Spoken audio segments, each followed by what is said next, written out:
Welcome back, guys. This is Potter Fabitha. Here we explore powerful Harry Potter what if story and hidden magic. This video is self recorded and fully created in line with YouTube's latest policy. What if Harry Potter was taken to St. Mungo's and Durleys were arrested for abuse? If you enjoy epic magical videos, subscribe to Potter Fabric Hub. Now, let's the story begin. Chapter 1. The Night Everything Changed. The glass of the Burmese python's enclosure didn't just vanish. It shattered. Not outward in a spray of jagged death, but inward, as if the universe itself had blinked and decided the barrier should never have existed. One moment, Harry Potter was staring at the enormous snake, his green eyes locked onto its golden ones, silently begging it to understand that he hadn't meant to set it free. The next moment, nothing. No glass. No wall. Just the warm, humid air of the reptile house mixing with the sudden gasps of terrified muggles. Dudley screamed. Of course, Dudley screamed. His fat face had gone the color of spoiled milk, his tiny eyes bulging as the python slithered past his trainers and coiled lazily around a display of exotic plants. The sound pierced through Harry's skull, that familiar, hated sound of his cousin's distress, but it felt distant. Muffled. Like listening through water. Harry's knees buckled. The world tilted sideways, and somewhere behind the rushing in his ears, he heard the zookeeper shouting, heard Aunt Petunia's shrill wail of, "Get away from it! Get away!" Heard Uncle Vernon's bellow, that deep, chest-rumbling roar that usually meant a beating was coming. But none of it touched him. Because something was wrong. His skin felt too tight. His bones felt hollow, like bird bones, like something that might snap if the wind blew too hard. The fluorescent lights of the reptile house bled into streaks of white and gray, and Harry's stomach lurched violently. He pressed a hand against the cool glass of a nearby enclosure. Snakes, more snakes, everything was snakes, and tried to breathe. In. Out. In. His hand went through the glass. Not breaking it. Not smashing it like before. Passing through it, like the glass was smoke, like his fingers had forgotten they were supposed to be solid. Harry yanked his hand back with a strangled gasp, staring at his pale, trembling fingers. They looked normal. They felt normal. But they had just phased. Like a ghost. Like something that didn't belong in this world at all. "Harry! Harry!" Aunt Petunia's voice. Sharp. Desperate. But not worried about him, never about him. She was worried about witnesses. About neighbors. About what people would think. Harry tried to turn toward her, but his legs gave out completely. He hit the floor hard, his hip cracking against the tile, and the pain was sharp and real and good because it meant he was still here, still solid, still. Darkness clawed at the edges of his vision. No. Not here. Not in front of everyone. But his body wasn't listening. His body had never been his own, not really. It belonged to the Dursleys, to their fists, their belts, their locked cupboards and empty stomachs. And now it was doing something else, something terrifying, something that felt like falling off a cliff and shattering before you hit the ground. The last thing Harry saw was the python's golden eyes watching him from across the room. The last thing he heard was Dudley's scream. And then, nothing. He woke in stages. First came the sounds, soft footsteps on stone floors. The quiet drip drip drip of liquid somewhere distant. A woman's voice, low and urgent, speaking words he couldn't quite understand. Then came the smells, antiseptic, like the dentist's office Aunt Petunia had dragged Dudley to once, but sharper. Cleaner. Underneath that, something floral, like the perfume of an old woman, but not cloying. Comforting, almost. Then came the pain. It crashed into Harry like a wave of broken glass. His ribs screamed every time he breathed. His left arm, the one Dudley had twisted during their last game, throbbed with a deep, bone-deep ache. His stomach cramped violently, emptiness gnawing at his insides, and his head pounded with a rhythm that matched his heartbeat. But worse than the physical pain was the memory. The glass. The snake. His hand going through. Harry's eyes flew open. He wasn't in the reptile house. He was in a bed, a real bed. Not the cot they'd moved into Dudley's second bedroom after the letter incident. White sheets. Soft mattress. A blanket that smelled of lavender and something else, something warm and slightly sweet. The room around him was pale green, with strange instruments arranged on a bedside table, a silver probe that glowed faintly blue, a set of glass vials filled with swirling silver liquid, a bronze device that looked like a telescope crossed with a thermometer. And the ceiling. The ceiling was moving. Stars drifted across it, not painted, not projected, but alive. Constellations wheeled slowly overhead, and every few seconds, a comet streaked from one edge of the room to the other, leaving a trail of silver light that faded like breath on glass. Harry stared at it for a long moment, his brain refusing to make sense of what he was seeing. Then he heard footsteps, and his body reacted before his mind could catch up. He flinched. His shoulders hunched. His arms came up, not to fight, never to fight, because fighting only made it worse, but to protect his face, to make himself smaller, to disappear. His heart slammed against his damaged ribs, and a sound escaped his throat, a small, pitiful noise that he hated, that he would have bitten his tongue to stop, but it came anyway. Please. Please don't hurt me. I'll be good. I'll be so good. Just. Merlin's beard. The voice was female, sharp with shock, and it stopped several feet from his bed. Harry peered through the gap between his arms and saw a woman in pale green robes, healer's robes, his mind supplied, though he didn't know how he knew that. She was young, maybe in her 20s, with dark skin and a cloud of black hair pulled back in a messy bun. Her eyes were wide. Her hands were raised, palms out, like she was approaching a frightened animal. Which you are, Harry thought bitterly. That's all you are. An animal in a cage. Easy, the woman said softly. Easy, child. You're safe. No one's going to hurt you here. Harry didn't believe her. He had learned, in 9 years of life, that adults lied. They lied about everything, about how much he deserved to eat, about whether the cupboard was really a bedroom, about the bruises that came from falling down the stairs. They lied to teachers and neighbors and social workers, and they lied to him, telling him he was worthless, that he was a freak, that no one would ever want him. So he didn't believe her. But he also didn't have the strength to fight. His arms dropped. His body sagged against the pillows. And the healer Mirza, according to the silver badge on her robes, stepped closer, her eyes scanning his face, his arms, the places where his hospital gown gaped open to reveal the mottled yellow-green of healing bruises. Something shifted in her expression. Something cold and hard and angry. Harry, she said gently. My name is Nimra. I'm a healer here at St. Mungo's Hospital for Magical Maladies and Injuries. Do you know how you got here? He shook his head. His throat felt like sandpaper. There was an incident, Nimra continued, pulling a stool closer to his bed and sitting down slowly, carefully, like she didn't want to startle him. At a zoo. You collapsed. The Ministry of Magic was alerted. They have ways of detecting underage magic, especially when it's dramatic. The snake, Harry thought. The glass. They know. They know I'm a freak. Am I in trouble? The words came out cracked and small, barely a whisper. Nimra's expression flickered, pain, maybe, or something worse. No, sweetheart. You're not in trouble. You're in a place where people want to help you. No one wants to help me. But he didn't say it. He just lay there, trembling slightly, watching the comet streak across the enchanted ceiling. They came in waves after that. More healers. A stern-looking woman with graying hair and a clipboard that wrote in her handwriting. A tall man with a silver monocle who shone lights into Harry's eyes and made him follow a glowing blue ball with his gaze. They asked questions, so many questions, and Harry answered as best he could, his voice growing hoarser with each word. When was your last meal? Yesterday. Breakfast. Half a slice of toast and a glass of water. How often do you eat?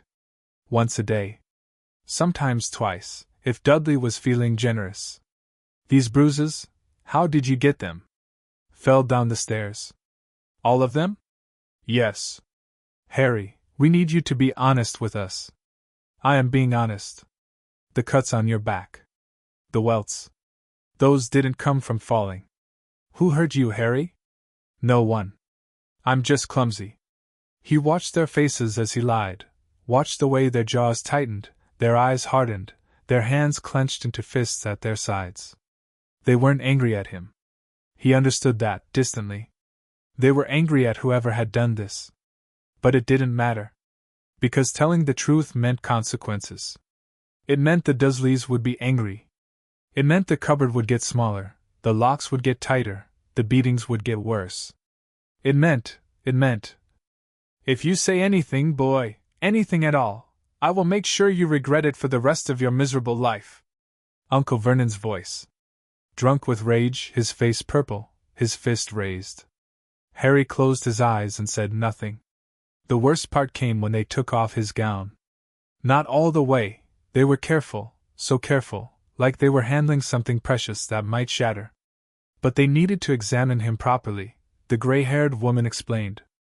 Needed to see the full extent of his injuries. Harry lay rigid as they worked, his eyes fixed on the ceiling stars, his mind floating somewhere far away. He had learned to do this, to leave his body behind when things got bad. To drift up and away, to a place where the pain couldn't reach him. But even from that distant place, he heard their reactions. The sharp intake of breath when they saw his ribs. The muffled curse from the tall man. The way Nimra's hands trembled as she measured the circumference of his upper arm, a circumference that should have been twice what it was. Stunted growth, the gray-haired woman murmured, her voice tight. Severe malnutrition. Multiple healed fractures in various stages of... She stopped. Swallowed. In various stages of healing. Some of these were never properly set. The left arm, Nimra added. It's been broken at least twice. Maybe 3 times. And these scars? Old. Years old. Some of them. Harry felt their silence like a physical weight. He knew what they were seeing. He had seen his own body in the mirror sometimes, when the Dursleys forgot to lock the bathroom door. The roadmap of violence written across his skin. The too pale flesh stretched over too prominent bones. The way his shoulders curved inward, like he was perpetually trying to make himself smaller. Freak, he thought. Freak. Freak. Freak. But the healers weren't calling him that. They weren't calling him anything at all. He must have drifted off again, because when he next opened his eyes, the light through the window had changed. Late afternoon, maybe? The ceiling stars were dimmer now, replaced by a soft, golden glow that pulsed gently, like a heartbeat. Nimra was still there. She sat in a chair beside his bed, a book open in her lap, but she wasn't reading. She was watching him. Her eyes were red-rimmed, like she'd been crying, and she looked up sharply when he stirred. Hey, she said softly. Hey, Harry. How are you feeling? He considered the question. His ribs still hurt. His arms still ached. His stomach was a hollow, cramping void. But something else had changed, something he couldn't quite name. A stillness, maybe? A quietness in his mind that hadn't been there before. Tired, he admitted. Nimra nodded. That makes sense. Your body has been fighting for a long time, Harry. It needs rest. Real rest. She hesitated, then set her book aside and leaned forward slightly. Can I ask you something? He didn't answer, but he didn't look away either. That was progress. Maybe. The people you live with, Nimra said carefully. The Dursleys. Do they feed you? Harry's throat closed up. Don't say anything. Don't say anything. Don't. Sometimes, he whispered. Nimra's jaw tightened. How often is sometimes? He couldn't answer. The words were trapped behind a wall of fear and shame and something else, something that felt dangerously close to hope. And hope was a luxury he couldn't afford. Hope was what got you beaten. Hope was what made the cupboard feel even smaller when they locked you inside. Don't hope. Don't ever hope. Harry. Nimra's voice was gentle but firm. I need you to listen to me. You are not going back to that house. Do you understand? You are not going back. His heart stuttered. What? The Ministry of Magic has been informed. Nimra continued. The Aurors, they're like magical police. They've opened an investigation. What happened to you, Harry? It's not right. It's not legal. And the people who did this are going to face consequences.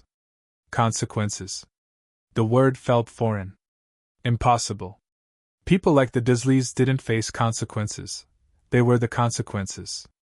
They were the storm you weathered, the fire you endured, the weight you carried until you couldn't carry it anymore. You're lying, Harry heard himself say. Nimra's eyes widened. I'm not. You're lying. His voice was stronger now, fueled by something dark and desperate. They always lie. They say they're going to help and then they send you back, or they make it worse, or… His breath came in short, sharp gasps. I know how this works. I'm not stupid. I'm not. Harry. Harry.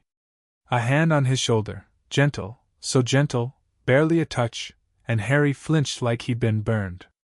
But Nimra didn't pull away. She kept her hand there, warm and steady, and waited. When I was 7 years old, she said quietly, my father used to lock me in a closet when I misbehaved. Just for a few hours. Just until I learned my lesson. Her voice was even calm. But there was something underneath it, something old and deep and aching. I told myself it wasn't abuse. I told myself he loved me. I told myself it was normal. Harry stared at her. Then one day, my mother came home early and caught him. Nimra continued. She took me to St. Mungo's. And the healers here, the same healers who are taking care of you right now, they told her the same thing I'm telling you. This is not normal. This is not right. And you are not going back. Did you? Harry whispered. Go back? Nimra shook her head. I never saw my father again. He went to Azkaban, that's our prison. And I went to live with my grandmother, who taught me that love isn't supposed to hurt. The room was very quiet. Harry could hear his own heartbeat, thready and weak, but still there. Still fighting. I don't know how to believe you, he admitted. I don't know how to trust anyone. Nimra smiled, and it was a sad smile, but real. That's okay. You don't have to trust me yet. You don't have to trust anyone. All you have to do right now is stay. Stay here, stay safe, and let us help you heal. Heal. Such a strange word. Such an impossible concept. But as Harry looked up at the moving stars and felt the warmth of Nimra's hand on his shoulder, something shifted inside him. Something small and fragile and terrified. Something that felt, perhaps, like the beginning of hope. The door opened an hour later. Harry had been dozing, not sleeping, exactly, but floating in that gray space between wakefulness and dreams. He heard the footsteps immediately, crisp, authoritative, accompanied by the rustle of formal robes. He tensed. A woman entered, tall and imposing, with iron-gray hair pulled into a tight bun and a monocle screwed into one eye. She wore deep purple robes with silver fastenings, and she carried herself like someone who had never been afraid of anything in her entire life. Behind her came two more figures, a man in scarlet robes, or, Harry's mind whispered again. Though he still didn't know how he knew, and a small, stooped man with a briefcase and a nervous smile. Harry Potter, the woman said, stopping at the foot of his bed. My name is Amelia Bones. I'm the head of the Department of Magical Law Enforcement at the Ministry of Magic. Harry's heart pounded. These gentlemen are Auror Williamson and Barrister Croker. We're here to ask you some questions about your living situation. No. No, no, no. I don't want. Harry's voice cracked. I don't want to. I know. Amelia Bones's voice softened, just slightly. I know you're scared, Mr. Potter. And I know you've been taught that speaking up will only make things worse. But I need you to understand something. She leaned forward, her monocle gleaming in the golden light. Vernon and Petunia Dursley are already under arrest. The world stopped. Harry blinked. Opened his mouth. Closed it again. What? Orders were dispatched to Privet Drive 3 hours ago. Amelia continued. Based on the preliminary medical report from Healer Mirza and the other attending physicians, we had sufficient evidence to detain both adults pending a full investigation. Her expression hardened. We found the cupboard, Mr. Potter. Under the stairs. With the locks on the outside. Harry couldn't breathe. We found the locks, she repeated. And we found the bars on your window, and we found the utility room where they kept your school supplies separated from Dudley's. We found a great many things. They know, Harry thought. They know everything. You're not in trouble, Barrister Croker added quickly, his nervous smile flickering. You're not in any trouble at all, Mr. Potter. You're the victim here. The only victim. Victim. The word hit Harry like a slap. He wasn't a victim. Victims were people on television, people in newspapers, people who had things happen to them. He was just Harry. The freak. The burden. The boy who deserved everything he got and more. I don't understand, he whispered. Amelia Bones sighed, a long, weary sound that seemed to come from somewhere deep in her bones. I know you don't. And I know none of this makes sense right now. But I'm going to ask you to trust me, just for tonight. Just long enough to get some rest. She reached into her robes and pulled out a small glass vial filled with pearlescent liquid. This is a dreamless sleep draught, she said. Healer Mirza has approved it. It will help you sleep without nightmares. Without nightmares. Harry didn't remember the last time he'd slept without nightmares. The cupboard was full of them, the dark pressing in, the spiders skittering across his face, the memory of his parents' voices, though he never heard their voices, not really, just the idea of them, echoing in the silence. He reached out with a trembling hand. Amelia Bones uncorked the vial and helped him drink. The liquid was warm and sweet, like honey and milk, and it slid down his throat like a promise. Rest now, Mr. Potter, she said as his eyelids grew heavy. When you wake up, we'll begin the real work. The real work. Harry didn't know what that meant. But as the stars on the ceiling blurred into streaks of silver light and the world faded away to soft, silent darkness, he found himself thinking, for the first time in his life, that maybe, just maybe, someone was finally going to fight for him. The way no one ever had before. He didn't hear the door open one last time. He didn't see the tall, silver-bearded figure who entered the room an hour after Amelia Bones departed, his purple robes shimmering in the dim light, his half-moon spectacles glinting as he approached the bed. He didn't see the way Albus Dumbledore's hands trembled as he looked down at the broken boy in the hospital bed. He didn't see the tears that welled in the old man's eyes, tears of grief, tears of guilt, tears for a promise he had made to a dying woman and a trust he had shattered beyond repair. But Dumbledore saw him. Saw the too small body wrapped in white sheets. Saw the fading bruises on hollow cheeks. Saw the scars peeking out from the edge of the hospital gown, scars that told a story of years, years, of suffering and neglect. Lily, Dumbledore whispered into the darkness. Forgive me. But the only answer was the soft, steady rhythm of Harry's breathing. And the distant echo of a promise broken. End of Chapter 1. Chapter 2, Secrets Hidden in Harry's Blood. The dreamless sleep did not last. Harry surfaced from the void like a drowning man breaking water, gasping, disoriented, his hands clutching at sheets that weren't his own. The ceiling stars greeted him first, still wheeling in their lazy constellations, and for one blessed moment, he didn't remember. He didn't remember anything at all. Then the pain returned. Not just the physical pain this time, though that was still there, a dull orchestra of aches and throbs that played in every part of his body. No, this was something worse. This was the memory of Amelia Bones's words pressing against his consciousness like a blade. Vernon and Petunia Dursley are already under arrest. We found the cupboard. We found a great many things. Harry pressed his palms against his eyes until he saw stars, real stars, not the enchanted ones on the ceiling. He didn't want to think about what those words meant.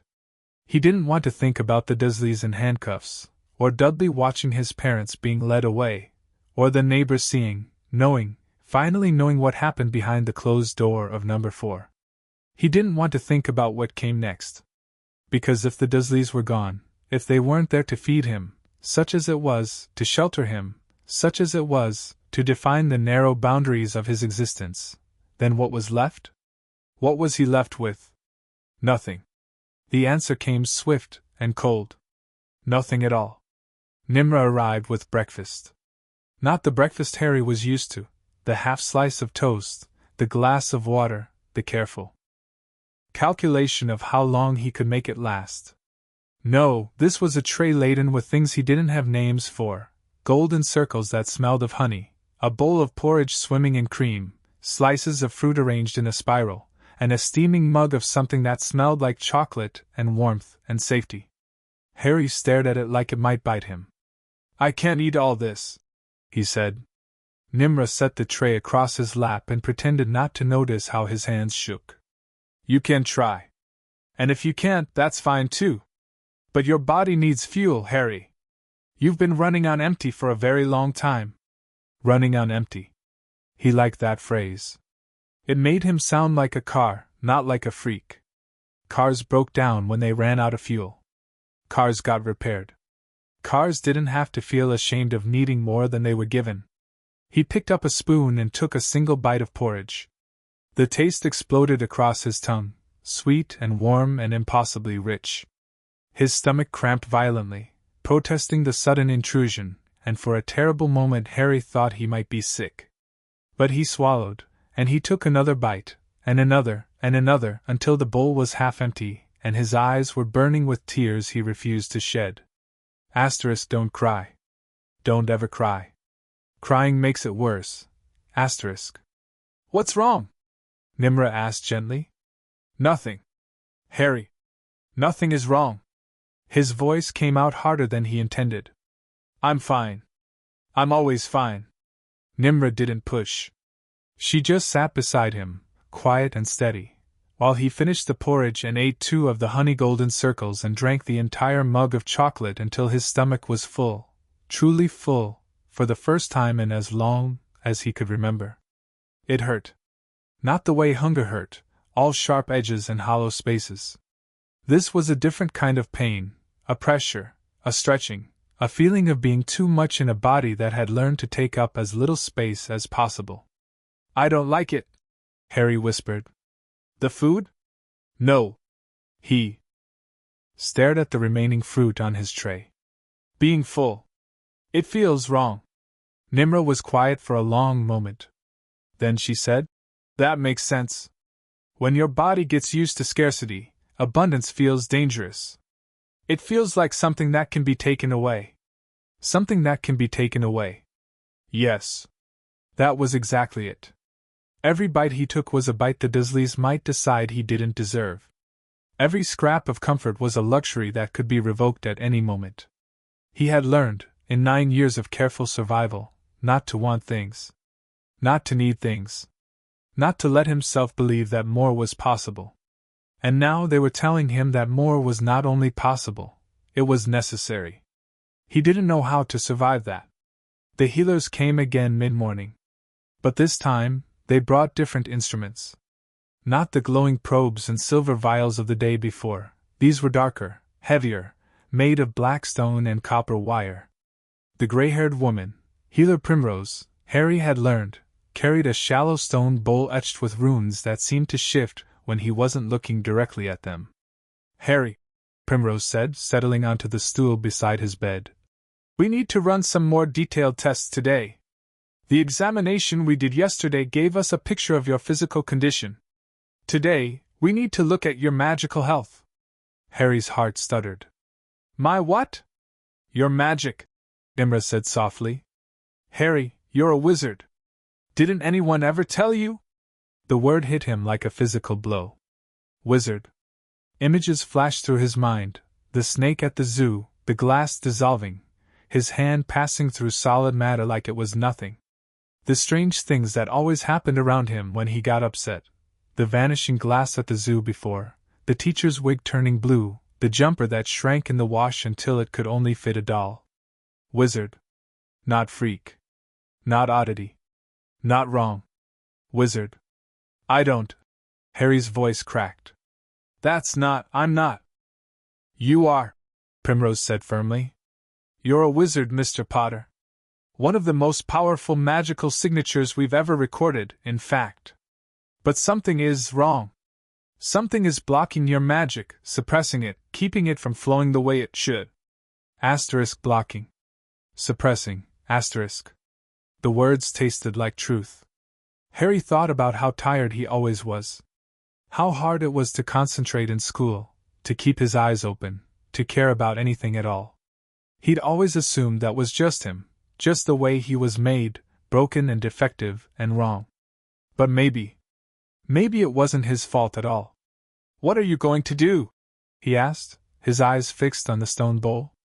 We're going to take a sample of your magical core, Primrose explained. It won't hurt. You might feel a little tired afterward, a little lightheaded. But the information we get from this will help us understand what's been done to you, and how to fix it. What's been done to you? Not what's wrong with you. What's been done to you?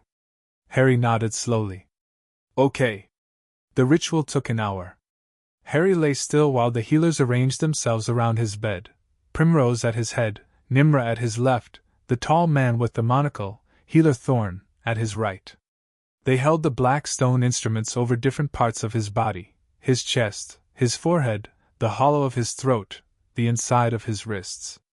Primrose chanted in a language Harry didn't recognize, something old and heavy, full of consonants that scraped against each other. The runes in the stone bowl began to glow, first blue, then silver, then a deep, pulsing gold that matched the light on the ceiling. Harry felt something move inside him. Not physically, not like a muscle or an organ. This was deeper than that. This was the place where his bones met his marrow, where his blood met his veins, where the essence of him lived. And whatever lived there was furious. The golden light in the bowl flared so brightly that Harry had to close his eyes. He heard Primrose gasp, heard Nimra say something sharp and urgent, heard the quick footsteps of someone running out of the room. Then silence. And then, screaming star. Not real screaming. Not sound at all, not exactly. This was inside his head, inside his magic. A million tiny voices crying out in pain and fear and desperate, clawing rage. Harry saw flashes of images he didn't understand. A woman with red hair, reaching for him. A man with glasses, laughing in the sun. A flash of green light, so bright it burned. A cold voice hissing a name. Harry Potter. The boy who lived. The boy who should have died. Stop, Harry whispered. Stop, please, make it stop. And then, mercifully, it did. He opened his eyes to chaos. Primrose was on the floor, her stone bowl shattered around her, black ichor leaking across the white tiles. Nimra had her wand out, her face pale with shock, while Healer Thorn knelt beside the bowl with a look of dawning horror. What? Harry's voice came out raw. What happened? Primrose rose slowly, her hands shaking. Mr. Potter, she said, and her voice was different now, older, graver, weighted with something Harry couldn't name. What happened to you, what was done to you, is far worse than we imagined. The deeper tests took 4 hours. Harry endured them one by one, blood draws from his fingertips, magical resonance scans that left him shivering despite the warmth of the room, and finally, the pensive. That was the worst. Primrose explained it simply. This device can extract memories directly from your mind, Mr. Potter. We need to see what you remember, not because we want to invade your privacy, but because the traces we found in your magical core suggest someone has been tampering with your memories for years. Tampering with your memories. Harry thought about the gaps in his childhood, the long stretches of nothing, the moments he knew must have happened but couldn't quite recall. The way his mind would sometimes go blank when things got bad, like a candle being snuffed out. Okay, he said again, because he didn't know what else to say. The pensive was a shallow stone basin, larger than the one that had shattered, with silver light swirling across its surface like liquid mercury. Primrose guided Harry's hand to the edge of the basin and pressed her wand to his temple. Relax, she murmured. Don't fight it. Harry felt a pulling sensation, like a hook caught behind his navel, tugging gently outward. Silver strands began to drift from his temple into the basin, coiling and twisting into shapes that made his stomach lurch. He saw his own memories playing out in the silver light. The cupboard. The locks. The bars on the window. Uncle Vernon's fist, coming toward his face. Aunt Petunia's cold, empty eyes. Dudley's laughter, as he held Harry's head under bathwater. Stop, Harry thought. Stop, please, I don't want to see this. But the memories kept coming, and the healers kept watching, and by the time the last silver strand settled into the basin, all three of them were crying. What you're seeing here, Primrose said, her voice trembling only slightly, is evidence of systematic magical suppression. They had moved Harry to a different room, a private one, smaller than the first, with a fire crackling in the hearth and chairs for all three healers. Harry sat propped against pillows, a warm blanket tucked around his shoulders, feeling hollowed out and fragile. The binding potions we found in your blood, Primrose continued, are not accidental. Someone has been dosing you regularly, likely in your food or water, with a compound designed to suppress magical ability in underage wizards. Harry frowned. Why would anyone do that? To hide you, Nimra said quietly. To keep you weak. To make sure your magic never manifested strongly enough to attract attention. To hide you. The words echoed in Harry's mind. He thought about the way the Dursleys always called him a freak, always punished him when strange things happened, always acted like his magic was something shameful that needed to be stamped out. But they didn't know about magic. They hated it, feared it, refused to even say the word. How could they have gotten their hands on magical binding potions? Someone was helping them, Healer Thorn said, as if reading Harry's thoughts. Someone with access to the wizarding world. Someone who wanted to keep you quiet, keep you small, keep you invisible. Invisible. Harry had spent his whole life trying to be invisible. But he never realized, never imagined, that someone else was trying to do the same thing. Who? He asked. The healers exchanged a look. We don't know yet, Primrose admitted. But the Wisengamot has been informed. And the Aurors are expanding their investigation beyond the Dursleys to whoever supplied them with these potions. Harry stared at the fire, watching the flames dance and twist. Someone had been helping the Dursleys hurt him. Someone with magic. Someone who wanted him powerless. Why? He whispered. Why would anyone want that? Nimra reached out and took his hand, gently, always gently, like he was something precious. Because you're powerful, Harry. More powerful than you know. And there are people in this world who are afraid of what you might become. Afraid of what you might become. Harry didn't feel powerful. He felt broken and small and terrified. He felt like a bird with clipped wings, a tree with poison roots, a story that had been rewritten so many times that the original was lost forever. But somewhere, deep in the place where his magic lived, the place that had been suppressed and bound and beaten down, something stirred. Something that was tired of being invisible. Amelia Bones returned that evening, and she was not alone. She brought with her a woman Harry didn't recognize, small and round, with silver hair piled atop her head. And kind, crinkly eyes that reminded him of someone he couldn't quite remember. She wore emerald green robes embroidered with golden runes, and she carried a leather satchel that seemed to be moving slightly, as if something alive lived inside it. Harry, Amelia said, pulling up a chair beside his bed. This is Healer Mira Singh. She's a specialist in magical trauma, specifically, the kind of trauma caused by long-term suppression and abuse. She's going to be working with you over the next few weeks. Weeks? Harry's voice came out higher than he intended. The healing process isn't quick, Mr. Potter, Mira said softly. Her voice was warm, almost musical, with an accent Harry couldn't place. Your body has been damaged over many years. Your magic has been bound for almost as long. And your mind. She trailed off, her kind eyes growing sad. Your mind has built walls to protect you. Walls that serve their purpose, but that will need to come down, eventually, if you're going to heal completely. Walls. Harry thought about the way he could make himself go blank when things got bad. The way he could float away, watch his body from a distance, pretend the pain was happening to someone else. The way he couldn't remember whole chunks of his childhood, not because he'd forgotten, but because his mind had refused to remember. Are those walls bad? He asked. Maris shook her head. Not bad. Necessary, when they were built. But now you're safe, Harry. Now you're somewhere no one can hurt you. And eventually, when you're ready, we'll start taking those walls down together. One brick at a time. One brick at a time. Harry didn't know if he was ready. He didn't know if he would ever be ready. But as he looked at Myra's kind face and felt Nimra's steady presence beside him and saw the fire crackling in the hearth, he realized something. He didn't have to be ready today. He just had to stay. The night brought new tests. These were gentler than the ones before. Magical resonance scans that felt like warm hands pressing against his skin, core stability readings that required him to hold a small crystal ball and watch the colors shift inside it. Mira guided him through each one, explaining what she was doing, why she was doing it, what she hoped to find. And she found something. Harry, she said, her voice carefully neutral.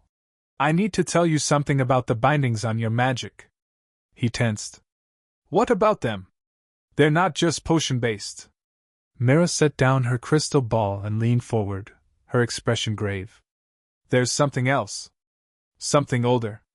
Something that's been woven into your magical core since you were a baby. Harry's blood ran cold. Since I was a baby? I believe so. Mira pulled out a piece of parchment covered in dense, spiky handwriting. The bindings are layered. The top layers, the ones that have been maintained with potions, are relatively recent. Maybe 3 or 4 years old. But underneath those, there are older bindings. Bindings that have grown with you, adapted to you, become part of your magical signature. Who would do that to a baby? Nimra asked, her voice sharp with outrage. Mira hesitated. Someone who wanted to protect him. Harry blinked. Protect me? The older bindings, Mira explained, don't feel like suppression. They feel like containment. Like someone was trying to keep your magic from reaching full strength until you were old enough to handle it. They're clumsy. Whoever cast them wasn't a specialist, but they're not malicious. Not like the newer ones. Asterisk containment. Protection, asterisk. Harry thought about the night his parents died. Thought about the green light, the cold voice, the way he had somehow survived when no one else did. Could it have been my mom? He whispered. Myra's eyes widened. Why would you think that? Because... Harry's throat tightened. Because she died to save me. Didn't she? That's what people say. That. She stepped in front of the killing curse, and it bounced off because she loved me enough. The room went very quiet. That's correct. Amelia Bones said slowly. Lily Potter's sacrifice created an ancient form of protection, something called blood magic. It's the reason you know whose curse rebounded. It's the reason you survived. Blood magic. And that protection, Mira said, her voice barely above a whisper, could easily have created binding effects on Harry's magical core. Especially if Dumbledore, reinforced those protections with additional enchantments when he placed Harry with the Dursleys. The name landed like a stone dropped into still water. Dumbledore. Harry had heard that name before. Hagrid had mentioned it. The man who brought him to Privet Drive as a baby, the man who left him on a doorstep with nothing but a blanket and a letter. The man who, according to everyone in the wizarding world, was the greatest wizard alive. The man who had never come back. Dumbledore. Harry repeated. He's the one who put me with the Dursleys. Yes, Amelia said carefully. He was your parents' trusted friend. And Lily's protection required you to live with a blood relative, her sister, Petunia. Dumbledore believed the Dursley house would keep you safe from you-know-who's remaining followers. Safe. Harry laughed, a bitter, broken sound that seemed to surprise everyone in the room. Safe. They locked me in a cupboard. They starved me. They beat me. They let their son hunt me like an animal. And Dumbledore, Dumbledore thought that was safe? No one answered. Because there was no answer to give. The healers left at midnight, but Harry couldn't sleep. He lay in his bed, staring at the ceiling stars, turning everything over in his mind like stones in a stream. The bindings on his magic. The potions in his blood. The layers of protection and suppression and cruelty that had shaped his entire existence. Someone wanted you weak. Someone. Wanted you invisible. Someone was helping the Dursleys hurt you. But also, your mother died to save you. Your mother loved you enough to cast a spell that changed the course of magic forever. Your mother's love is still inside you, still protecting you, still waiting to be freed. Harry pressed his hand against his chest, feeling the steady thrum of his heartbeat beneath his ribs. Somewhere in there, somewhere deep, somewhere hidden, his mother's magic was still alive. And for the first time in his life, he wanted to find it. He didn't know how. He didn't know if it was possible. He didn't know if the bindings could be broken, if the walls could come down, if he could ever be anything other than the broken, frightened boy in the cupboard. But he wanted to try. He wanted to live. And as the stars wheeled overhead and the fire burned low in the hearth, Harry Potter closed his eyes and made a promise to himself, a promise he didn't fully understand, but that he felt in the deepest part of his bones. I won't let them win. I won't let them break me. I will find out who I am, and I will become someone worth being. In the shadows outside his door, a figure stood watching. Albus Dumbledore had been there for hours, hidden beneath his invisibility cloak, unable to tear himself away from the sight of Lily's son lying in that hospital bed. He had heard everything, the healer's reports, the revelations about the bindings, Harry's bitter laughter when he learned the truth about Privet Drive. And now he heard the silence. The silence of a boy who had finally begun to understand that he deserved better than what he had been given. Dumbledore's hands trembled as he reached up to wipe away a tear. Lily, he thought again. Oh, Lily? What have I done? He had believed, truly believed, that the Dursley house was the safest place for Harry. That the blood protection would keep him alive, keep him hidden, keep him from sharing his parents' fate. But he had not looked. He had not checked. He had left a child in the care of people who hated magic, who feared what they didn't understand, who had no love in their hearts for anyone but themselves. And that child had paid the price. Forgive me, Dumbledore thought, though he knew he didn't deserve forgiveness. Forgive me, Lily. Forgive me, James. Forgive me, Harry. But forgiveness would have to wait. Because tomorrow, the Wisengamot would convene. Tomorrow, questions would be asked, questions Dumbledore had been dreading for years. Tomorrow, the truth about Harry Potter's childhood would begin to spread through the magical world like wildfire. And Albus Dumbledore, the greatest wizard alive, the leader of the light, the man who had always believed he knew best, would have to answer for his mistakes. For the first time in decades, he did not know if he was strong enough. End of Chapter 2. Chapter 3, The Arrest of the Dursleys. The Aurors arrived at Privet Drive at 3:47 a.m. They came without warning, without noise, without the screech of tires or the flash of red lights that Muggles associated with law enforcement. They came between moments, in the space between one heartbeat and the next, materializing on the manicured lawn of Number 4 like ghosts made flesh. There were 6 of them. Leading the strike team was Auror Captain Gawain Robards, a wiry man in his 40s with a scar that split his left eyebrow and eyes the color of steel. He had been an Auror for 23 years.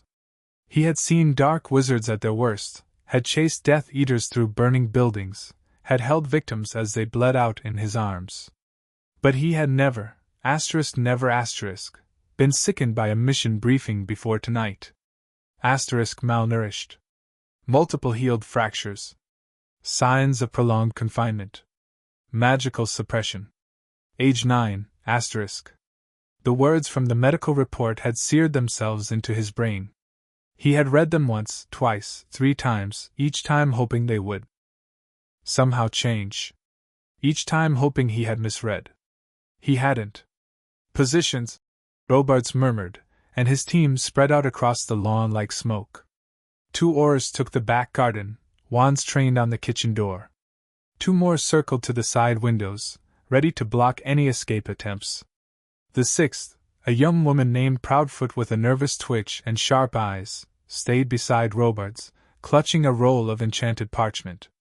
The wards are weak, Proudfoot whispered, scanning the parchment with a furrowed brow. Almost non-existent. Just basic intrusion alarms, the kind you'd buy at a Muggle joke shop. Robards nodded grimly. The Dursleys weren't dark wizards. They weren't even minor wizards.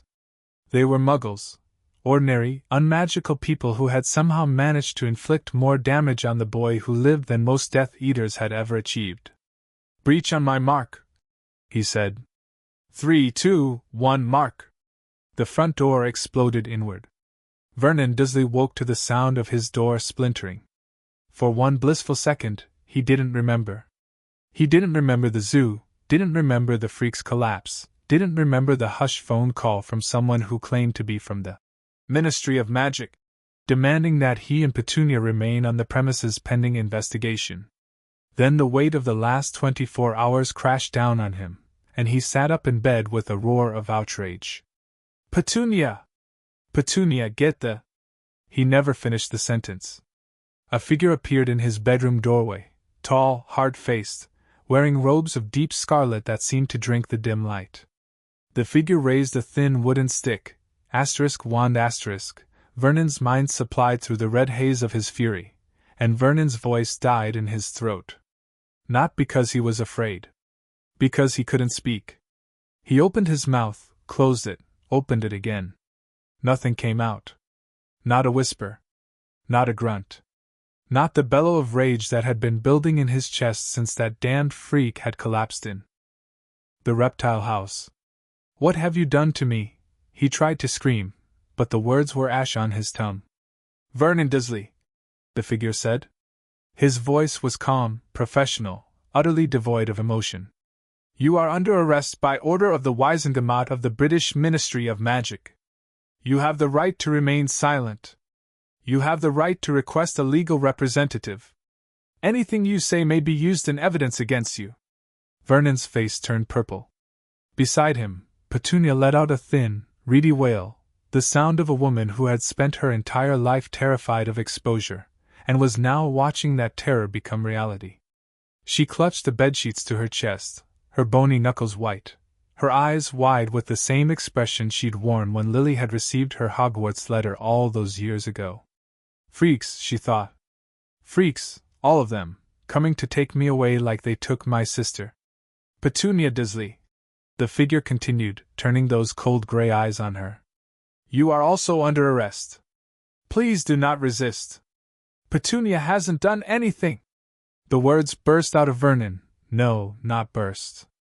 They appeared, forced past whatever magic had been choking him, because his rage was stronger than any spell. She's a good woman. A decent woman. We took that boy in when no one else would, we gave him a home, we raised him as our own. The Auror's expression did not change. Is that what you call it? Another voice, female, sharp, coming from the hallway. A young woman with a nervous twitch stepped into the doorway, holding a roll of parchment that was smoking slightly at the edges.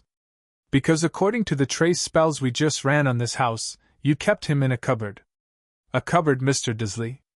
Under the stairs. Vernon's face shifted, from purple to gray, from rage to something that looked almost like fear. He liked it there, he stammered. He said it was cozy. Cozy. The female Auror's voice could have frozen fire. 3 feet by 2 feet. No windows. No heating. Locks on the outside of the door. Cozy. Locks. The word hung in the air like a death sentence. Vernon's mouth opened and closed, but no more words came out. Because there were no words. There was no defense. The locks were real. The cupboard was real. The boy's thin, bruised body was real, and they had the medical reports to prove it. Petunia began to cry, ugly, gasping sobs that shook her entire frame. You don't understand, she said, her voice cracking. He was a freak. He did things, strange things, things that weren't natural. We couldn't let him. You couldn't let him what? The male or Robards, his name was Robards, though Petunia didn't know that, stepped closer, and suddenly he seemed to fill the entire room. Eat? Sleep in a proper bed? Go outside without being locked in a closet? What couldn't you let him do, Mrs. Dursley? Petunia's sobs grew louder. She thought of Lily, beautiful, brilliant Lily, who had been their parents' favorite, who had gotten letters from a magic school, who had disappeared into a world of freaks and never come back. She thought of the night they'd found the baby on the doorstep, wrapped in a blanket, with a letter explaining that her sister was dead. She thought of the years of fear, the constant, gnawing terror that the boy would do something strange, that the neighbors would see, that they would be tainted by association with the unnatural. And she thought of the cupboard. She had put him there herself. The day after they took him in. She had cleared out the spiders, laid down a thin blanket, and told the baby, that this was his room now. It was for the best, she told herself, even now. It was to protect us. To protect Dudley. To keep the freakishness contained. But the Aurors weren't listening to her excuses. They were reading her rights. And they were pulling her out of bed. Dudley Dursley woke to screaming. Not his own, though that came a moment later, a high-pitched wail that rattled the windows of his bedroom. No, this screaming was his mother's, raw and desperate, echoing up the stairs like the sound of an animal being led to slaughter. Dudley pressed his hands over his ears and squeezed his eyes shut. Go away, he thought. Go away, go away, go away. But the screaming didn't stop. And then there were footsteps on the stairs, heavy, purposeful, strange, and Dudley's door opened without anyone knocking. He opened his eyes. A man stood in his doorway, tall and hard-faced, wearing robes of bright red that seemed to glow in the dark. Behind him, Dudley could see more figures moving through the hallway. A woman with a nervous twitch, a man with a scarred face, someone else whose features were hidden by a hood. Are you Dudley Dursley? The man asked. Dudley nodded, unable to speak. You're not under arrest, the man said. His voice was calmer now, not kind, exactly, but not threatening either. But we need to ask you some questions. Do you understand? Dudley nodded again. He was 11 years old. He had never been afraid in his entire life. His father was the biggest, strongest man in the world. His mother was the most proper. His house was the best on the street, and everyone who mattered knew it. But now his father was being dragged out of the bedroom in his pajamas, and his mother was crying loud enough to wake the dead, and there were strangers in his house wearing robes like something out of a Halloween costume. And somewhere in the back of his mind, where he kept the thoughts he didn't want to examine too closely, Dudley knew that this was his fault. Not the screaming. Not the arrest. But the reason for it. Because he had told his father about the freak's weirdness. He had pointed out the vanishing glass, the strange things that always happened when the freak got upset. He had enjoyed watching his father's face turn purple, watching the belt come off, watching the freak disappear into the cupboard for days at a time. You did this, a voice whispered in his head. You helped. You laughed. You made it worse. Dudley Dursley sat in his bed, surrounded by his expensive toys and his expensive furniture, and for the first time in his life, he felt ashamed. The search of number 4, Privet Drive took 3 hours. Oris moved through the house like a tide, cataloging everything, photographing everything, seeing everything. They found the cupboard under the stairs, just as the report had described, and stood in silence for a long moment, staring at the thin blanket, the single pillow, The childish drawings that someone had scratched into the wood with a fingernail. "I'm sorry," one of the drawings said. "I'm sorry, I'm sorry, I'm sorry." Robards had to turn away. He had seen the inside of Azkaban. He had walked through cells that held convicted murderers, had seen the madness in their eyes, had smelled the despair that clung to the stone walls like rot. But this cupboard, 3 feet by 2 feet, with apologies scratched into the wood, this was worse. Because the person who had lived here was a child. A child who had done nothing wrong except exist. "There's more," Proudfoot said quietly, appearing at Robards's elbow. Her face was pale, her hands trembling around her parchment. "The master bedroom. We found. Captain, you need to see this." Robards followed her up the stairs. The master bedroom was large, larger than the cupboard by a factor of 20, with a king-sized bed, a walk-in wardrobe, and an ensuite bathroom that gleamed with white marble. But it wasn't the room itself that made Robards's blood run cold. It was the documents. Proudfoot had spread them across the bed, letters, medical forms, school records, all arranged in neat rows like evidence in a trial. Robards picked up the first one and read. Asterisk subject, Harry J. Potter. Reason for visit, routine vaccination MMR. Notes. Child appears underweight for his age. Mother reports he is a fussy eater. Will monitor, asterisk. He picked up another. Asterisk subject, Harry J. Potter. Reason for visit, injury, suspected broken wrist. Notes. Mother reports child fell downstairs. X-ray reveals fracture consistent with blunt force trauma. Child withdrawn, avoids eye contact. Mother refused follow-up appointment. Asterisk. Another. Asterisk subject, Harry J. Potter. Reason for visit, school-mandated physical. Notes. Child significantly underweight. Multiple bruises in various stages of healing. Scars on back and shoulders consistent with repeated lashing. Teacher has flagged possible neglect. Social services notified. Asterisk. Social services notified. Robards's hand tightened on the paper. How many times?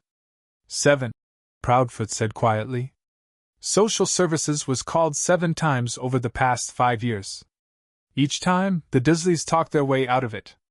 Claimed Harry was clumsy. Claimed he had a medical condition. Claimed he was troubled and difficult and prone to lying. Prone to lying. Robards thought of the boy in the hospital bed, the boy with the hollow cheeks and the 2 bright eyes, the boy who had flinched when a healer reached out to touch him, the boy who had asked if he was in trouble for being abused. Keep searching, he said, his voice rough. I want to know everything. Every doctor's visit. Every teacher's report. Every moment someone should have helped that boy and didn't. Yes, Captain. The neighbors woke to flashing lights. Not police lights. The Ministry of Magic had no authority to create illusions of Muggle law enforcement, and in any case, they preferred to work in secrecy. But there were sounds, doors slamming, voices raised, the distinct crack of apparition that echoed through the quiet street like thunder. Mrs. Figg was the first to look out her window. She had been expecting this, or something like it, for years. She was a squib, a non-magical person born to wizarding parents. And she had been placed on Privet Drive specifically to keep an eye on Harry Potter. She had reported his condition to Dumbledore's contacts. She had tried to intervene, in her small, fumbling way, by offering to watch him when the Dursleys went out. But she had never reported the bruises. She had never reported the way he flinched, or the way he flinched, or the way he flinched. Because Dumbledore had told her to watch, not to interfere. Because Dumbledore had said the blood protection was paramount. Because Dumbledore had assured her that Harry was safe, and she had wanted to believe him. Safe. Mrs. Figg watched the Aurors lead Vernon and Petunia Dursley out of number 4 in handcuffs, and she thought about all the times she had looked the other way. She thought about the night Harry had shown up on her doorstep with a black eye, claiming he'd walked into a door. She thought about the time she'd found him digging through her bins, looking for something to eat. She thought about the way he had smiled at her, Smiled as if she were doing him a kindness, when she gave him a piece of stale cake and a glass of watered-down juice. I should have done more, she thought. I should have. But it was too late for should-haves. The damage was done. And Harry Potter was gone. The interview with Dudley Dursley took place in the kitchen. Two Aurors sat across from him, a man with kind eyes and a woman with a tired smile, while a third stood by the door, taking notes on a piece of parchment that wrote in his own handwriting. Dudley's hands were wrapped around a mug of hot chocolate that someone had given him, though he hadn't taken a single sip.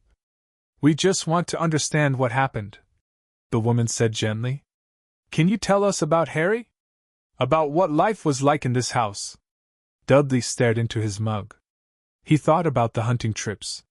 The Harry hunting games he and his friends played, chasing the freak through the playground, pinning him down, punching him until he cried.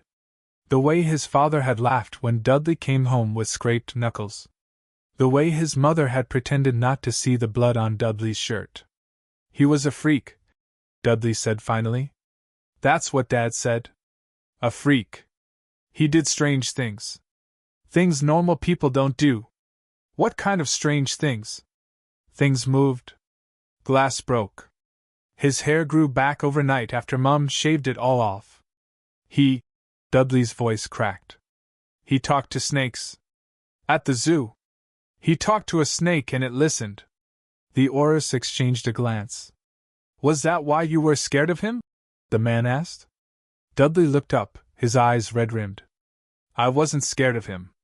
I was angry at him. Because he was different. Because he made things weird. Because... He stopped. Swallowed. Because Dad said he was dangerous. And Dad was always right. Dad was always right. The words hung in the air, heavy with the weight of a child's trust. The female Auror, Proudfoot, her name was Proudfoot, leaned forward slightly. Dudley, I need you to understand something. Your father wasn't right. He wasn't right about Harry, and he wasn't right about the way he treated him. What happened in this house, the cupboard, the starvation, the beatings, that wasn't discipline.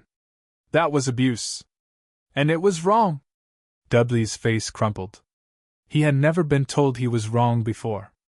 He had never been told that anyone in his family was wrong. The Dursleys were normal. The Dursleys were respectable. The Dursleys were right, and everyone else, especially the freak, was wrong. But now strangers were telling him different, and his parents were in handcuffs, and the freak was gone, and nothing, made sense anymore. I didn't know, he whispered. I didn't know it was wrong. I thought he deserved it.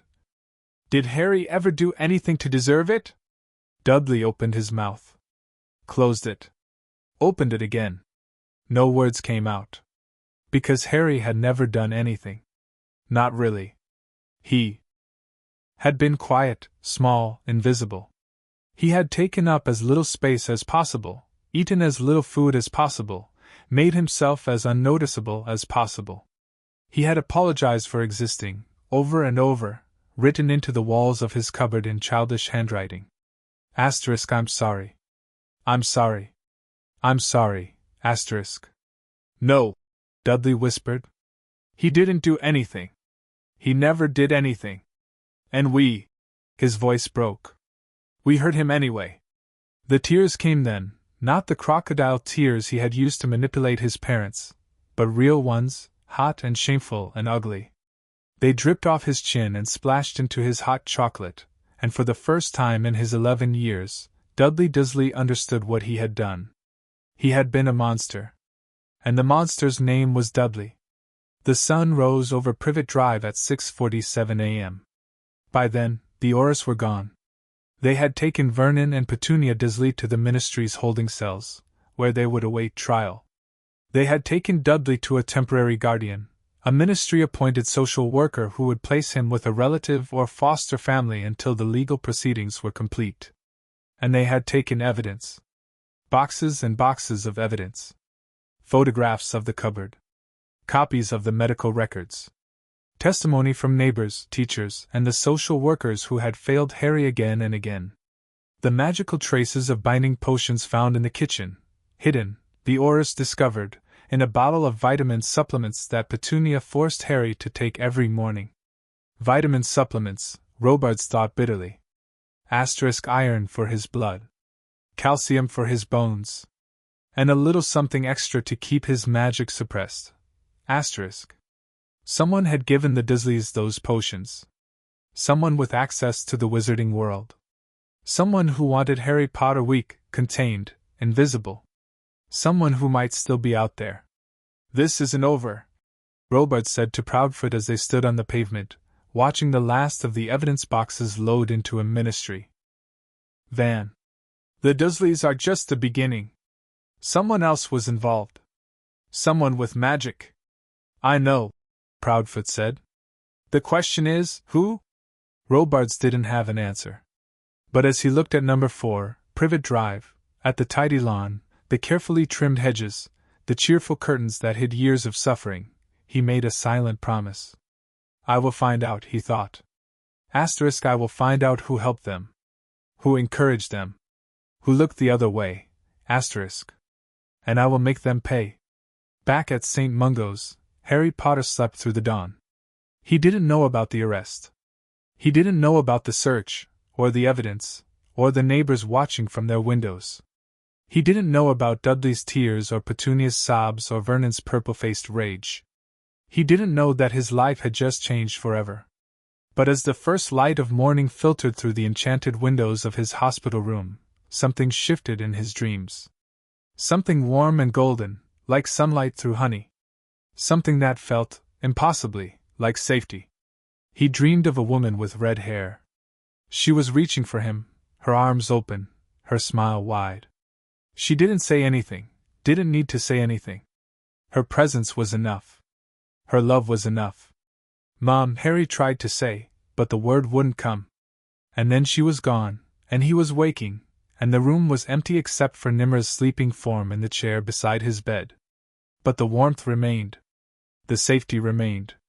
And for the first time in 9 years, Harry Potter did not feel alone. In the ministry holding cells, Vernon Dursley sat on a cold stone bench and stared at the wall. He did not cry. He did not rage. He did not plead or bargain or beg for mercy. He simply sat, his massive hands folded in his lap, and thought about everything he had lost. His house. His reputation. His family. And for what? For a freak? For a boy who should never have existed in the first place? For the child of the sister-in-law he had despised from the moment he met her? We took him in, he thought, the same words he had used earlier, the same defense he would cling to until the bitter end. We gave him a home. We raised him as our own. But even as he thought it, he knew it was a lie. They hadn't raised him as their own. They had raised him as less, as something to be hidden, controlled, punished. They had taken a child who had lost everything and given him nothing. And now they would pay the price.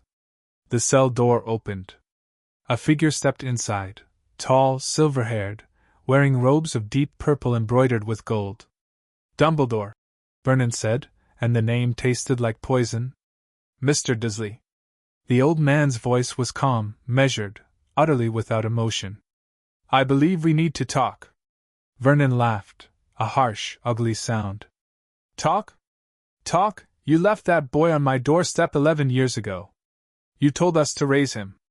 You told us the blood protection would keep him safe. And now, you want to talk?" Dumbledore's expression did not change. But his hands trembled, ever so slightly, at his sides. "Yes," he said quietly.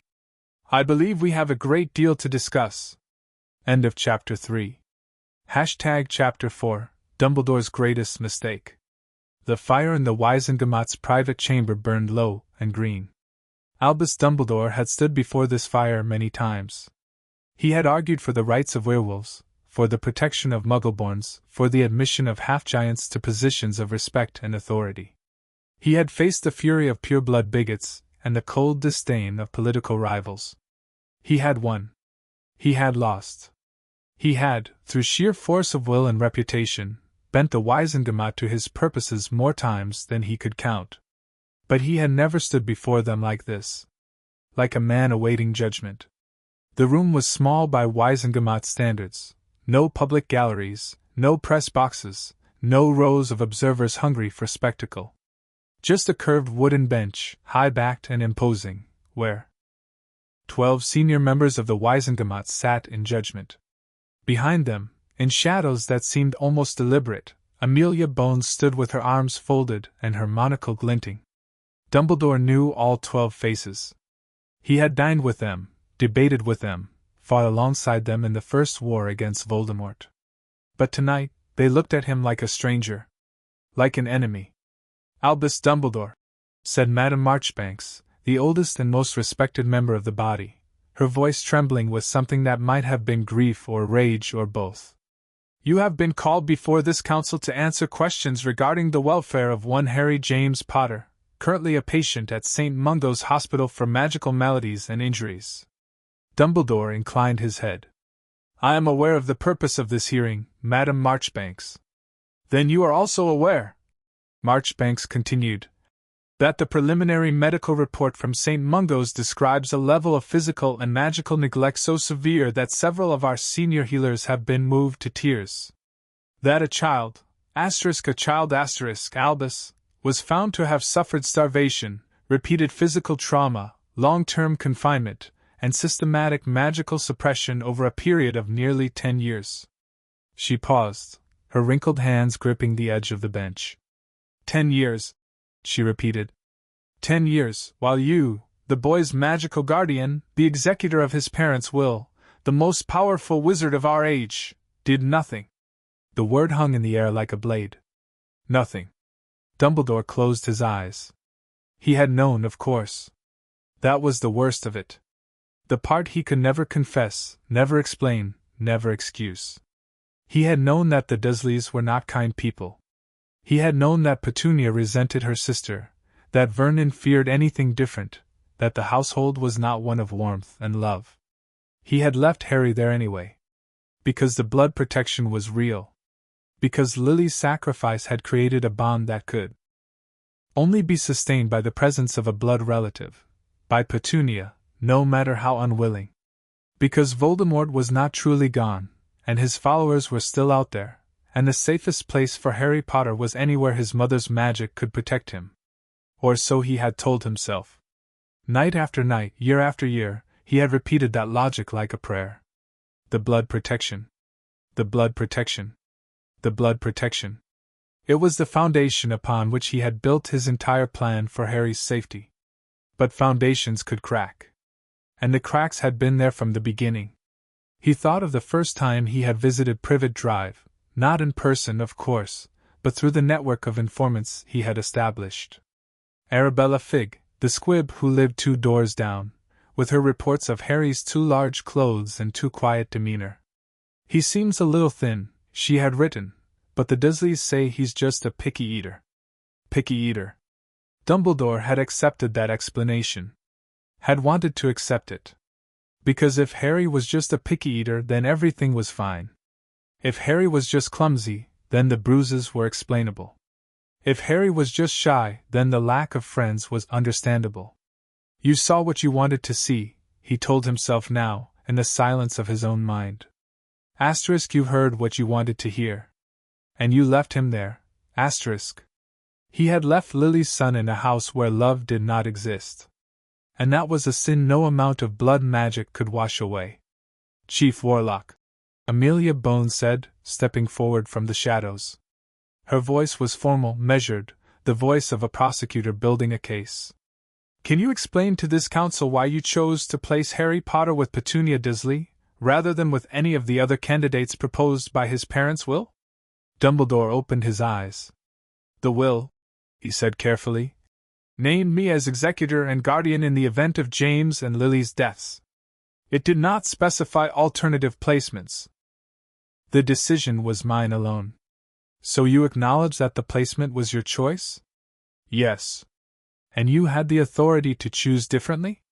To place Harry with a wizarding family, perhaps, or to raise him yourself at Hogwarts?" Dumbledore hesitated. In theory, yes. But the blood protection. Ah, yes. Amelia's monocle glinted. The blood protection.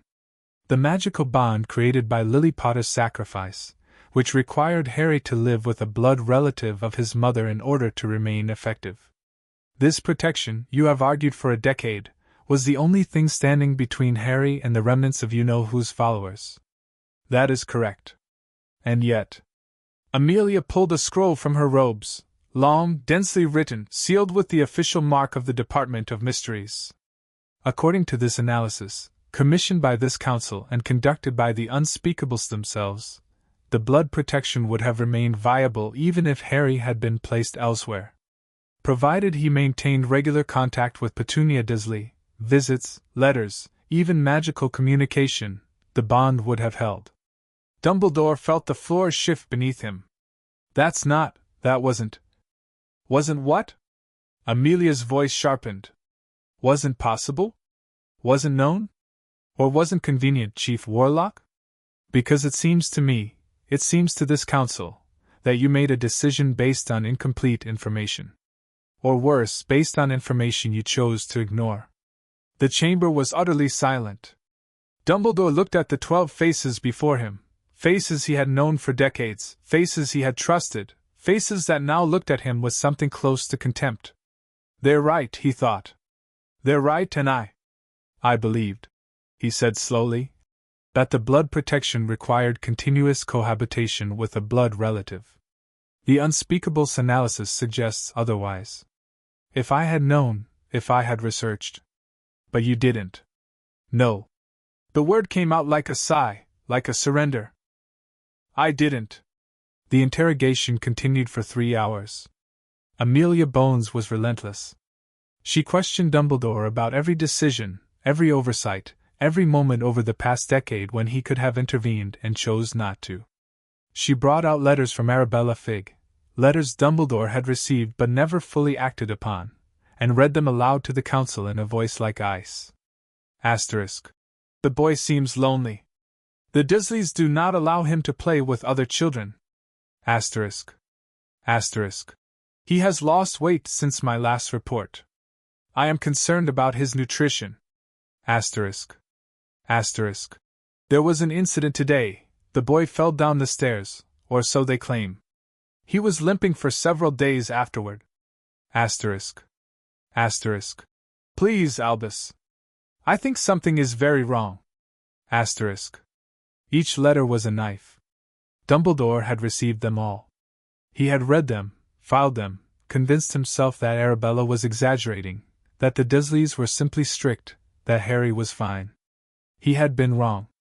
Chief Warlock, Madame Marchbanks said when the letters had been read, I must ask you directly. Did you ever visit Privet Drive? Did you ever lay eyes on Harry Potter between the night you left him on the Dursleys' doorstep and his admission to St. Mungo's? Dumbledore's throat tightened. No, he whispered. I did not. Did you send anyone in your stead? A representative, a healer, anyone who could assess the boy's condition firsthand? No. Did you order any form of regular monitoring beyond Mrs. Figg's reports? Dumbledore paused. No. I did not. The silence that followed was deafening. Madame Marchbanks removed her spectacles and polished them slowly, her hands trembling. When she spoke again, her voice was soft, almost gentle, but with an undercurrent of steel that Dumbledore had rarely heard from her. Albus, she said, using his first name for the first time in 40 years, you are one of the greatest wizards of our age. You have done more for the magical world than anyone alive today. But in the matter of Harry Potter, you have failed. Failed the child.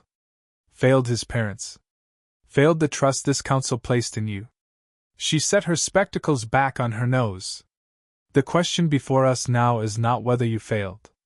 That has been established. The question is, what do we do about it? Dumbledore requested a recess. It was granted, though not without protest from several council members who wanted to press further. He retreated to a small antechamber off the main hall, a room he had used many times to prepare for speeches, to review legislation, to compose his thoughts before difficult debates. Now, he used it to weep. Not loudly. Not dramatically. Just a few tears, silent and shameful, that tracked down his cheeks and dripped onto the collar of his robes. He stood at the window, looking out at the London skyline, grey and smudged with rain, so different from the twinkling stars of Hogwarts, and tried to remember the last time he had felt so small. Lily, he thought. Asterisk, I'm so sorry. I'm so sorry, asterisk. He had promised her. He had stood over her body, over her broken body, killed by a curse he should have been there to block, and he had promised to protect her son. To raise him. To keep him safe. Instead, he had handed him to monsters. And the worst part, the absolute worst part, was that he had meant well. He had genuinely, sincerely believed that he was doing the right thing. The blood protection. The safety of Privet Drive. The chance to grow up away from the pressures of the wizarding world, away from the fame and the expectations and the target on his back. You meant well, he told himself bitterly. And look where meaning well has gotten you. The door opened behind him. Dumbledore did not turn. He knew the footsteps, light, quick, slightly nervous. The footsteps of someone who had spent a lifetime walking on eggshells, trying to please everyone, trying to be good. Albus. Remus Lupin said softly. Amelia sent me. She thought you might need someone. Dumbledore closed his eyes. Remus Lupin. James's best friend. The last remnant of the Marauders, scarred by lycanthropy and grief, living on the edges of a world that had never fully accepted him. Dumbledore had given him a place at Hogwarts, had protected him from the worst of the prejudice, had thought of himself as something of a benefactor. But he had never told Remus the truth about Harry. He had never told anyone. How is he? Dumbledore asked, still facing the window. Harry? Remus was quiet for a moment. I haven't seen him. The healers are restricting visitors. They say he's too traumatized for strangers. But I've heard things. What things? Things that make me want to hunt down every Dursleyan. Remus stopped, took a breath. Things that make me wish I had fought harder to be part of his life. That I had asked, instead of assuming Dumbledore knew best. Assuming Dumbledore knew best. The words echoed in Dumbledore's mind like a curse. Remus, he said, turning finally to face the young man. Remus looked terrible, pale, thin, with dark circles under his eyes and a tremor in his hands that had nothing to do with the upcoming full moon. I need to ask you something. And I need you to answer honestly. Remus nodded warily. Why didn't you fight harder? Dumbledore asked. You were James's best friend. You loved Harry like a godson. Why did you accept my decision to place him with the Dursleys? Why didn't you demand a role in his life? Remus flinched. Because, he said slowly, I'm a werewolf. Because I was grieving. Because I was broken and could barely take care of myself, let alone a baby. Because, his voice cracked. Because I was afraid, Albus. Afraid of what I might do. Afraid of the monster inside me. Afraid that I would hurt him the way I've hurt everyone else. And now? Remus's eyes glittered with tears. Now I would give anything, anything, to go back. To hold him. To tell him. He's not alone. He stopped, swallowed hard. But I can't. None of us can. All we can do is move forward. Move forward. Such simple words. Such an impossible task. When Dumbledore returned to the chamber, his composure was restored. Not his confidence, that was gone, perhaps forever. But his presence, the quiet gravity that had always marked him as someone worthy of respect. He walked to his place before the council and stood with his hands clasped behind his back, his expression open and unguarded. I will not make excuses, he said. I will not deflect blame. I made a series of errors born of arrogance, of overconfidence, of a belief that I alone knew what was best for Harry Potter. Those errors have caused incalculable harm to an innocent child. He paused, looking at each council member in turn. I am here to accept whatever judgment this council sees fit to impose. Whether that is removal from my positions, restriction of my powers, or even imprisonment, I will accept it. Because Harry deserved better. And because I failed to give him better. The council members exchanged glances. Amelia Bones stepped forward again. Chief Warlock, this council is not currently considering punitive measures. We are investigating. We are learning. And we are trying to determine how best to proceed, both for Harry's welfare and for the security of the wizarding world. She paused. That said, we do have questions about your future involvement with Harry Potter. Given your history of decision-making regarding his care, several council members have expressed concern about your continued role as his magical guardian.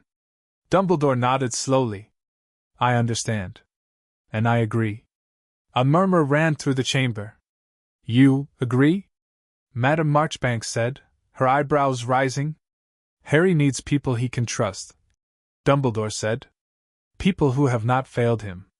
People who will put his welfare above all other considerations, including politics, including strategy, including the so-called greater good.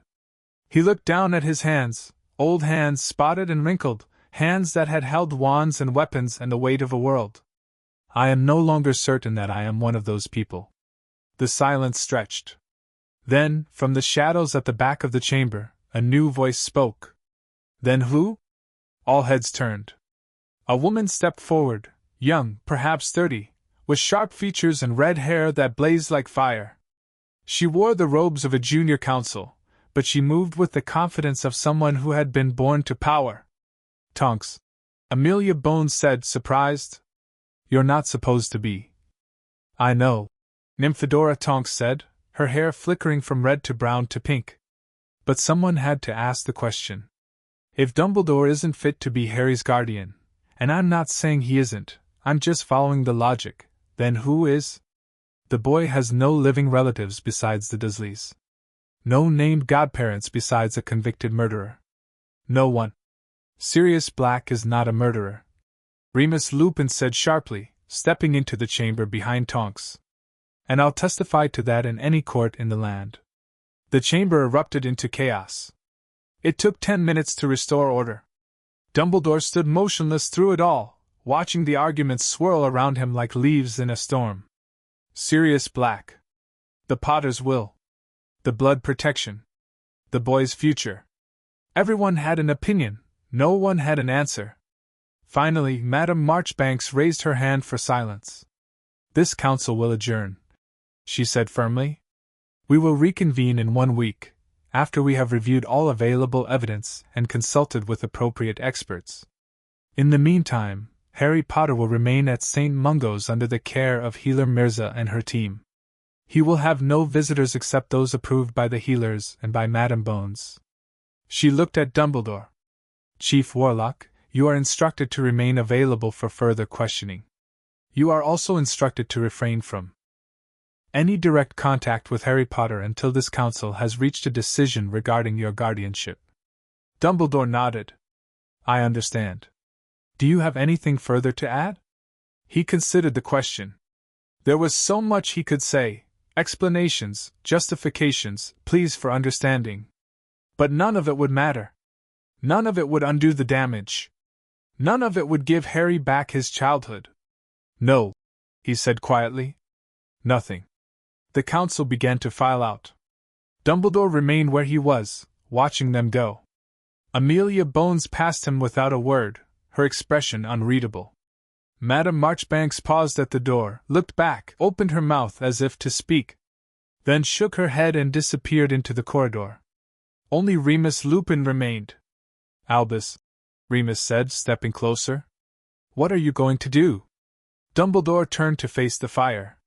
The green flames flickered and danced, casting strange shadows across the walls. In their depths, he thought he could see shapes: a stag, a dog, a wolf, a rat. The marauders, whole and young and full of life. Forgive me, he thought again. Forgive me for what I've done to your son. I'm going to help him, Dumbledore said finally. Not as his guardian. Not as his director. But as someone who cares about him. Someone who wants to see him heal. And if he doesn't want your help? Dumbledore smiled, a sad, broken smile that made him look every one of his 115 years. Then I will find a way to be worthy of it anyway. That night, Dumbledore returned to Hogwarts. The castle was quiet, the students asleep in their dormitories, the portraits dozing in their frames, the ghosts drifting through walls like memories made visible.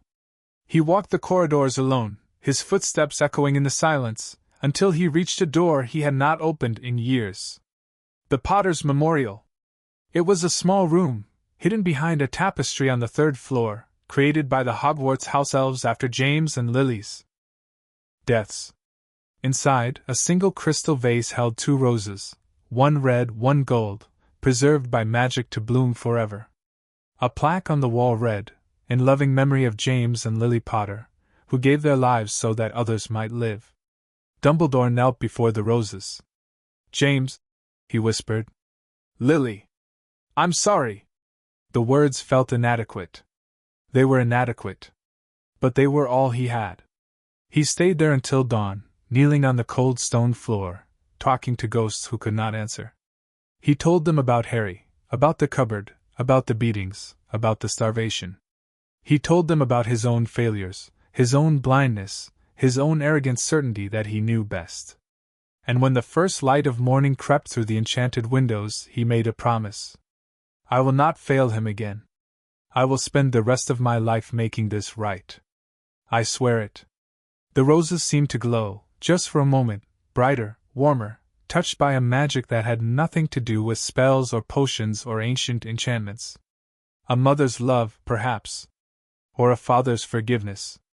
Or simply the hope that even the greatest mistakes could be redeemed. Dumbledore rose, his knees aching, his heart heavy. He had a long road ahead, a road of accountability, of healing, of learning to trust others with the burdens he had always carried alone. But for the first time since that terrible night 11 years ago, he was ready to walk it. Not as a leader. Not as a savior. Just as a man who had failed, and wanted, desperately, to do better. End of Chapter 4. Chapter 5. The Boy Who Feared Kindness. The knock on the door came at exactly 9 o'clock. Harry had been awake for hours. Not because he couldn't sleep. The dreamless draught had worked its quiet magic, and the nightmares had stayed mercifully away. No, he was awake because the silence was worse than the nightmares. The silence of the hospital room, broken only by the soft crackle of the fire and the distant drip of liquid. Somewhere down the hall. The silence of a world that had suddenly stopped making noise. He wasn't used to silence. The cupboard had been full of sounds, Dudley's snoring from above, the creak of the stairs when Uncle Vernon came down for midnight snacks, the whisper of spiders building their webs in the corners. The kitchen had been full of sounds, Aunt Petunia's shrill commands, the clatter of pans, the hiss of food cooking that Harry was never allowed to eat. The school had been full of sounds, Dudley's gang laughing, teachers calling on students who weren't Harry, the scrape of chairs on linoleum floors. But this room was quiet. Too quiet. And the quiet made Harry think. Made him remember. Made him relive every moment of the past 9 years in vivid, agonizing detail. So when the knock came, he almost welcomed it. "Come in," he said, and was surprised by how steady his voice sounded. The door opened to reveal a woman he hadn't seen before. She was short, shorter than Nimra, with silver-streaked hair braided into a coronet around her head. Her robes were soft gray, unadorned except for a single silver pin in the shape of a crescent moon. Her face was lined with age, but her eyes were young, sharp, observant, kind. And that was the problem. Harry didn't trust Kind. Kind was a trap. Kind was what Aunt Petunia looked like when the social worker came to visit, all smiles and concerned questions, until the door closed and the mask dropped. Kind was what teachers looked like when they asked about the bruises, gentle voices and soft touches, until they decided it wasn't their problem and looked away. Kind was the bait. And Harry had learned, long ago, not to take the bait. "Hello, Harry," the woman said, closing the door behind her. She didn't approach his bed, just stood by the door, her hands clasped in front of her, her posture open and unthreatening. My name is Healer Agatha Thorne. I'm a mind healer. Do you know what that means? Harry shook his head. It means I help people whose minds have been hurt, Agatha said simply. Not like a broken bone, though that hurts too, but deeper. The kind of hurt that happens when someone treats you badly for a very long time. When they tell you things that aren't true. When they make you feel like you don't matter. You don't matter. Uncle Vernon's voice. Aunt Petunia's voice. Dudley's voice.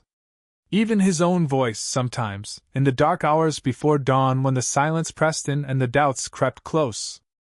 Asterisk, you don't matter. You're a freak. No one wants you. No one will ever want you. Asterisk.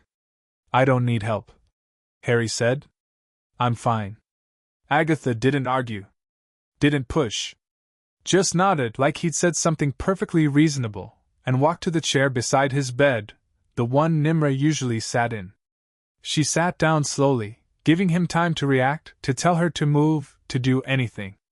Harry did nothing. I used to tell people I was fine too, Agatha said, settling into the chair with a small sigh. Even when I wasn't. Even when I hadn't slept in days. Even when I couldn't eat without feeling sick. Fine was a word I used to make people go away. Harry looked at her hands.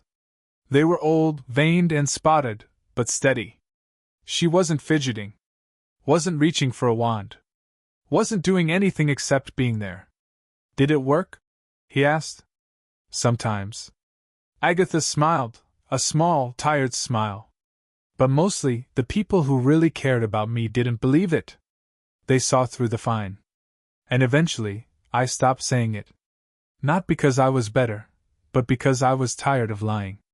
Tired of lying. Harry understood that. He was tired too, tired of pretending the cupboard was a bedroom, that the bruises came from falling, that he wasn't hungry even when his stomach cramped with emptiness. Tired of saying I'm fine when what he meant was please help me. But no one ever helped. No one ever had. Why are you here? He asked. I don't know you. I don't know if I can trust you. Agatha nodded. That's a very smart question, Harry. And the honest answer is, you don't have to trust me. Not today. Not tomorrow. Maybe not ever. But I'm going to keep coming back anyway. I'm going to keep sitting in this chair, and I'm going to keep being here, and eventually, when you're ready, we'll start talking. And if I'm never ready? Then we'll sit in silence. That's okay too.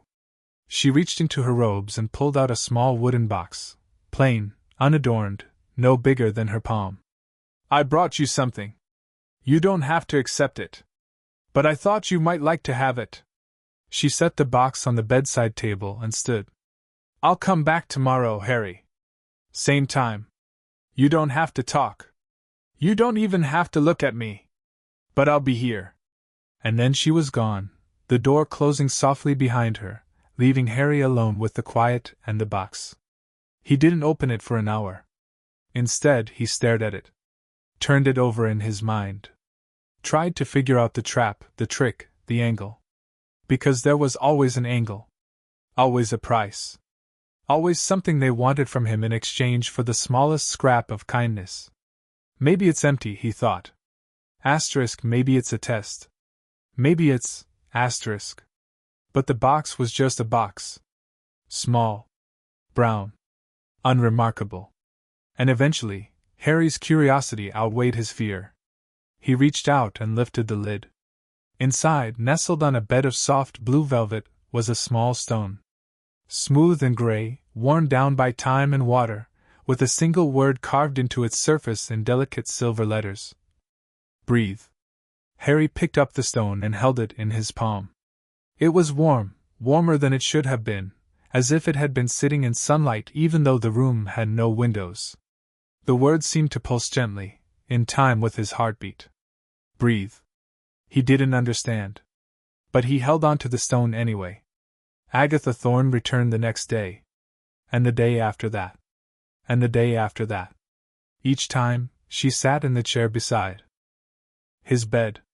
Each time, she asked him how he was feeling, not how are you, which was a question people asked without wanting an answer, but how are you feeling, which was different. Which meant she actually wanted to know. And each time, Harry said, "Fine." But Agatha never seemed disappointed. Never sighed. Never looked at him with that mixture of pity and frustration that he'd seen on the faces of teachers and social workers and neighbors who had tried and given up. She just nodded, pulled out a book, and read. Not aloud. Not to him. Just to herself, quietly, while he lay in his bed and watched the stars move across the ceiling and tried not to think about the stone hidden under his pillow. On the fourth day, Harry spoke first. "Why do you keep coming?" Agatha looked up from her book, something old and leather-bound, with a title and a language Harry didn't recognize. "Because I said I would." "But you don't have to." Harry's voice was rough, frustrated. "No one's making you. You could just stop. Go away. Forget about me." "I could," Agatha agreed. "But I won't." "Why?" She closed her book and set it on her lap. Her eyes, those sharp, kind eyes, studied his face for a long moment. "Because you remind me of someone I used to know. Someone who was very hurt. Someone who thought no one would ever stay." "Did someone stay?" Agatha smiled. "Eventually. Someone stayed. And it made all the difference." Harry looked away. His throat was tight, his eyes burning with tears he refused to shed.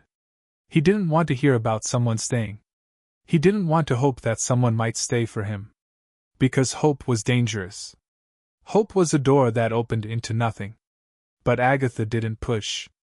She just picked up her book and kept reading, and the silence between them was different now, warmer somehow. Less empty. Like a room that held two people instead of one. On the sixth day, something broke. Harry didn't mean for it to happen. He had been doing so well, holding himself together, keeping the tears at bay, maintaining the careful walls he had built over years of survival. But Agatha had asked a simple question: what was your favorite thing to do at the Dursleys' house? And the answer had opened a crack in his defenses. "I used to watch Dudley's computer," he heard himself say. Through the crack in the door. He had games, racing games, fighting games, and sometimes, when he was at school, I would sneak in and watch the screen saver. The colors. The shapes. Moving and changing and never staying the same. Agatha said nothing. Just waited. It was the only time things made sense. Harry continued, his voice barely a whisper. The colors didn't care who I was. They didn't call me names or lock me in cupboards or... He stopped. Swallowed. They just were. And for a little while, I could just be too. The tears came then, silent at first, then heaving, ugly sobs that shook his entire body. He pressed his hands over his face, ashamed, so ashamed, because crying was weakness and weakness was dangerous, and the Dursleys had taught him that showing emotion only made things worse. But Agatha didn't tell him to stop. She didn't reach for him, not yet, not until he was ready. She just sat beside him, her presence steady and warm, and let him cry. You're safe, she said quietly, when the sobs began to subside. You're safe, Harry. No one is going to hurt you for crying. No one is going to punish you for feeling. They always did before. Harry gasped. Uncle Vernon said, he said crying was for babies. For girls. For weaklings. He said. Another sob tore through him. He said I wasn't allowed to cry. Ever. Uncle Vernon was wrong. The words were simple. Matter-of-fact. But they landed like a blow. He was wrong, Agatha repeated. Crying isn't weakness, Harry. It's release. It's your body letting go of pain so it doesn't have to carry it anymore. And you've been carrying so much pain for so long. Harry lowered his hands. And looked at her, really looked at her, for the first time. Her eyes were wet too. She wasn't crying, she was too professional for that, but there were tears in her eyes, and that somehow made it worse and better at the same time. She cares, he thought. She actually cares. Why? He asked for the second time. Why do you care? You don't know me. I'm just. Asterisk, just a freak. Just a burden. Just a boy who should have died so his parents could live. Asterisk. You're just Harry, Agatha said softly. And Harry deserves someone who cares. That's all. Just Harry. No one had ever called him that before. He was always Potter or boy or freak or the boy who lived, some title, some label, something that wasn't quite a person. But Agatha had called him Harry. Just Harry. Like that was enough. Like he was enough. And for the first time in 9 years, Harry began to believe that maybe, just maybe, he was. That night, Harry dreamed of his mother. Not the green light this time, or the cold voice, or the screaming that usually haunted his sleep. He dreamed of a garden, a small, sunlit garden with flowers he couldn't name and a woman with red hair kneeling in the dirt. She was humming. He couldn't hear the tune, not really, but he could feel it, vibrating through the ground and up into his bones. It was warm. Safe. The kind of song you hum to a baby when you wanted them to sleep. Mum, he tried to say, but his dream self was small, too small for words, and all that came out was a soft, gurgling sound. The woman looked up. Her eyes were green, his eyes, the eyes everyone said he'd inherited from her, and they were full of a love so fierce, that it made his chest ache. My Harry, she whispered, though her lips didn't move. My brave, beautiful boy. Don't go, Harry wanted to scream. Don't leave me again. Please. Please, But the garden was fading, and the woman was fading, and the warmth was fading, and Harry woke gasping, his face wet. With tears, the stone clutched so tightly in his hand that the word breathe had left an imprint on his palm. He wasn't alone. Agatha was there, not in the chair, but beside him, on the edge of his bed, her hand hovering over his shoulder like she wanted to touch him but didn't dare. You were crying out, she said quietly. In your sleep. I came as soon as I heard. Harry looked at her through his tears. The room was dark, only the fire and the ceiling stars giving light, and Agatha's face was half in shadow. But her eyes were clear. Concerned. Kind. But for once, the kindness didn't feel like a trap. I saw my mom, Harry whispered. In my dream. She was in a garden. She was happy. That sounds like a good dream. It was. Harry's voice cracked. But then she left. She always leaves. Everyone always leaves. Agatha was quiet for a moment. Then she said, Can I tell you something? Something I've learned in all my years of helping people? Harry nodded. Love doesn't leave, Agatha said softly. People leave. Bodies leave. But love, real love, stays. It stays in the memories. In the dreams. In the way you feel when you think about someone who mattered to you. Your mother's love is still here, Harry. It's in your bones. In your blood. In the magic that saved your life when you were just a baby. But I can't feel it, Harry said, desperate. I want to feel it, but I don't know how. I don't even remember her. I don't remember either of them. I was too young. Then we'll help you remember, Agatha said. Not all at once, that would be too much. But slowly. Gently. We'll find the pieces of your parents that still exist in the world, in photographs, in memories, in the people who loved them, and we'll put them together. Not to replace what you lost, but to help you understand what you still have. What you still have. Harry thought about the stone under his pillow. About Nimra's gentle hands. About Agatha's steady presence. About the healers who had cried when they saw his scars. Maybe, he still had more than he knew. The next morning, Harry asked for breakfast. Not because Nimra brought it, though she did, as always, with a smile that was starting to feel less strange and more familiar. But because he was hungry. Actually, genuinely hungry. The kind of hunger that came from wanting, not from needing. He ate everything on his tray. And when he was done, he looked at Nimra and said, Can I have more? Nimra's eyes widened. Then she grinned, a real grin, wide and bright and happy, and hurried out of the room to fetch seconds. When she returned with a plate of toast and jam, Harry took it without flinching. And when Agatha arrived at 9 o'clock, he didn't say fine. He said, "I dreamed about my mum again.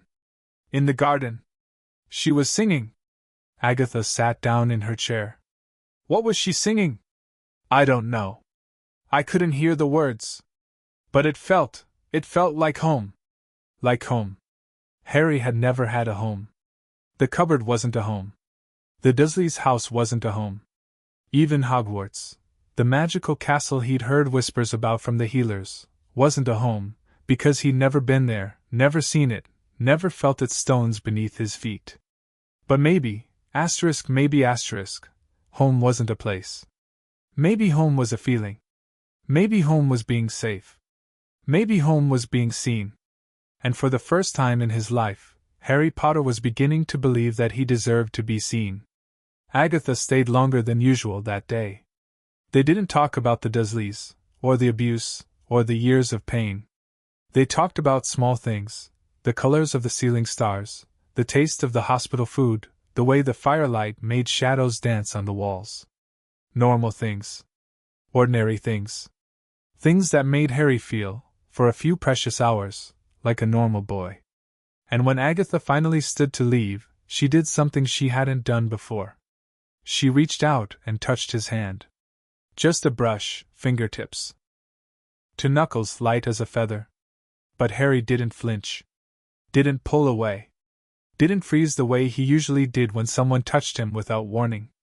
He just let her. "Same time tomorrow?" Agatha asked.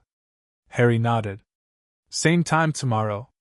She smiled, warm and real, and left. Harry stared at the door for a long time after she was gone. Then he reached under his pillow and pulled out the stone. Breathe. He was breathing. For the first time in years, maybe for the first time ever, he was breathing. And it didn't feel like survival anymore. It felt like living. End of Chapter 5. Chapter 6. Amelia Bones opens an investigation. The file on Harry Potter weighed 7 pounds. Amelia Bones knew this because she had weighed it herself, on the brass scales in her office at the Department of Magical Law Enforcement. 7 pounds of parchment, photographs, medical reports, witness statements, and magical analyses. 7 pounds of evidence documenting nearly 10 years of abuse, neglect, and systematic cruelty. 7 pounds of proof that the wizarding world had failed a child. She had been reading for 6 hours. The fire in her office had burned low, casting long shadows across the walls lined with law books and case files. Outside her window, the Ministry of Magic hummed with the quiet activity of the night shift, aurists coming and going, clerks filing reports, the endless machinery of governance grinding on. But inside her office, there was only silence and the soft rustle of parchment as Amelia turned another page. October 12, 1981. Initial Placement Report. Subject: Harry James Potter. Age 15 months. Placement: Private Residence, 4 Privet Drive, Little Whinging, Surrey. Guardian: Petunia Dursley, maternal aunt, and Vernon Dursley, husband. Magical Guardian: Albus Percival Wulfric Brian Dumbledore, Chief Warlock of the Wizengamot, Supreme Mugwump of the International Confederation of Wizards, Headmaster of Hogwarts School of Witchcraft and Wizardry.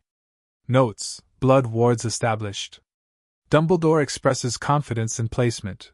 Asterisk. Amelia set down the report and pressed her fingers to her temples. Dumbledore expresses confidence in placement. How many children had been placed in dangerous homes because someone in authority expressed confidence? How many had suffered because the adults in charge assumed, that everything was fine? She thought of her niece, Susan. Young, bright, trusting. If someone had placed Susan in a home where she was starved and beaten, Amelia would have burned the ministry to the ground. But Harry Potter had no one. No parents. No godparents. Sirius Black was in Azkaban, and Peter Pettigrew was dead. No extended family except the Dursleys. No one to fight for him, to demand answers, to ask the questions that should have been asked years ago. No one except Amelia. And she was determined to change that. She began with the neighbors. Not Arabella Figg, Amelia would get to her later. But the other residents of Privet Drive, the ones who had lived beside the Dursleys for years and must have seen something. Must have heard something. Must have known, on some level, that the boy in number 4 was not being treated like a beloved nephew. The interviews took 3 days. Amelia conducted them herself, traveling to Little Whinging in Muggle clothes, knocking on doors with a notepad in her hand and a false smile on her face. She told the neighbors she was a social worker following up on an old case. She asked about the Dursleys, about the boy, about anything out of the ordinary. And slowly, reluctantly, the neighbors began to talk. He was a quiet child, said Mrs. Puckle from number 6, twisting her apron in her hands. Never heard a peep from him. Not like that Dudley, he was always shouting, always making noise. But the little one, he was like a ghost. You'd see him in the garden sometimes, when they let him out. Just standing there. Staring at nothing. Did you ever see any signs of abuse? Amelia asked, keeping her voice gentle. Mrs. Puckle's eyes darted away. Aye, well, he was always wearing clothes that were too big. And he was thin, terribly thin. But the Dursleys said he had a condition. A medical condition. Who was I to question? Who was I to question? Amelia had heard that phrase 100 times in her career. It was the rallying cry of the bystander, the mantra of the watcher who saw something wrong but looked away. Who was I to question? Not my place. Not my business. Not my problem, But it was their problem. It was everyone's problem. Because a child had suffered while they stood by and did nothing. Thank you, Mrs. Puckle, Amelia said, and added another note to her ever-growing file. The teacher interviews were worse. Harry had attended primary school in Little Whinging, a small, nondescript building with peeling paint and a playground that smelled of old rubber.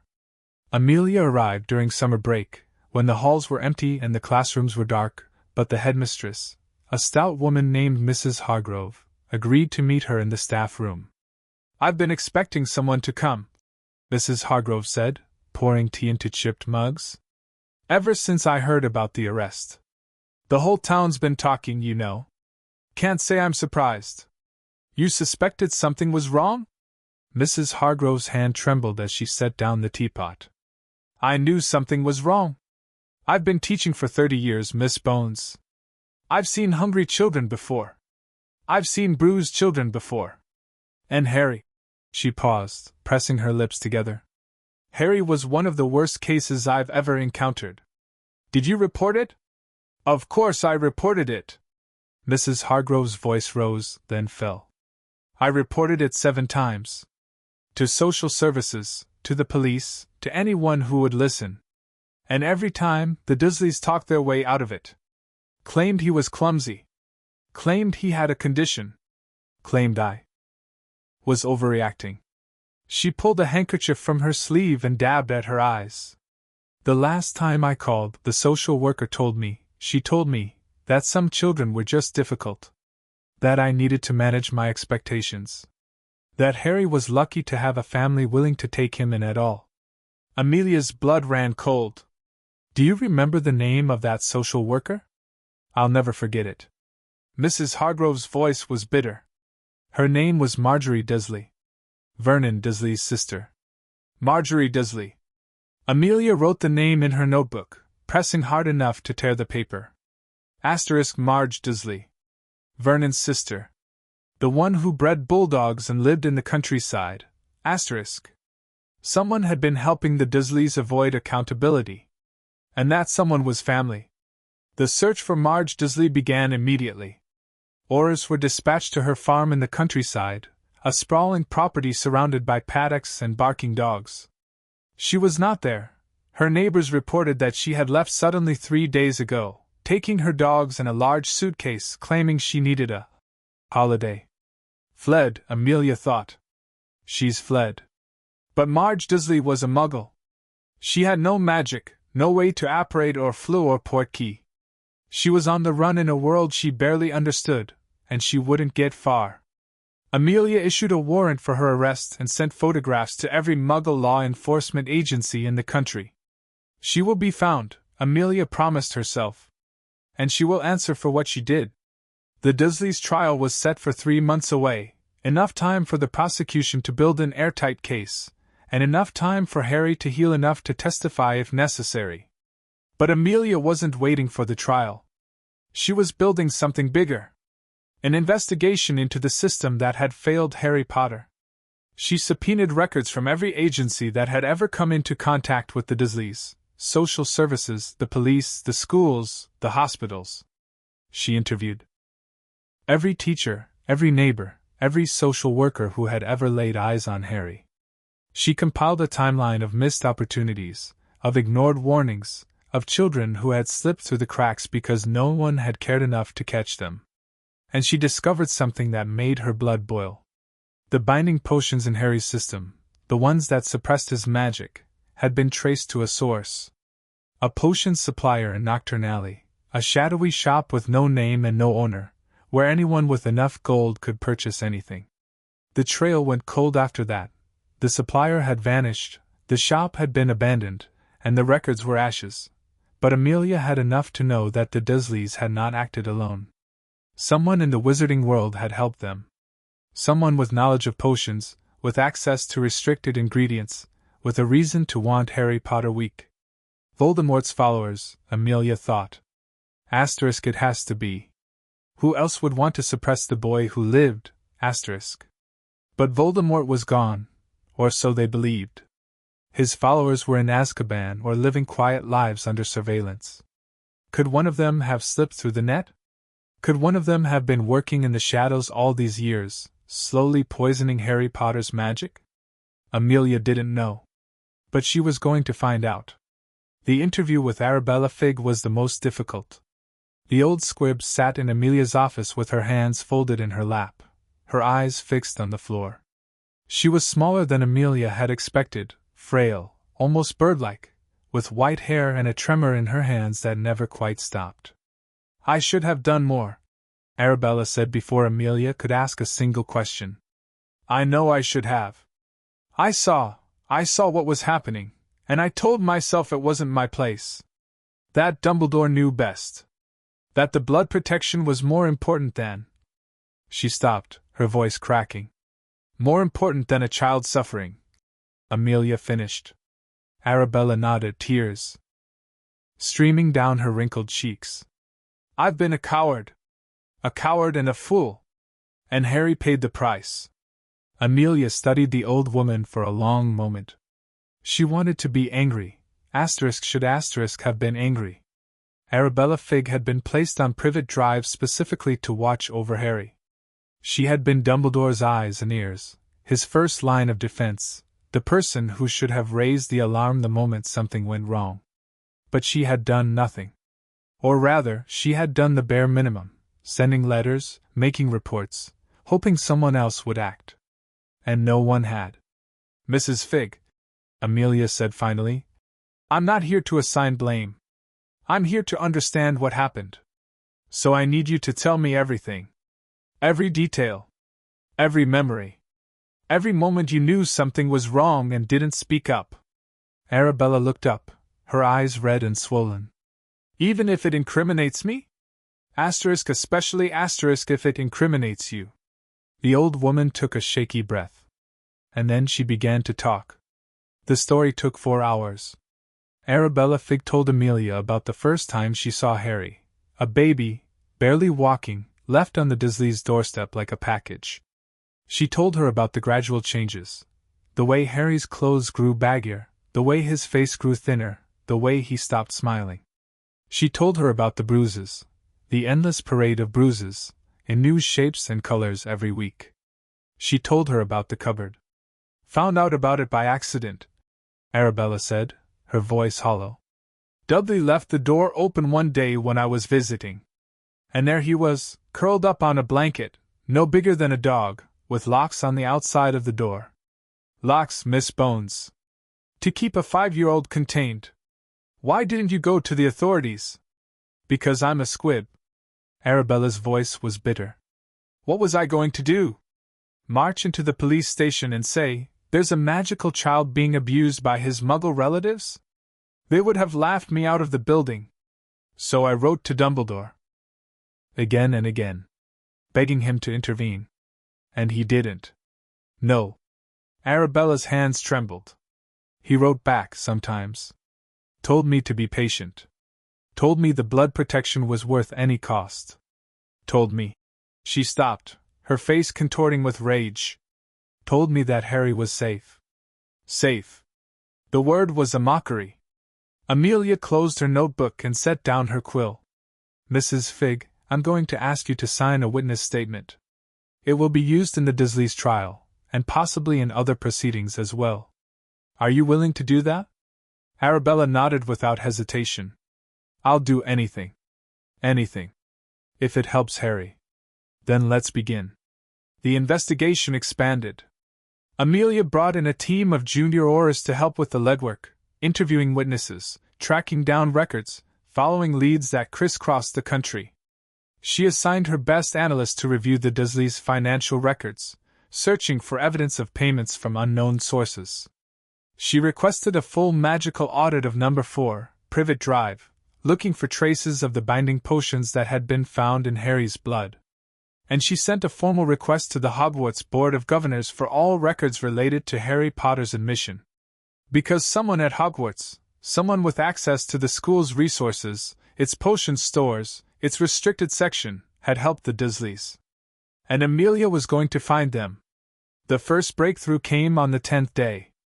Aura Proudfoot burst into Amelia's office without knocking, her face flushed with excitement and something else, something that looked like barely contained fury. Madam Bones, she said, breathless. We found something. In the Dursleys' garden. Amelia stood. What? Bones, Proudfoot said. Small animal bones. Buried under the rose bushes. They've been there for years. Some of them are so old they're practically fossilized. Amelia's blood ran cold. Animal bones? Proudfoot shook her head. We thought so too. At first. But the analysis came back this morning. She held up a parchment, her hand shaking. They're not animal bones, Madam Bones. They're human. Infant human. At least 3 different sets, by the look of it. The room spun. Asterisk infant bones. Buried under the rose bushes. At Number 4, Privet Drive. Asterisk. What are you saying? Amelia whispered, though she already knew. I'm saying, Proudfoot said, that Harry Potter might not have been the first child to live at Privet Drive. And if our preliminary dating is correct, some of those bones have been there since before he was born. Before Harry was born. Before the Dursleys moved into Number 4. Before any of this began. Amelia sat down heavily, her mind racing. The Dursleys were hiding something, something far bigger than the abuse of one child. And she was going to uncover every dark secret they had buried. Get me a warrant, she said, her voice steady despite the pounding of her heart. A full forensic excavation of the Dursleys' property. Every inch of soil, every brick in the walls, every stone in the foundation. I want to know what else they've been hiding. And the bones? Amelia closed her eyes. Notify the Muggle authorities. This is beyond our jurisdiction, technically.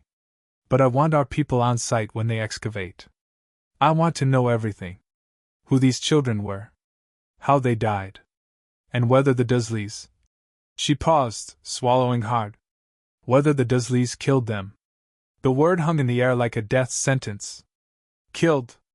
Because if the Dursleys had murdered before, if they had hurt other children, killed other children, then Harry's survival was nothing short of a miracle.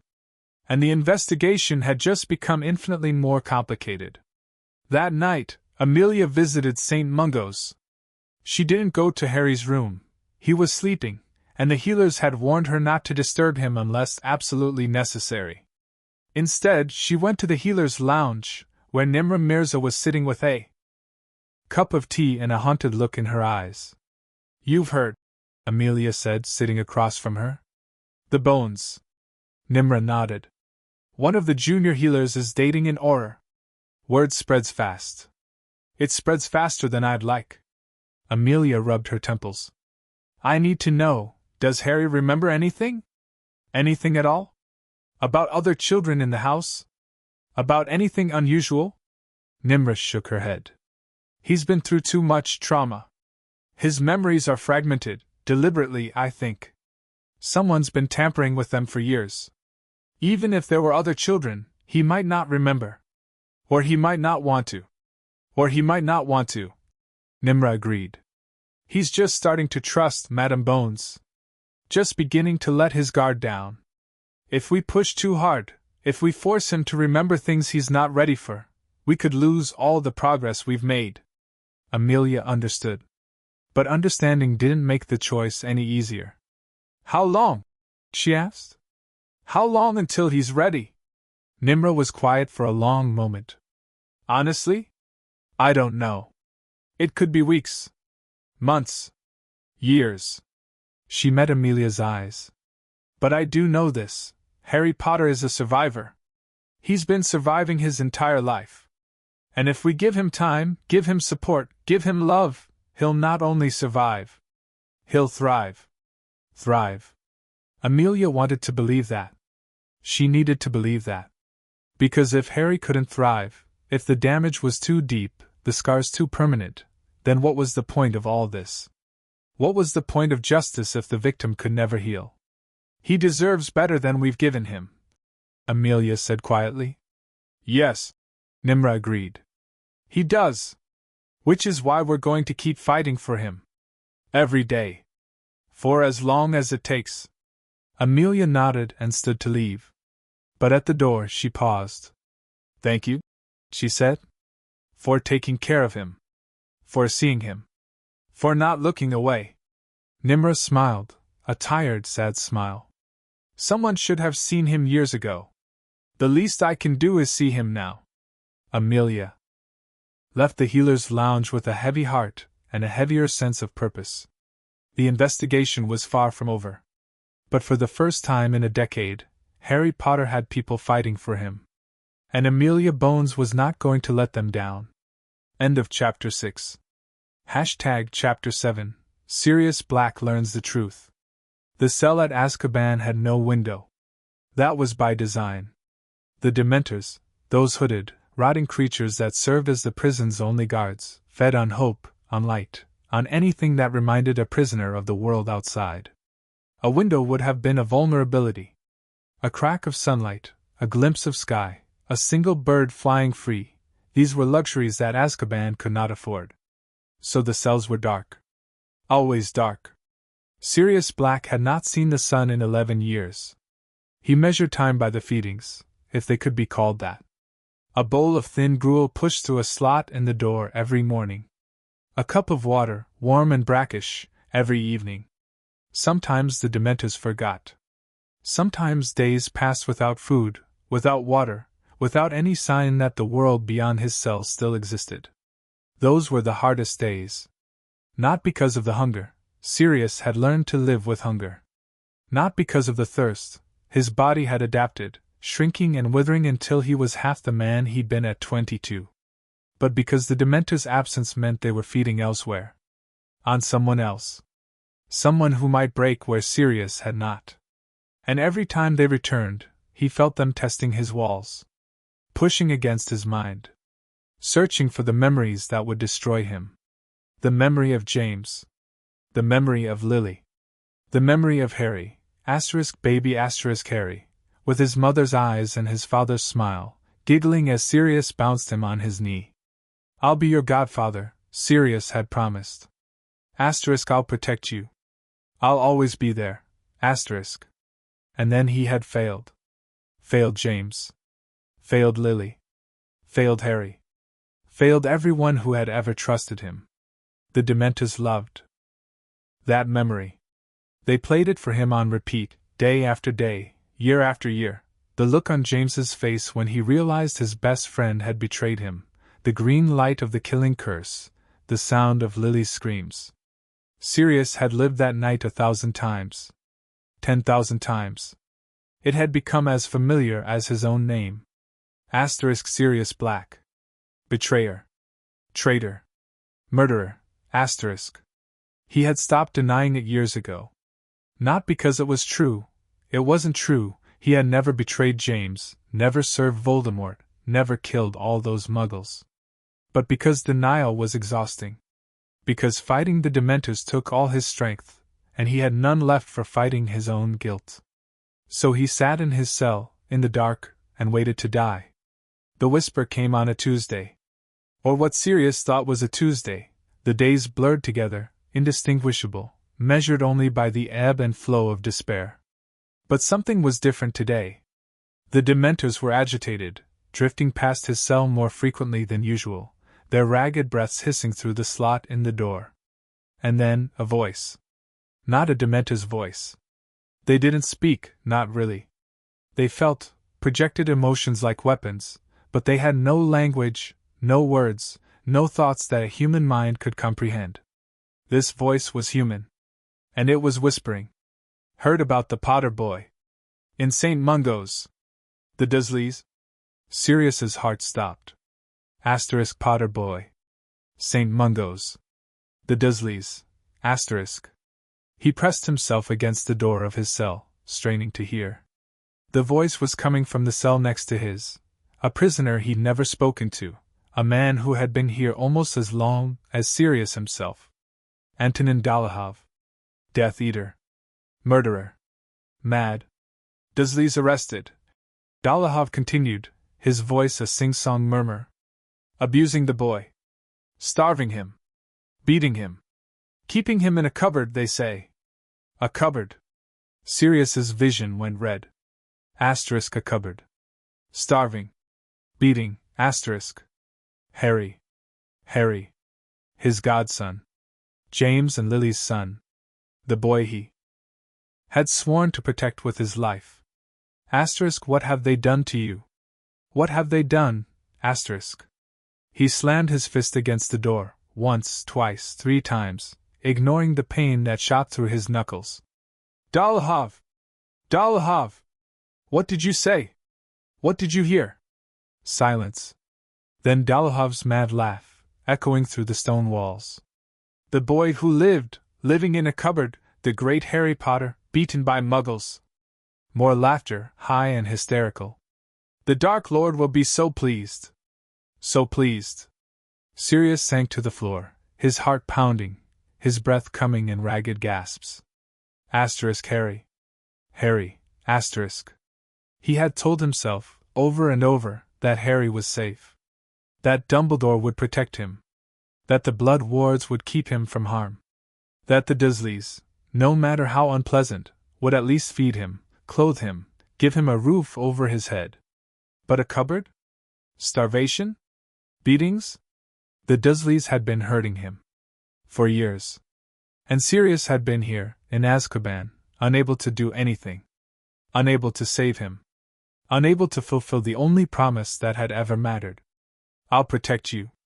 I'll always be there. He had failed. Failed so completely, so catastrophically, that there were no words for it. But he could still act. He could still escape. He could still find Harry and make this right. The plan formed slowly, pieced together from fragments of desperation and rage. Sirius had thought about escaping before, in the early years, when the Dementor's influence was weaker and his mind was still his own. But he had always talked himself out of it. Where would he go? What would he do? He was a wanted man, a fugitive, a traitor in the eyes of the world. Even if he escaped, he would spend the rest of his life running. But now, there was a reason to run. Harry needed him. Not Dumbledore, who had failed. Not the Ministry, which had looked the other way. Not the strangers at St. Mungo's, no matter how well-intentioned. Harry needed him. And Sirius would move heaven and hell to answer that need. He began by observing the Dementor's patterns. They were less attentive than they had been in the early years, complacent, perhaps, or simply bored. Azkaban had not seen an escape in decades. The prisoners were broken, hopeless, incapable of even imagining freedom. But Sirius was not broken. He was angry. And anger, he had learned, was its own kind of magic. The transformation came on the third night. Sirius had always been able to become a dog, an animagus, like James and Peter, though his form was different. A great black dog, shaggy and silent, with eyes that saw more than human eyes could see.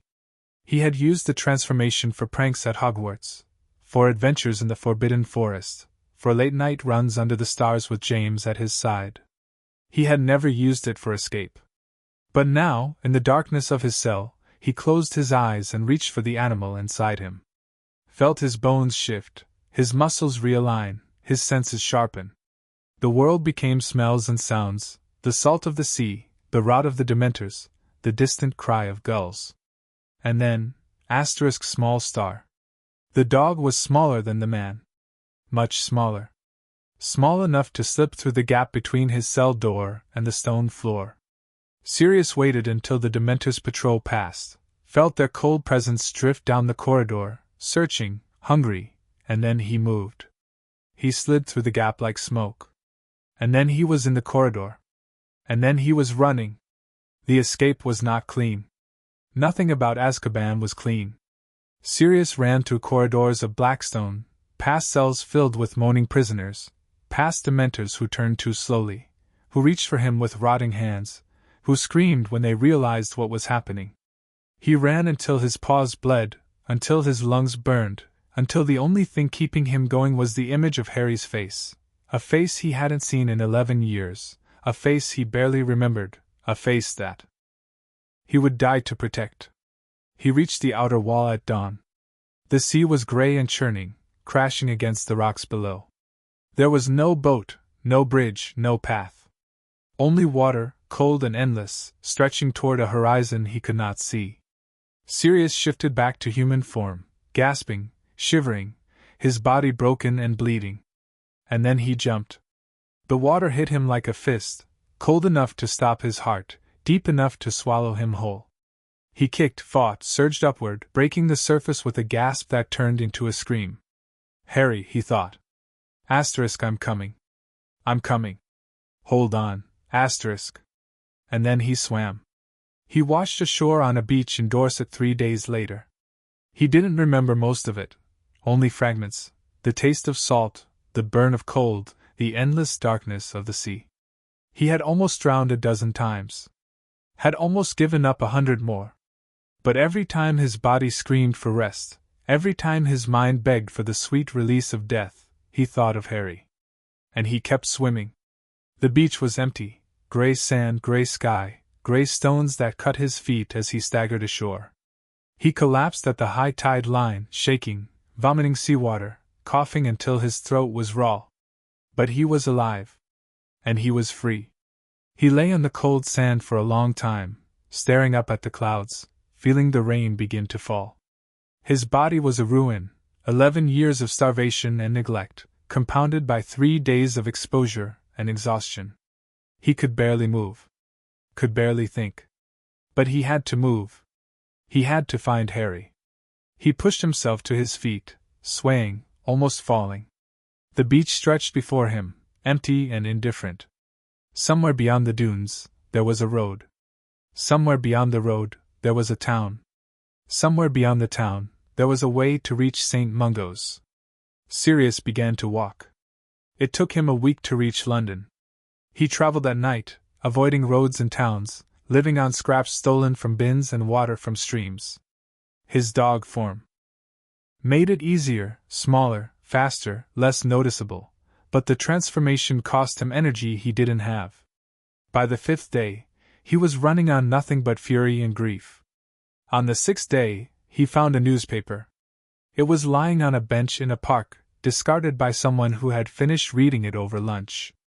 Sirius, in human form, wrapped in a coat he'd stolen from a clothesline, picked it up with trembling hands and read the headline. Boy who lived abused by Muggle relatives, Dursleys arrested, Dumbledore faces inquiry. Below the headline was a photograph, moving, magical, taken by a Daily Prophet photographer who had somehow gained access to St. Mungo's. It showed a hospital bed, white sheets, and a boy with dark hair and green eyes. Harry. Sirius's breath caught in his throat. Harry was older now, 11 years old, almost 12, with a face that was too thin and eyes that were too old. He was wearing hospital pajamas, and there were bandages visible on his arms, and he was flinching even as the photograph moved, shrinking away from something out of frame. They hurt you, Sirius thought, tears streaming down his face. Asterisk, they hurt you, and I wasn't there. I wasn't there, asterisk. But he was here now. And he was going to make it right. The article was brief. The prophet was notoriously unreliable, and the full story was still unfolding, but it contained enough information for Sirius to form a plan. Harry was at St. Mungo's Hospital for Magical Maladies and Injuries, in the children's ward. The Dursleys were in ministry custody, awaiting trial. Dumbledore was under investigation, his authority crumbling. And no one, was coming to claim Harry.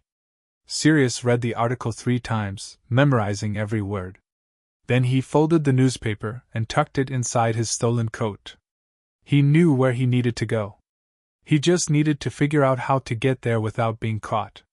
St. Mungo's was located in London, hidden from Muggle eyes behind the facade of an old department store. Sirius had been there once before, the night Harry was born, when James had been so nervous he'd operated into the wrong waiting room. That memory was 11 years old. But the location was burned into Sirius's brain. He reached the building at midnight. The street was empty, dark and silent, the kind of silence that came before rain. Sirius stood across from the department store facade, watching the occasional witch or wizard enter through the hidden entrance. He couldn't just walk in. He was too recognizable, even after 11 years in Azkaban, even with his face gaunt and his hair matted, someone would know him. He needed another way. He circled the building twice, searching for anything, a window, a door, a crack in the wards. And then, on the third pass, he found it. A ventilation shaft. Small, narrow, barely wide enough for a dog. Sirius smiled for the first time in 11 years. Time to become Padfoot again. The shaft was dark and hot, filled with the smell of dust and magic. Sirius crawled for what felt like hours, his paws scraping against metal, his heart pounding in his ears. He had no idea where the shaft led, only that it went inside, and inside was where Harry was. He emerged in a storage closet. The room was small, filled with linens and potions and the sharp smell of antiseptic. Sirius shifted back to human form, his body screaming in protest, and pressed his ear against the door. Silence. He opened the door and stepped into a corridor. It was late, past visiting hours, and the hospital was quiet. A few healers passed, their robes swishing against the floor, but none of them looked twice at the gaunt, ragged man in the stolen coat. Sirius kept his head down and walked. He had no idea where Harry's room was. But he could feel him. A pull, like a string tied around his heart, tugging him forward. Through corridors, past closed doors, up a flight of stairs and down another hallway. The pull grew stronger with every step. And then, their star. A door. Plain white, with a small plaque that read, Patient 743, Potter, H. Sirius's hand trembled as he reached for the handle. Harry, he thought. I'm here. I'm finally here, He opened the door. The room was dark, lit only by the soft glow of enchanted stars on the ceiling. In the bed, surrounded by pillows and blankets, a small figure lay sleeping. Harry. Sirius approached on silent feet, his heart in his throat. The boy was so small, smaller than he should be, smaller than James had been at that age. His face was pale, his cheeks hollow, his wrists thin as sticks. There were scars on his arms, old scars, faded but still visible, and a bruise on his temple that was still healing. They hurt you, Sirius thought again, the words a litany of grief. They hurt you, and I couldn't save you. He sank to his knees beside the bed, his legs unable to hold him any longer. And then, he wept. Not the silent tears he had shed in Azkaban, the ones the Dementors fed on like nectar. But great, heaving sobs that shook his entire frame, that tore from his throat like wounded animals, that drowned out everything else in the room. I'm sorry, he thought. I'm so sorry. I should have been there. I should have protected you. I should have, The boy stirred. Sirius froze, his breath catching in his throat. Harry's eyes opened, green, so green, Lily's eyes exactly, and for a moment, they simply looked at each other. A stranger and a ghost. A boy and the man who should have raised him. And then, in a voice that was barely a whisper, Harry spoke. Who are you? Sirius opened his mouth to answer, but no words came. How could he explain? How could he possibly convey the depth of his failure, the weight of his grief, the desperate, clawing love that had driven him across an ocean and through the gates of hell? I'm your godfather, he wanted to say. I'm the one who should have been there. I'm the one who failed you. But all that came out was, I'm Sirius. Sirius Black. And his voice broke. I knew your parents. I was there when you were born. I held you in my arms and promised to protect you. Harry stared at him. I'm sorry, Sirius whispered. I'm so sorry I wasn't there. The silence stretched between them like a wound. And then, slowly, hesitantly, Harry reached out and touched Sirius's face. His fingers were cold, trembling. But they brushed against Sirius's cheek, wiping away a tear. You're crying, Harry said. Yes. Why? Because I love you, Sirius said. And because I spent 11 years not being able to tell you that. Harry's eyes searched his face, looking for the lie, looking for the trap, looking for the cruelty that every other adult had shown him. But there was none. Only grief. Only love. Only a broken man who had crossed an ocean and escaped a prison designed to hold the darkest souls, all for the chance to see his godson's face. I don't know you, Harry said finally. But, he paused, swallowing. But I think I'd like to. Sirius laughed, a wet, broken sound, and pressed Harry's hand to his cheek. That's more than I deserve, he said. But I'll take it. I'll take anything you're willing to give. And in the darkness of the hospital room, with the stars wheeling overhead and the fire burning low, Sirius Black made a new promise.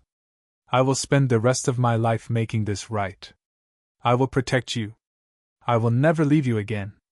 This time, he meant to keep it. The door burst open at dawn. Healers. Auras.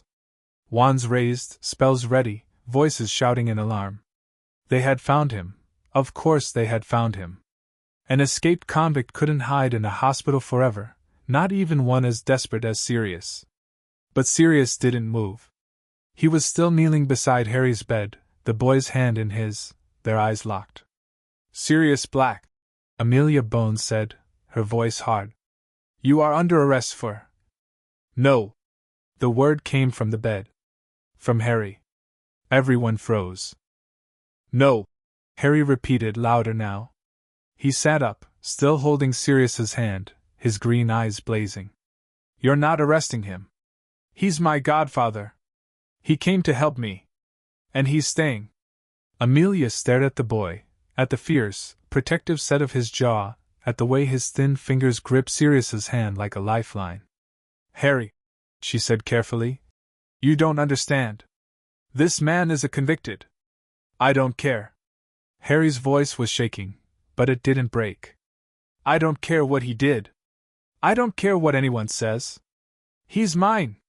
And you're not taking him away. The room was silent.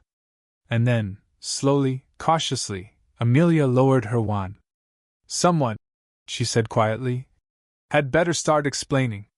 Sirius looked up at her, tears still wet on his face. I'll tell you everything, he said.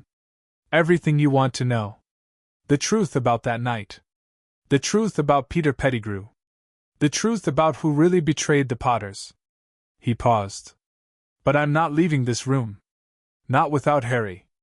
Amelia studied him for a long moment. Then she nodded. Then we'll talk here. She pulled up a chair, sat down, and folded her arms. And Sirius Black, escaped convict, wanted fugitive, the most hated man in the wizarding world, began to tell his story. End of Chapter 7. Chapter 8. The Potter Inheritance Test. The goblins arrived at St. Mungo's 3 days after Sirius's capture.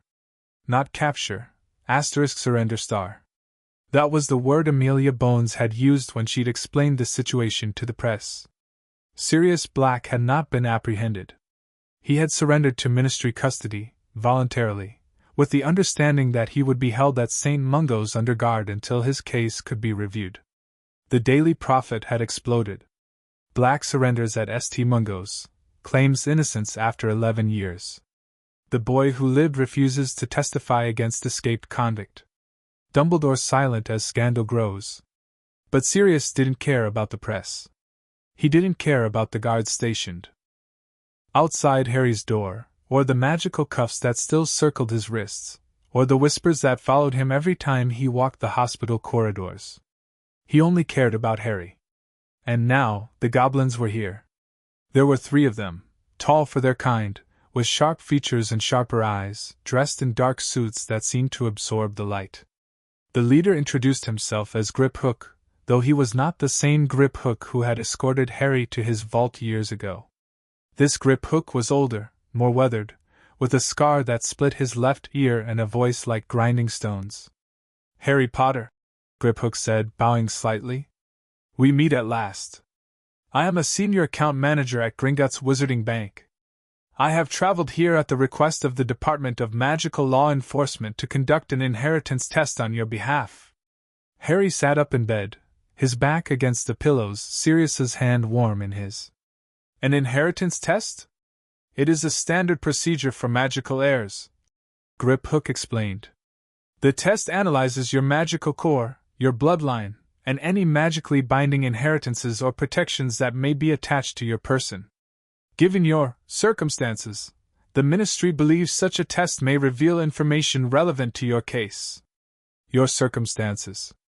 The polite way of saying your abuse, your neglect, the years of suffering no child should endure. "Will it hurt?" Harry asked. Griphook's sharp features softened, just slightly. "No, Mr. Potter. The test is painless. It requires only a few drops of blood and a moment of your time." Harry looked at Sirius. Sirius squeezed his hand. "It's your choice," Sirius said quietly. "You don't have to do anything you don't want to do." But Harry was tired of not knowing.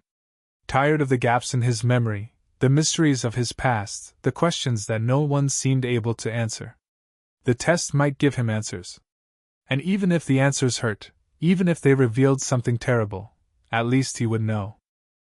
"I'll do it," Harry said. The ritual was simple. Grip Hook and his assistants set up a small stone basin on Harry's bedside table, similar to the pensieve the healers had used, but smaller, darker, etched with runes that seemed to writhe like living things. They placed a silver knife, ceremonial, ancient, its edge glowing faintly blue, beside the basin. "Your hand, please," Grip Hook said. Harry extended his right hand. His fingers were trembling, but he didn't pull away. Grip Hook took the knife and made a small cut across Harry's palm, shallow, barely more than a paper cut. A few drops of blood welled up and fell into the basin, where they spread across the surface like ink on water. The runes began to glow. Harry watched, transfixed, as the blood in the basin swirled and shifted, forming shapes he didn't recognize: a lion, a stag, a serpent coiled around a sword. Colors bled through the silver surface: gold, green, red, a deep blue that reminded him of the night sky. "What's happening?" he whispered. "Your blood is revealing your heritage," Grip Hook said, his eyes fixed on the basin. "Every magical family leaves traces in the blood of its descendants. Protections, inheritances, titles, obligations. The test reads these traces and presents them in a form we can understand." The swirling stopped, and words began to appear. Magical Inheritance Test, Harry James Potter. Date, August 3rd, 1992. Blood status, half-blood, maternal lineage, muggle-born witch, paternal lineage, pure-blood wizard, Magical core analysis asterisk. Core strength, exceptional, classified, exceeds 95th percentile. Core stability, severely compromised. Magical blockages detected, multiple, see attached. Suppression agents detected, long-term potion use, emotional trauma, deliberate binding spells. Inheritance claims by right of blood. House of Potter, paternal, lordship pending majority, age 17. House of Black, maternal great-grandmother, secondary heir. Contested. House of Peveril, ancient lineage, unverified, requires additional testing. Active magical protections asterisk. Lily Potter's blood ward active, degraded. Ancient House of Potter guardian wards, dormant, awaiting activation. Fidelius charm fragment, residual, source unknown. Magical bindings, non-consensual. Emotional suppression binding, play stage 3. Magical output binding, play stage 5, reinforced annually. Memory modification binding, play stage 7, ongoing. Loyalty binding, play stage 9, directed at Vernon and Petunia Dursley. Warning: non-consensual bindings are classified as magical assault under wizarding law. The placement of bindings on a minor is punishable by life imprisonment. Asterisk asterisk. The room was silent. Harry stared at the words, his mind struggling to process what he was seeing. Asterisk emotional suppression binding. Magical output binding. Memory modification binding. Loyalty binding, asterisk. Someone had placed bindings on him. Spells on him. Designed to control him, to weaken him, to make him obedient. And they had started when he was 3 years old. Harry, Sirius said, his voice raw. Harry, I'm so sorry. I never. You didn't know, Harry said automatically, because he didn't know what else to say. Because the words on the basin were still burning in front of him, and he couldn't look away. Asterisk loyalty binding. Directed at Vernon and Petunia Dursley. Asterisk. He thought about the way he had always tried so hard to please them. The way he had apologized for existing, for taking up space, for being himself. The way he had felt guilty when they hurt him, like it was his fault, like he deserved it.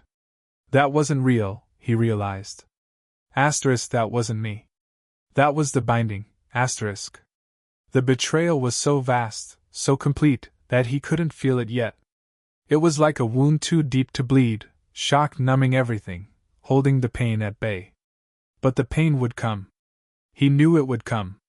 Grip hook, Amelia Bones said, stepping forward from where she had been standing in the corner.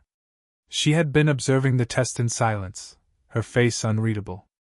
Can the bindings be removed? Grip hook studied the basin for a long moment. Some of them, yes. The emotional suppression and magical output bindings are relatively recent. They were reinforced with potions, which means they are maintained externally. Remove the potions, and the bindings will weaken. And the others? The memory modification binding is older, more complex. It was woven into Harry's magical core when he was very young, too young to resist. Removing it will require a specialist. Perhaps several. Griphook's eyes narrowed. The loyalty binding is the most dangerous. It was designed to make Harry feel affection and obedience toward his abusers. Removing it could cause psychological trauma. His mind has built structures around the binding, assumptions about himself and the world. If we simply tear it out, he could break, Nimra said quietly. She had been standing by the window, her arms folded, her face pale. The binding has been part of his identity for years. Removing it would be like removing a piece of his soul. Harry listened to them talk about him like he wasn't there. Like removing a piece of his soul. He thought about the stone under his pillow, the one that said breathe. He thought about Agatha's patient voice, her steady presence, the way she never pushed but never left. He thought about Sirius's hand in his, warm and solid and real. If the bindings were removed, if he was freed from the Dursleys' control, would he still be him? Or would he become someone else entirely? Can I think about it? He asked. Everyone turned to look at him. The bindings, Harry said. The removal. Can I think about it? Before we decide? Nimra and Griphook exchanged a glance. Then Nimra nodded. Of course, she said. This is your body, Harry. Your magic. No one is going to make decisions for you without your consent. Your consent. No one had ever asked for Harry's consent before. The Dursleys had taken what they wanted, when they wanted, without asking. The adults in his life, teachers, social workers, even Dumbledore, had made decisions about his future without ever speaking to him. But here, in this room, they were asking. And Harry realized, for the first time, that his voice mattered. The goblins left an hour later, but not before conducting additional tests. These were less invasive, magical resonance scans, heritage confirmations, a detailed analysis of the blood wards Lily Potter had placed on her son. Griphook explained each test as he performed it, his voice patient and professional, treating Harry like an equal rather than a child. You have a strong magical inheritance, Mr. Potter, Griphook said as he packed away his equipment. The House of Potter is one of the oldest and wealthiest families in Britain. Your father's vault contains enough gold to support you for several lifetimes. And the House of Black, should you choose to pursue it, holds significant political power. I don't care about gold or power, Harry said. I just want to know who I am. Griphook paused, his dark eyes studying Harry's face. Then the test has already given you something valuable, he said. Because now you know that the person the Dursleys tried to make you, weak, obedient, afraid, is not the person you truly are. That person was a construction. An illusion created by magic and cruelty. He bowed slightly. What lies beneath, that is the real Harry Potter. And I suspect he is someone worth knowing. Griphook left. Harry sat in the silence, staring at the wall. Someone worth knowing. He wasn't sure he believed that. But for the first time, he was willing to consider the possibility. Sirius stayed. The guards outside the door had protested. Sirius was still a prisoner, still dangerous, still theoretically a threat, but Amelia had overruled them. He's the only person Harry trusts, she said. We're not taking that away from him. So Sirius sat in the chair beside Harry's bed, his manacled hands resting on his knees, and watched the boy process everything. What were my parents like? Harry asked finally. Sirius's face softened. Your father, James, he was. He paused, searching for words. He was brilliant. Arrogant sometimes. Reckless. But his heart was good. He would have done anything for the people he loved. And my mom? Lily was the strongest person I ever knew. Sirius's voice grew thick. She stood up to people who were bigger, older, more powerful than her. She never backed down. And she loved your father, she loved you, with a ferocity that was almost frightening. Harry looked down at his hands. Do you think she'd be ashamed of me? Sirius leaned forward so quickly that Harry flinched, then stopped himself, forced himself to stay still. Ashamed? Ashamed, Harry, your mother would be proud of you. You survived. You survived when everything and everyone was trying to break you. That's not shame. That's strength. I don't feel strong. Strength isn't a feeling. Sirius's voice was fierce. It's a choice. Every day you get up, every day you keep going, every day you refuse to let them win, that's strength. And you've been doing that since you were a baby. Harry wanted to believe him. But the bindings, the loyalty binding, whispered otherwise. Asterisk, you're weak. You're worthless. You deserve everything they did to you, asterisk. He pulled the stone from under his pillow and held it in his palm. Breathe. He breathed. That night, Harry dreamed of the garden again. But this time, his mother was not alone. A man stood beside her, tall, messy-haired, with glasses that kept sliding down his nose. He was laughing at something, his whole face bright with joy, and when he saw Harry, his eyes lit up. There's my boy, he said, though his lips didn't move. There's my brave, beautiful boy. Dad, Harry tried to say. But his dream self was small again, too small for words. The man, James, his father, knelt down and opened his arms. "We're so proud of you," he said. Asterisk, so proud. "And we're so sorry we couldn't stay." Asterisk. "Don't go," Harry wanted to scream. "Please don't go." But the garden was fading, and his parents were fading, and the warmth was fading. Harry woke with a gasp, his face wet with tears. Sirius was there, his hand on Harry's shoulder, his eyes full of concern. "Bad dream?" he asked. Harry shook his head. "Good dream. But they left. They always leave." Sirius pulled Harry into his arms, slowly, carefully, giving him time to pull away. But Harry didn't pull away. He pressed his face against Sirius's chest and cried. And Sirius held him. Not like a stranger holding a child. Not like a healer holding a patient. Like family. Like the family Harry had never had. The next morning, Harry made a decision. He called Nimra, Agatha, and Griphook back to his room. He asked Sirius to stay. And then he spoke. "I want the bindings removed," he said. "All of them." Nimra's eyes widened. "Harry, that's a major decision. We should take more time." "I've had 9 years of the bindings," Harry said. "That's enough time. I want to know who I am without them. I want to feel what I'm supposed to feel. I want to remember what they took from me." Agatha studied his face. "It will be painful. Emotionally. Psychologically. You may not recognize yourself afterward." "I don't recognize myself now," Harry said. "At least after, I'll be me. The real me. Not the person they tried to create." Silence. Then Griphook nodded. "The goblin healers at Gringotts are the best in the world at binding removal. If Mr. Potter consents, we can begin the process within a week." "Do it," Harry said. And in that moment, with Sirius's hand in his, with the stone warm against his palm, with the memory of his parents' faces still fresh in his mind, Harry Potter made a choice. Not the choice the Dursleys had forced on him. Not the choice Dumbledore had made for him. His choice. And it felt like freedom. End of Chapter 8. Chapter 9.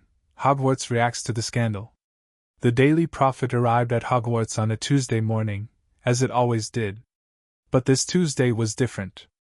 The owl that delivered the newspaper to the Gryffindor common room was not the usual scruffy barn owl that brought the daily edition. This owl was large, gray, and carried a special edition, black border, bold headline, the kind of printing reserved for royal deaths or declarations of war. Hermione Granger was the first to see it. She had come down to the common room early, as she always did, to get a head start on her reading before breakfast. The fire was still low, the room empty, the only sound the soft crackle of embers and the hoot of the grey owl as it landed on the back of a chair. She fed the owl a canute from her robe pocket. She had learned to carry small change for precisely this purpose, and unfolded the newspaper. The headline hit her like a physical blow. Boy who lived abused by Muggle relatives. St. Mungo's healers reveal years of neglect. Below the headline was a photograph, moving, magical, of a hospital bed at St. Mungo's. In the bed lay a boy with dark hair and green eyes, too thin, too pale, with bandages visible on both arms. The photograph showed him flinching away from someone out of frame, his shoulders hunched, his expression one of pure, animal terror. Hermione knew that face. Everyone knew that face. Harry Potter. The boy who lived. The hero of the wizarding world. The child who had defeated you-know-who as a baby. And he looked broken. She read the article with growing horror, her hands trembling so badly that the newspaper rattled. Asterisk malnourished. Untreated injuries. Confinement in a cupboard. Magical suppression. The Dursleys arrested. Dumbledore under investigation. Asterisk. "Oh my God!" Hermione whispered. "Oh my God!" She read the article again. Then again. Then she folded the newspaper, tucked it under her arm, and ran. She found Ron Weasley in the Great Hall, loading his plate with bacon and eggs, oblivious to the world. "Ron!" Hermione said, sliding onto the bench beside him. Ron, you need to see this. Ron looked up, his mouth full of sausage. What? She shoved the newspaper in front of his face. Ron's eyes scanned the headline. His chewing slowed. Stopped. He set down his fork with a clatter that echoed through the hall. Is this real? The Prophet doesn't print special editions for fake news, Hermione said. Ron, they starved him. They kept him in a cupboard. For 10 years. Ron's face had gone pale, paler than Hermione had ever seen it. His freckles stood out like ink spots on parchment. My mom always said the Dursleys were bad news, he said slowly. She wanted to write to Harry. After first year. Invite him to stay with us for the summer. But Dad said Dumbledore had reasons for keeping him with his aunt and uncle. Reasons, Hermione repeated, her voice sharp. What reasons could possibly justify this? Ron didn't have an answer. The Great Hall was filling up now, students streaming in from the dormitories, teachers taking their places at the high table. The morning chatter was loud, cheerful, oblivious. No one else had seen the newspaper yet. But they would. Soon, everyone would know. The news spread through Hogwarts like fiendfire. By mid-morning, every student had seen a copy of the Daily Prophet, or heard about it from someone who had. The hallways buzzed with whispered conversations, with shock and outrage and confusion. How could this have happened? How could no one have known? How could the boy who lived, the most famous wizard in Britain, have been suffering in silence for a decade?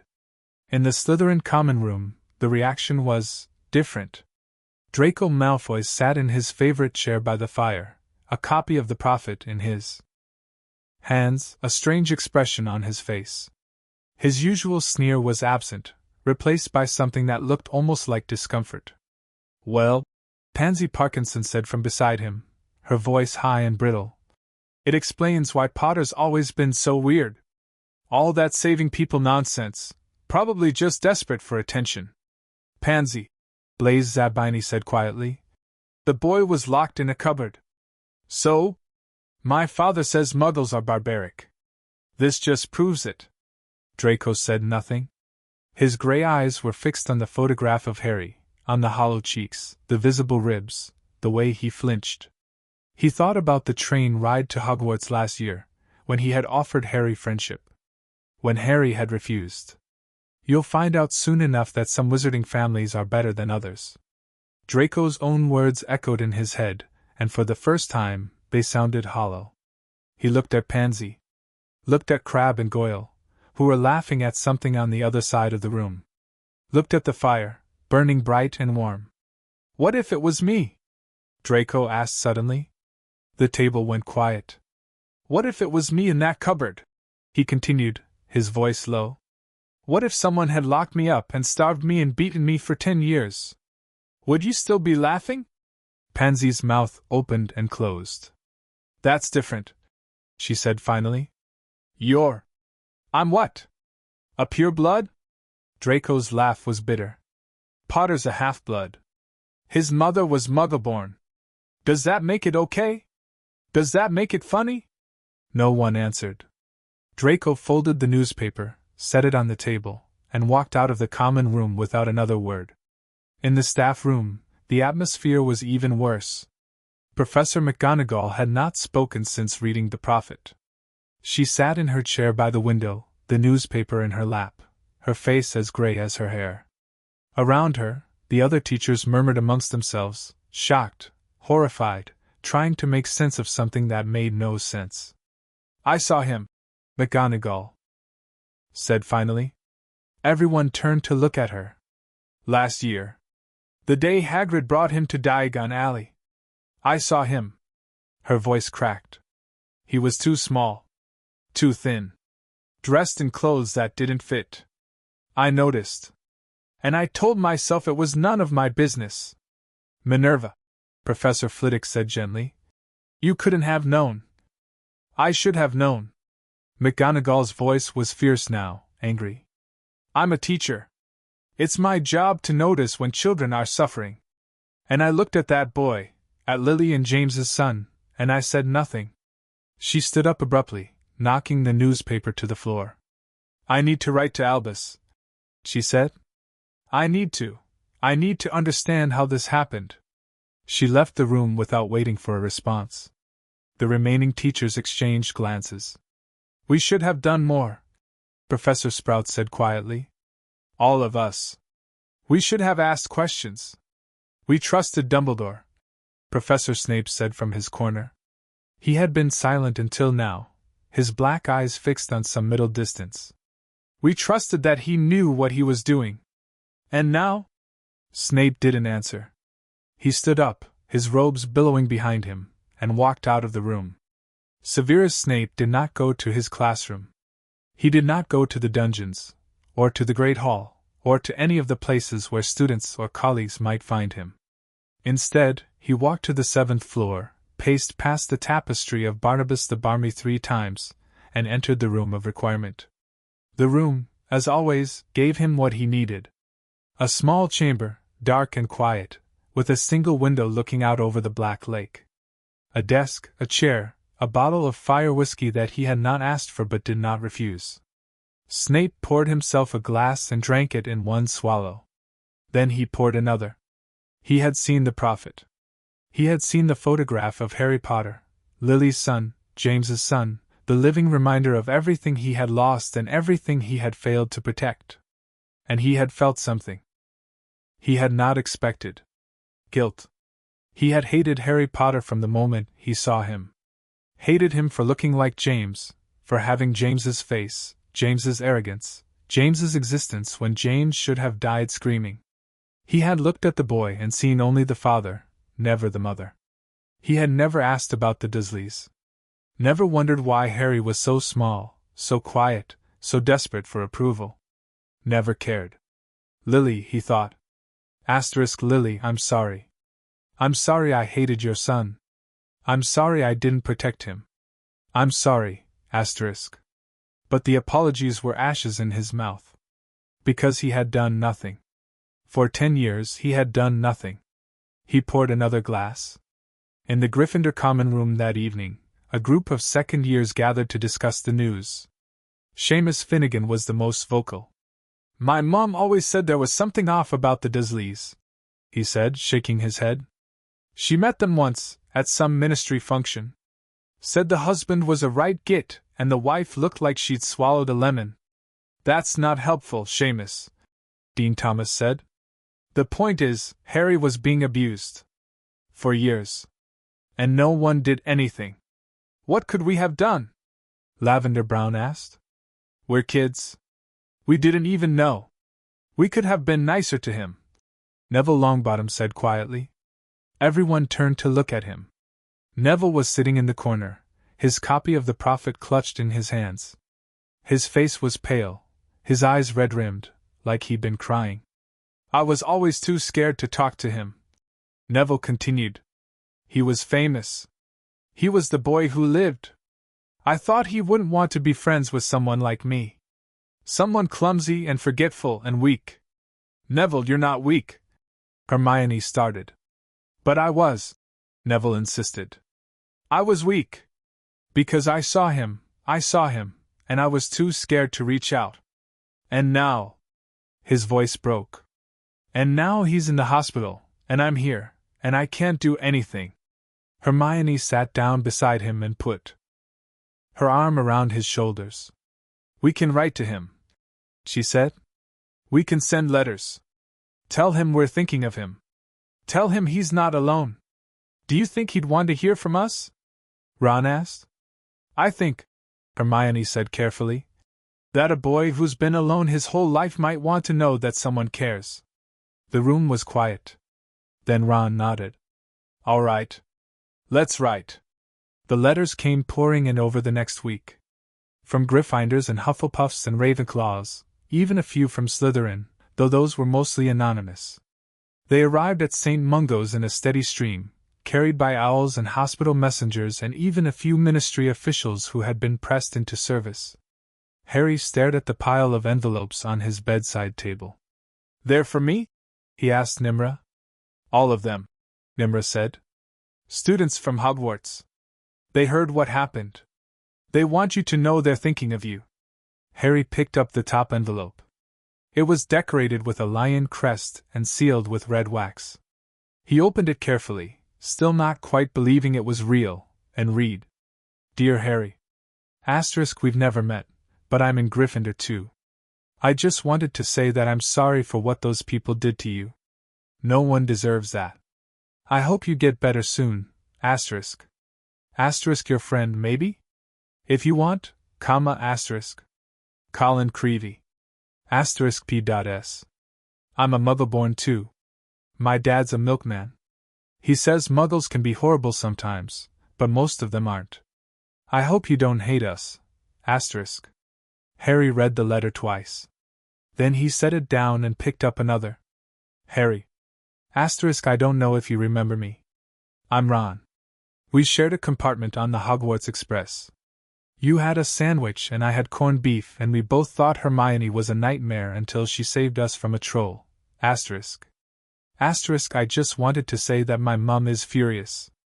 She's been writing letters to everyone, Dumbledore, the Ministry, even the Daily Prophet. She says the Dursleys should be kissed. I don't know what that means, but it sounds bad. Asterisk. Asterisk anyway. You're not alone. You have friends. We're here. Asterisk. Ron. Asterisk P.S. Hermione says I should tell you that she's sorry too. She's better with words than me. Asterisk. Harry's eyes burned. You're not alone. He had been alone his whole life. Alone in the cupboard, alone in the schoolyard, alone in a world that had given him a title and a scar and nothing else. But these letters, these clumsy, heartfelt letters from children he barely knew, made him feel seen. Like he mattered. Like he was more than just a boy who lived.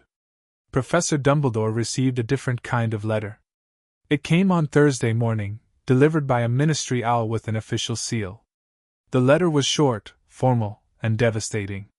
Dear Professor Dumbledore. Asterisk the Hogwarts Board of Governors has convened an emergency session to discuss your continued role as headmaster of Hogwarts School of Witchcraft and Wizardry. In light of recent revelations regarding the welfare of Harry Potter, the board has voted to place you on administrative leave pending a full investigation. Asterisk. Asterisk you are hereby instructed to vacate your office and quarters within 24 hours. Your wand has been temporarily restricted to school grounds only.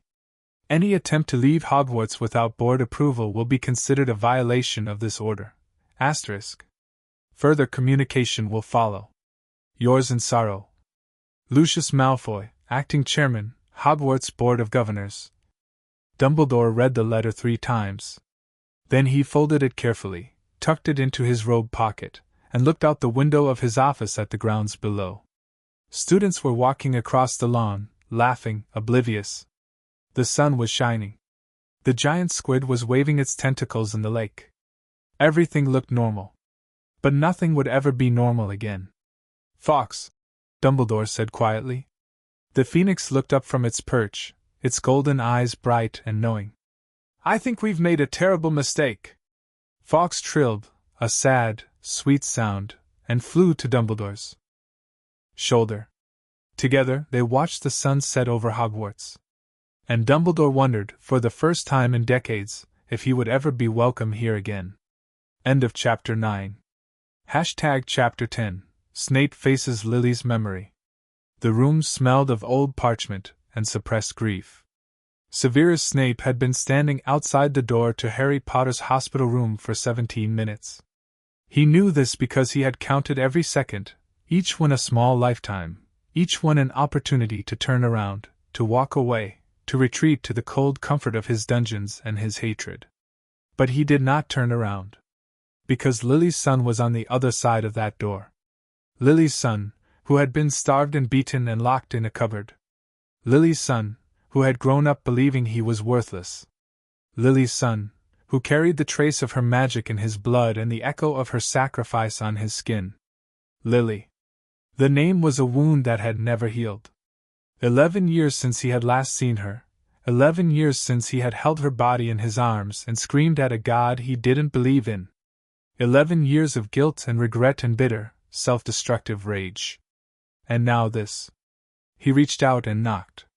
The door opened a crack. A woman's face appeared, dark-skinned, young, with tired eyes and a silver healer's badge. She looked at Snape, looked at his black robes, his sallow skin, his expression of barely concealed anguish. "You're Severus Snape," she said. Not a question. "Yes." "The potions master at Hogwarts." "Yes." She studied him for a moment longer. Then she opened the door wider. "Harry's awake. But he's tired. And he's had a difficult morning." Her voice was cool, professional, but there was an edge to it, a warning. "If you upset him, you leave." "Immediately." Snape nodded. "I understand." The healer, Nimra, her badge red, stepped aside. And Severus Snape walked into the room. Harry was sitting up in bed, a book open in his lap, the stone with the word breathe clutched in his free hand. He looked up when Snape entered, and flinched. Not because he recognized Snape. He didn't. The last time they had seen each other, Harry had been a baby, and Snape had been a young man with tears streaming down his face. No, Harry flinched because Snape was tall, and dark, and dressed entirely in black, and he looked like every nightmare the Dursleys had ever planted in Harry's mind. Stranger. Danger. Run. But Harry didn't run. He couldn't. His legs were too weak, and his body was too tired, and besides, Sirius was beside him, his hand warm and solid, and Sirius wouldn't let anyone hurt him. "It's all right," Sirius said quietly. "This is Professor Snape. He teaches at Hogwarts. He knew your parents." "Knew your parents?" Harry looked at Snape with new eyes. The man's face was gaunt, almost skeletal, with a hooked nose and lank black hair that hung around his shoulders.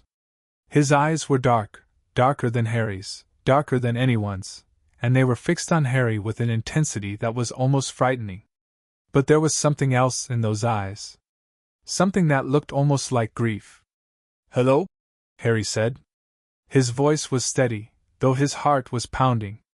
"Sirius says you were friends with my mom." Snape's expression flickered, pain maybe, or guilt. "We were friends," he said slowly. "A long time ago. Before." He trailed off, unable to finish. "Before she married my dad?" "Yes." Harry studied the man's face, looking for the lie. But there was no lie. Only pain, raw and deep, the kind of pain that came from losing someone you loved. "Why are you here?" Harry asked. Snape was silent for a long moment. Then he reached into his robes and pulled out a small glass vial, no larger than his thumb, filled with a silvery liquid that swirled and shimmered like captured moonlight. "I brought you something," he said. "A memory. Of your mother." Harry's breath caught. "A memory?" "A pensive memory. Extracted from my own mind." Snape's voice was rough, reluctant, like every word cost him something. I thought you might want to see her. To hear her voice. To know what she was like before." He didn't finish the sentence. He didn't have to. Before she died. Before Voldemort. Before everything went wrong. Sirius tensed beside Harry. He and Snape had never been friends, had, in fact, been enemies since their first day at Hogwarts. But even Sirius couldn't deny the gift Snape was offering. A memory of Lily. A chance for Harry to see his mother, to know her, to feel her. "Can I?" Harry asked, looking at Nimra. Nimra hesitated. "Memories can be overwhelming. Especially for someone who's been through what you've been through." "I've been through a lot of overwhelming things," Harry said. "I can handle one more." Nimra looked at Sirius. Sirius shrugged. "Let him try," Sirius said. "If it's too much, we stop." Nimra sighed, but nodded.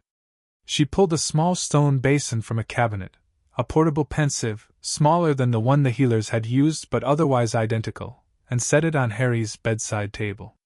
"The memory goes in here," she explained.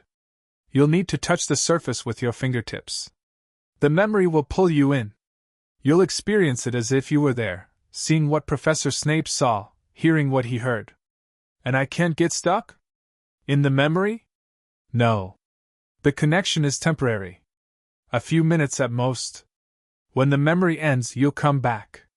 Harry took a deep breath. Then he took the vial from Snape's hand. The memory was warm. That was the first thing Harry noticed. The world inside the pensive was golden, lit by a sun that seemed to shine from everywhere and nowhere, casting soft shadows across a room he didn't recognize. A kitchen, maybe, or a sitting room. There were flowers on the windowsill, and books stacked on the table, and a fire crackling in the hearth. And there was a girl. She was young, younger than Harry, maybe 10 or 11, with red hair that fell in waves past her shoulders and eyes that were a bright, brilliant green. Her eyes, his eyes. Mum. Harry's heart clenched. The girl, Lily, was sitting on a sofa, a book open in her lap, her lips moving silently as she read. She was dressed in Muggle clothes, a simple dress, blue with white flowers, and her feet were bare, tucked beneath her like she was trying to keep them warm. A voice came from somewhere off to the side. A boy's voice, young and awkward and trying too hard to sound casual. What are you reading? Lily looked up, and Harry saw her face clearly for the first time. She was beautiful, not in the way of paintings or photographs, but in the way of real people, alive and breathing and there. Her eyes sparkled with intelligence, and her smile was quick and bright. A book, she said. About magic. The boy, young Snape, Harry realized, with shorter hair and fewer lines on his face, stepped into view. He was thin and pale, dressed in clothes that were too big for him, but his eyes were the same. Dark. Intense. Hungry. There's no such thing as magic, young Snape said, but his voice was teasing, almost gentle. Lily laughed, a sound like bells, like water over stones, like everything good in the world. Says the boy who can make flowers bloom by looking at them. That's not magic. That's just me. Well, me is magic. Lily closed her book and set it aside. And one day, I'm going to prove it to everyone. I'm going to go to that school, the one you told me about, and I'm going to learn everything. And then I'm going to come back and show them all. Show who? Everyone who ever called me a freak. Her voice was fierce now, her eyes blazing. Everyone who said I was strange, or weird, or wrong. I'm going to show them that being different isn't a curse. It's a gift. Young Snape looked at her like she had hung the moon. You're not a freak, Lily, he said softly. You're the most wonderful person I've ever known. Lily's smile softened. You're not so bad yourself, Sev. Sev. Harry watched the two children, his mother and the man who had become her enemy, and felt something crack open inside him. They had been friends. Real friends. The kind of friends who looked at each other like they were the only people in the world. What had gone wrong? What had torn them apart? The memory flickered, shifted, and suddenly Harry was somewhere else. A train platform. Steam hissing, voices shouting, families embracing.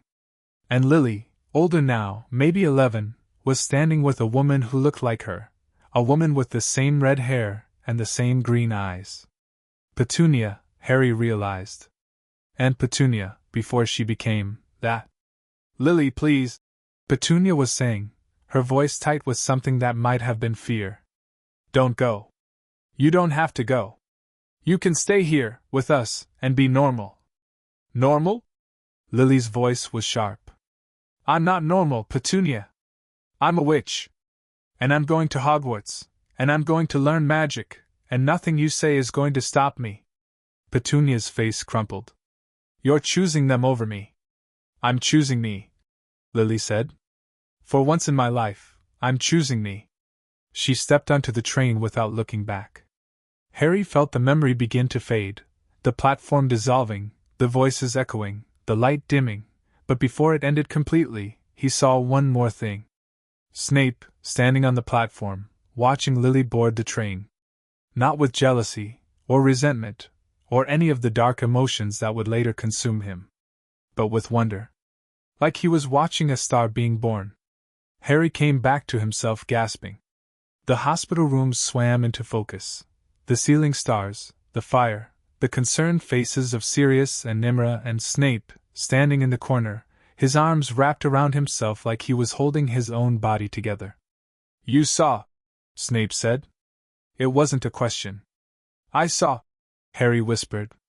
His cheeks were wet. He hadn't noticed when he started crying. "You loved her." The room went very quiet. Snape's jaw tightened. "She was my friend. She was more than that." Harry's voice was soft, not accusatory. "I saw the way you looked at her. On the platform. Like she was everything."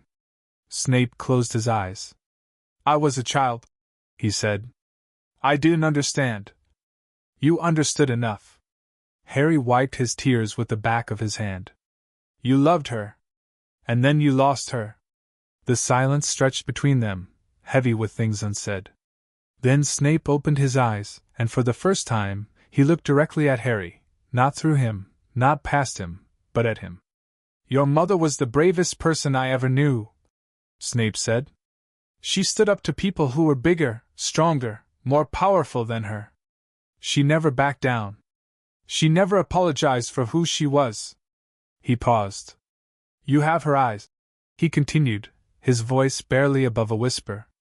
"I've hated you for that. For 11 years I've looked at you and seen her, and hated you because she chose your father instead of me." "Snape," Sirius growled. "That's enough." "No." Harry held up his hand. "Let him finish." Snape swallowed. "I was wrong. To hate you. To blame you. You were a child, an innocent child, and I let my own bitterness blind me to what was happening to you. I saw the bruises. I saw how thin you were. And I told myself it was none of my business." "Why?" Harry asked. "Why would you do that?" "Because I am a coward," Snape said.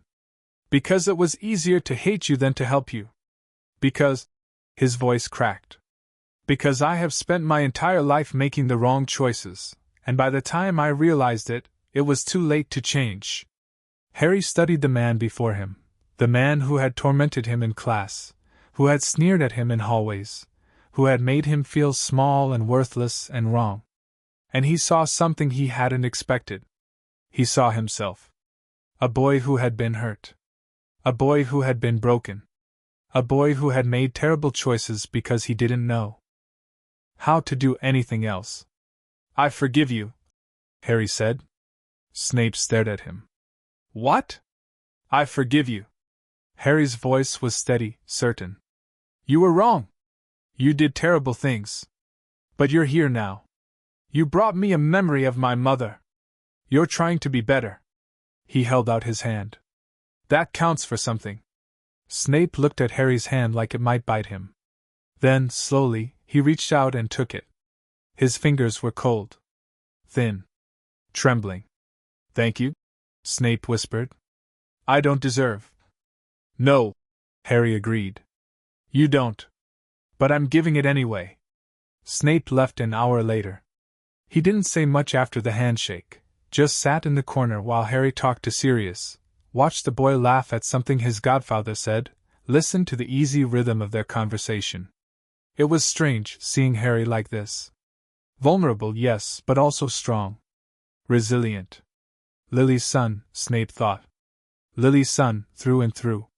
He stood to leave when the light outside the window began to fade. "Professor Snape," Harry said, stopping him at the door.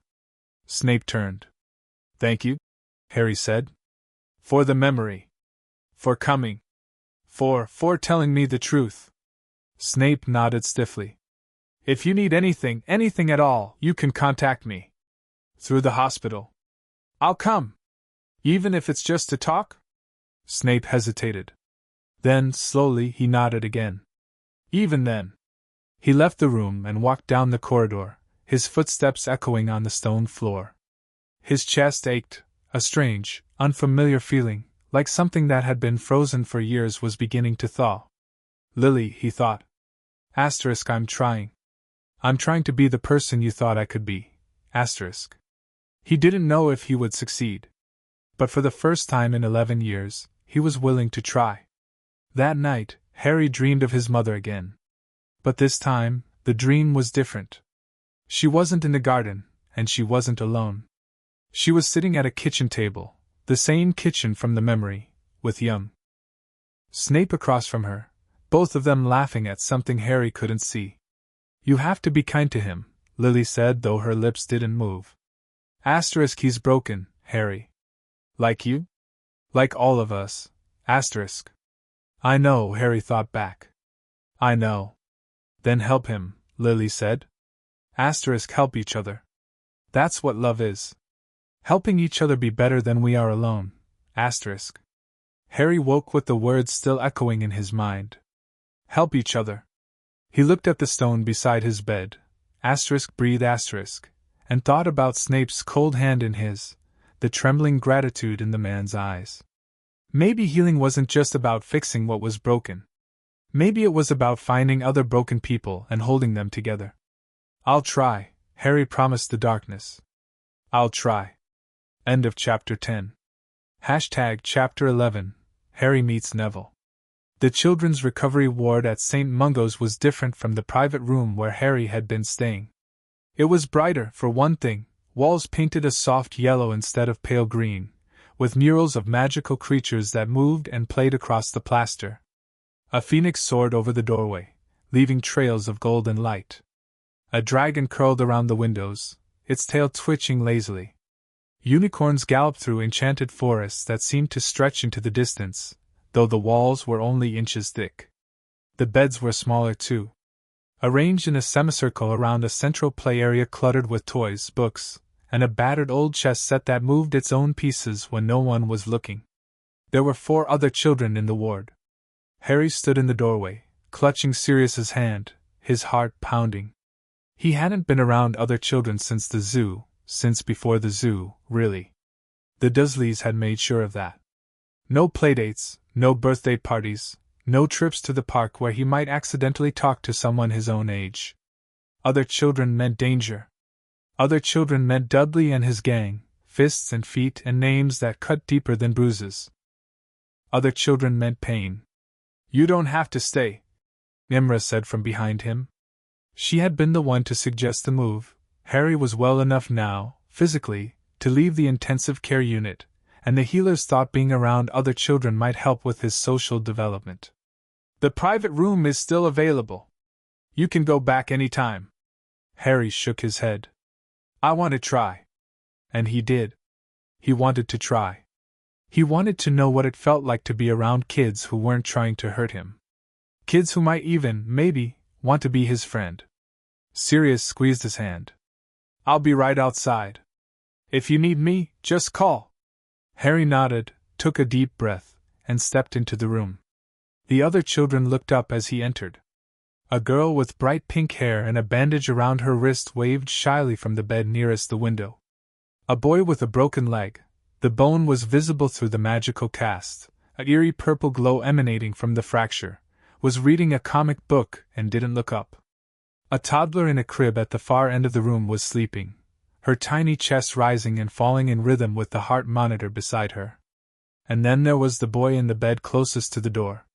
He was about Harry's age, maybe a little older, with a round, pale face and sandy brown hair that stuck up in odd directions.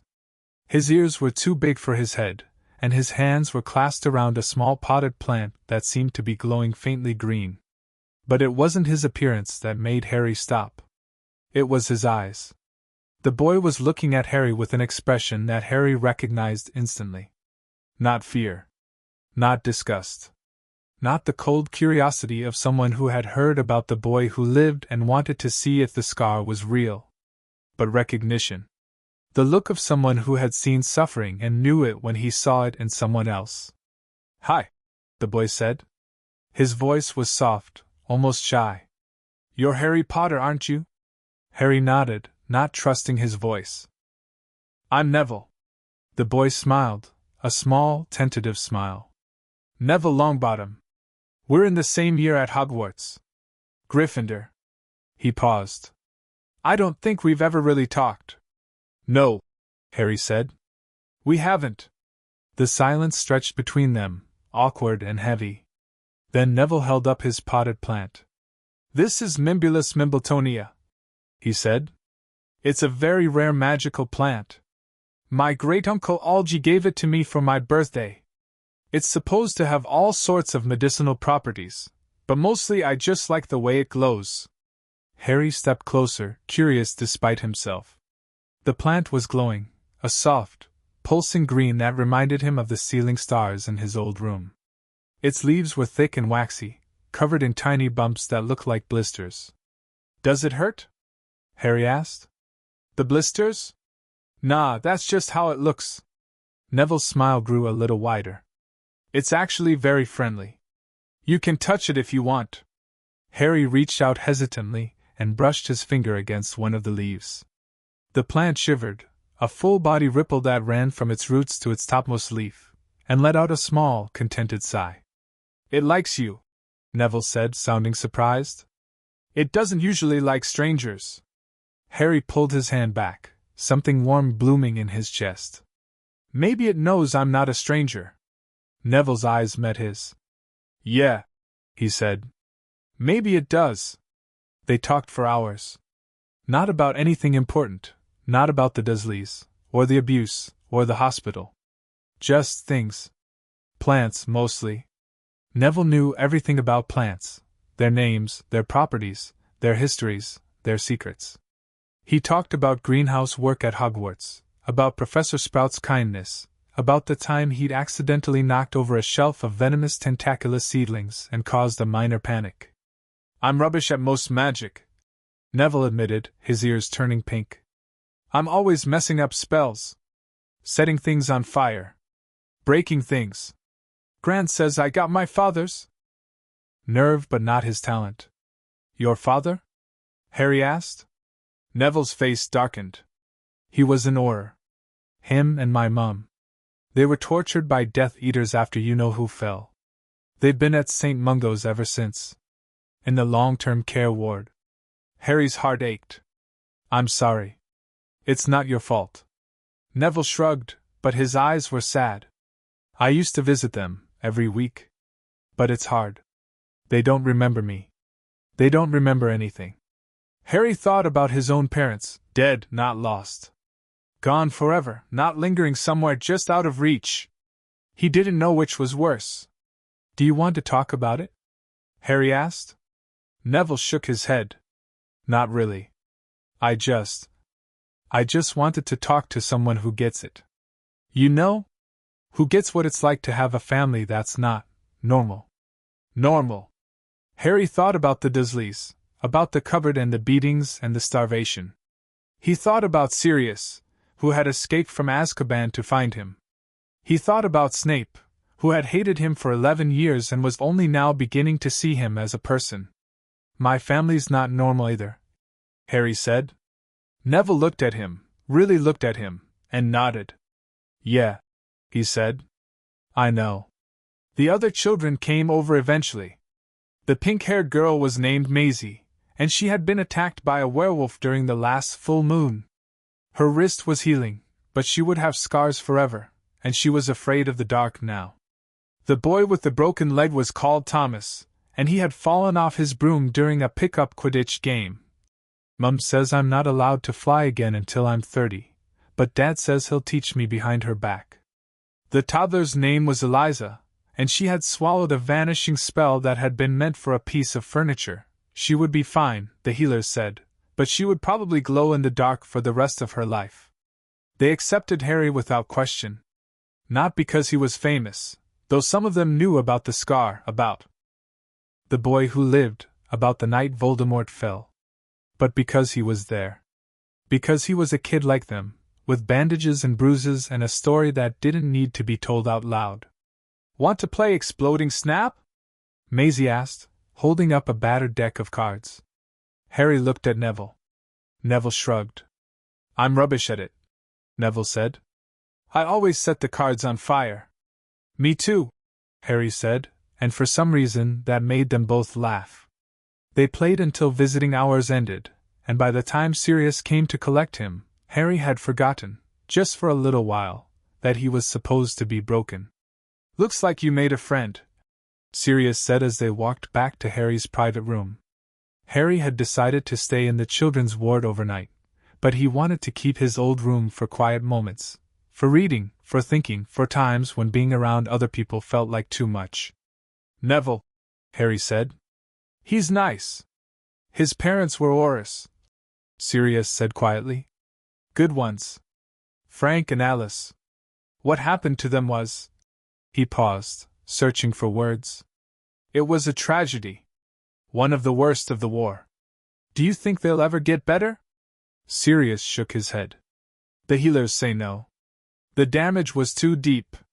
Too much dark magic." He squeezed Harry's shoulder. "But Neville's tough. Tougher than he looks. He'll be okay." Harry thought about Neville's round face, his shy smile, his hands cradling that glowing plant like it was the most precious thing in the world. "Tougher than he looks." "Yeah," Harry said. "I think so too." The next morning, Harry woke to find Neville sitting beside his bed. Not hovering, just sitting, his plant in his lap, reading a book about herbology. He looked up when Harry stirred and smiled. "Morning," Neville said. "You talk in your sleep." Harry groaned. "What did I say?" "Something about a cupboard. And locks." Neville's smile faded. "You don't have to tell me about it. If you don't want to." Harry sat up, rubbing his eyes. The sun was streaming through the window, real sun, not enchanted, and the room felt warm and safe. Safer than any room he'd ever slept in. "My aunt and uncle," Harry said slowly. "They didn't like me very much." Neville nodded. "I figured. They locked me in a cupboard. Under the stairs. For 10 years. Neville's hands tightened around his plant, but he didn't look away. "That's horrible." "It was." Harry paused. "But I'm out now. And I'm never going back." "Good." Neville's voice was fierce. "You shouldn't have to go back. Ever."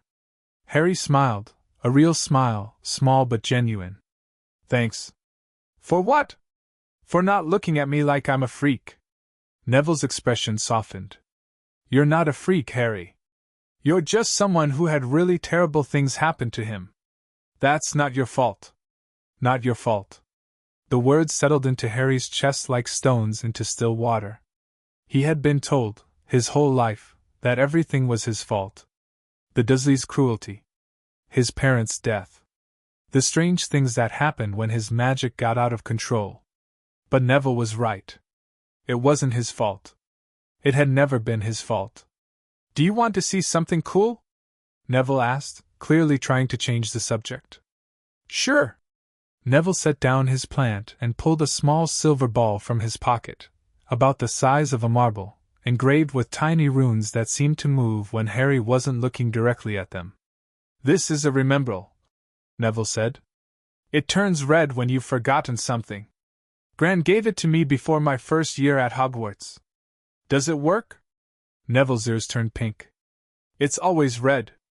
I forget things all the time. Spells, homework, where I put my shoes." He shrugged. "Gran says I get it from my dad? He used to forget his own name sometimes, before." He stopped, swallowed. "Before." Harry looked at the remembrall, small and silver and glowing faintly red in Neville's palm. "I forget things too," Harry said quietly. "The healers say someone's been tampering with my memories. Magically. So I don't remember everything that happened." Neville's eyes widened. "Can they fix it?" "They're going to try. But it might take a while." Harry paused. "Part of me doesn't want to remember. Part of me wants to leave it all behind and never think about it again." "But you can't," Neville said. "Leave it behind, I mean. It's part of you. Even if you don't remember it, it's still there. In your bones. In your magic." Harry looked at Neville, really looked at him, and saw something he hadn't noticed before. Strength. Not the loud, obvious kind of strength that people like Dudley had. But the quiet kind. The kind that kept you going when everything was falling apart. The kind that let you get out of bed in the morning even when you didn't want to. You're strong, Neville, Harry said. You know that? Neville blinked. I'm not. You are. Harry's voice was firm. You've been through terrible things, and you're still here. You're still kind. You're still you. That's strength. Neville's eyes glistened. For a moment, Harry thought he might cry. But then he blinked, and the moment passed, and he smiled, a real smile, small but genuine. So are you, Neville said. So are you. They became friends after that. Not the kind of friends who talked about everything. There was too much pain, too much history, too many things that words couldn't capture. But the kind of friends who sat together in comfortable silence, who played exploding Snap without keeping score, who understood without needing to be told. The other children came and went. Maisie was discharged on Harry's third day in the ward, Thomas on the fifth, but Neville stayed. His grandmother had agreed to let him remain at St. Mungo's for an extended period, to keep Harry company and to receive treatment for his own lingering trauma. We're like two broken plants in the same greenhouse, Neville said one afternoon, as they watched the unicorns gallop across the mural. Harry laughed. Is that a good thing? I think so. Neville smiled. Plants grow better together. They share nutrients through their roots. They protect each other from pests. They're stronger in groups than they are alone. So we're stronger together? Neville nodded. Yeah. I think we are. Harry looked at the boy beside him, round-faced, shy, clumsy. The kind of boy the Dursleys would have called a freak. The kind of boy Hogwarts had taught to believe he was worthless. But he wasn't worthless. Either of them was. We should stick together, Harry said. At Hogwarts. When we go back. Really? Really? Harry held out his hand. Partners? Neville stared at Harry's hand for a moment.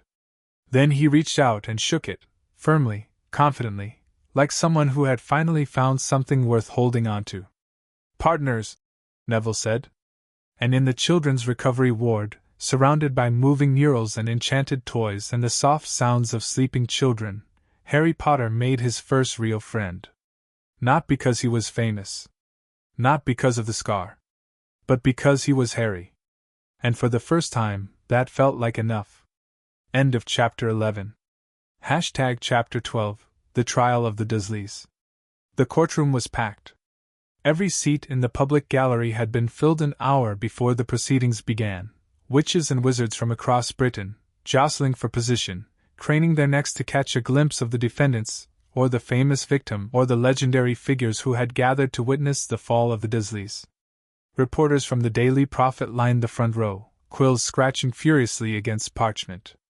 Artists sketched the scene in quick, nervous strokes, capturing the high arched ceilings, the cold stone floors, the raised dais where the Wisengamot would sit in judgment. And in the center of it all, in a glass-paneled dock that seemed designed to maximize humiliation, stood Vernon and Petunia Dursley. They looked smaller than Harry remembered. Vernon's purple face had faded to a sickly gray, his massive frame sagging inside a prison-issue robe that strained at the seams. He kept his eyes fixed on the floor, refusing to look at the crowd, refusing to acknowledge the whispers and stares and pointed fingers. Petunia stood beside him, her bony hands gripping the rail of the dock, her lips pressed into a thin white line. She had lost weight in custody. Her cheekbones stood out sharply, her dress hanging loose on her frame, but her eyes were the same, cold, hard, empty. Harry watched them from the witness waiting room, a small chamber off the main courtroom where he could see everything through a one-way enchanted window. Sirius stood behind him, one hand on his shoulder. Neville sat in the corner, holding his plant, his round face pale with nervousness. You don't have to watch, Sirius said quietly. You don't have to be here at all. I want to, Harry said. And he did. He needed to see this. Needed to see the people who had hurt him face the consequences of their actions. Needed to know that the world was capable of delivering justice, even if it had taken 11 years. They're going to call you to testify, Sirius said. Are you ready? Harry thought about the questions the prosecutor had prepared. About the cupboard. About the beatings. About the hunger and the fear and the endless, crushing loneliness. "I'm ready," he said. And he was. The trial began with formalities. The Wisengamot filed in, 50 members in purple robes, their faces grave, their wands held before them like scepters. Chief Warlock Griselda Marchbanks presided, her aged voice carrying through the chamber as she read the charges. Child neglect. Child abuse. Unlawful imprisonment. Magical suppression of a minor. Conspiracy to commit magical assault. Attempted murder. The last charge drew gasps from the gallery. Attempted murder. Harry had known about it, Amelia Bones had warned him, but hearing it spoken aloud, in front of all these people, made it real in a way it hadn't been before. The Dursleys had tried to kill him. Not just hurt him. Not just neglect him. But kill him. Starving a child to death was murder, even if it was slow. Leaving broken bones untreated was murder, even if it took years. Locking a child in a cupboard and forgetting about him was murder, even if someone else opened the door before it was too late. "How do you plead?" Madame Marchbanks asked. Vernon's mouth opened and closed. Petunia's knuckles whitened on the rail. "Not guilty," Vernon croaked. The gallery erupted. The prosecution's case was devastating.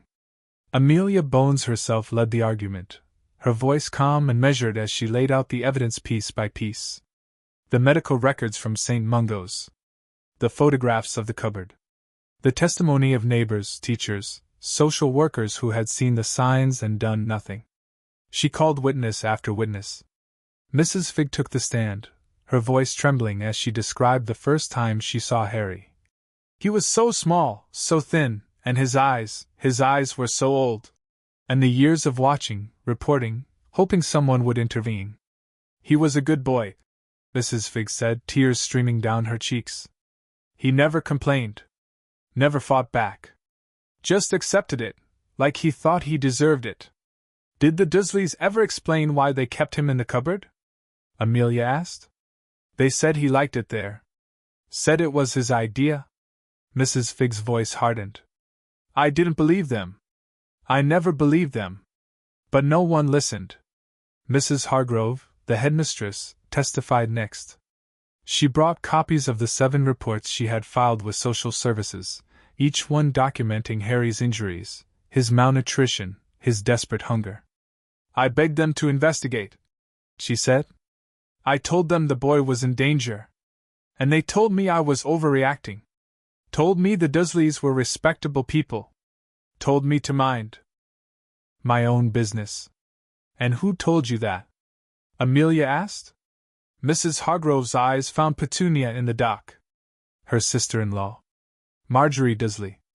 A social worker who made sure every report about Harry Potter was buried before anyone could act.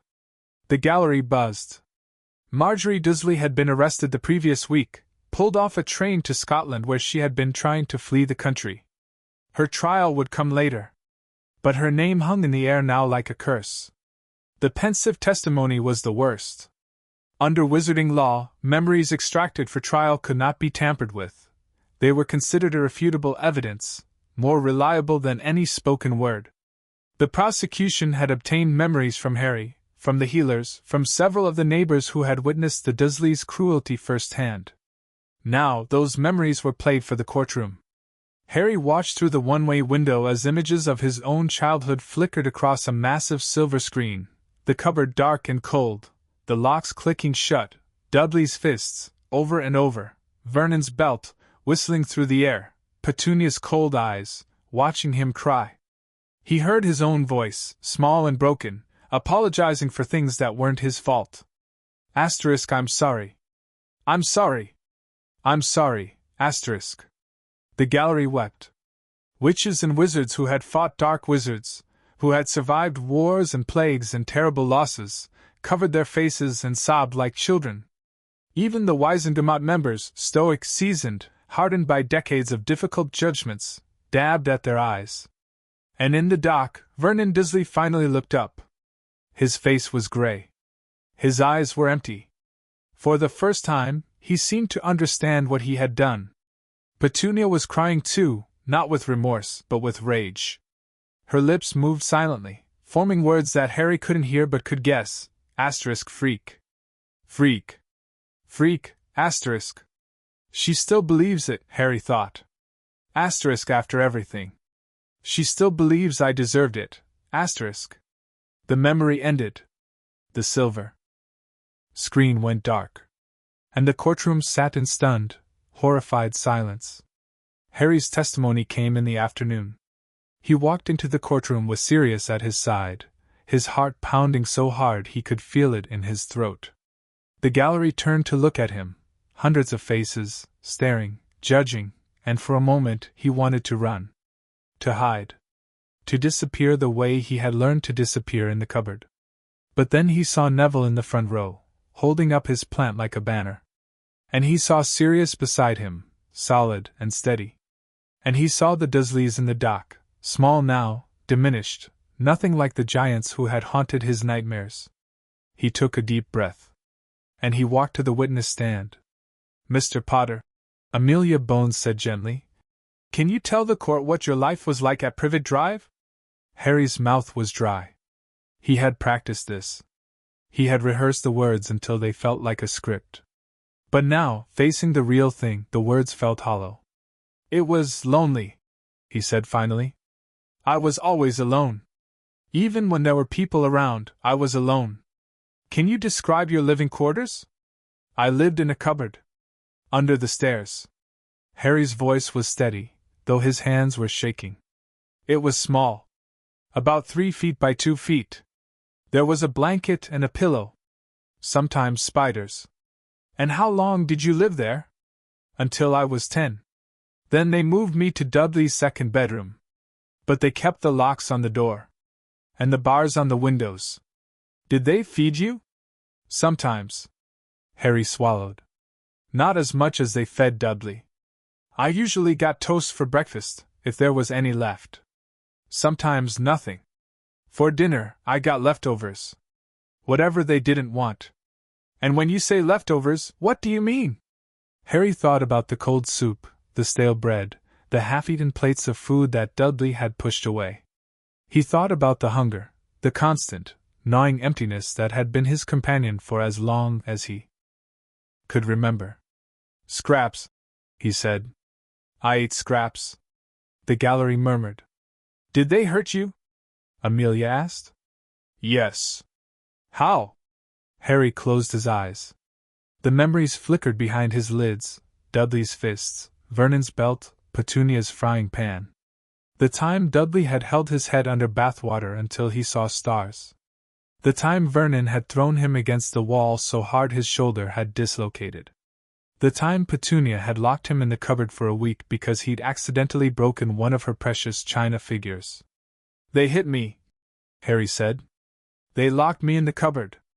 They let Dudley and his friends chase me and beat me. They called me names. They told me I was a freak. They told me my parents deserved to die. The silence was absolute. And did you believe them? Amelia asked softly. Harry opened his eyes.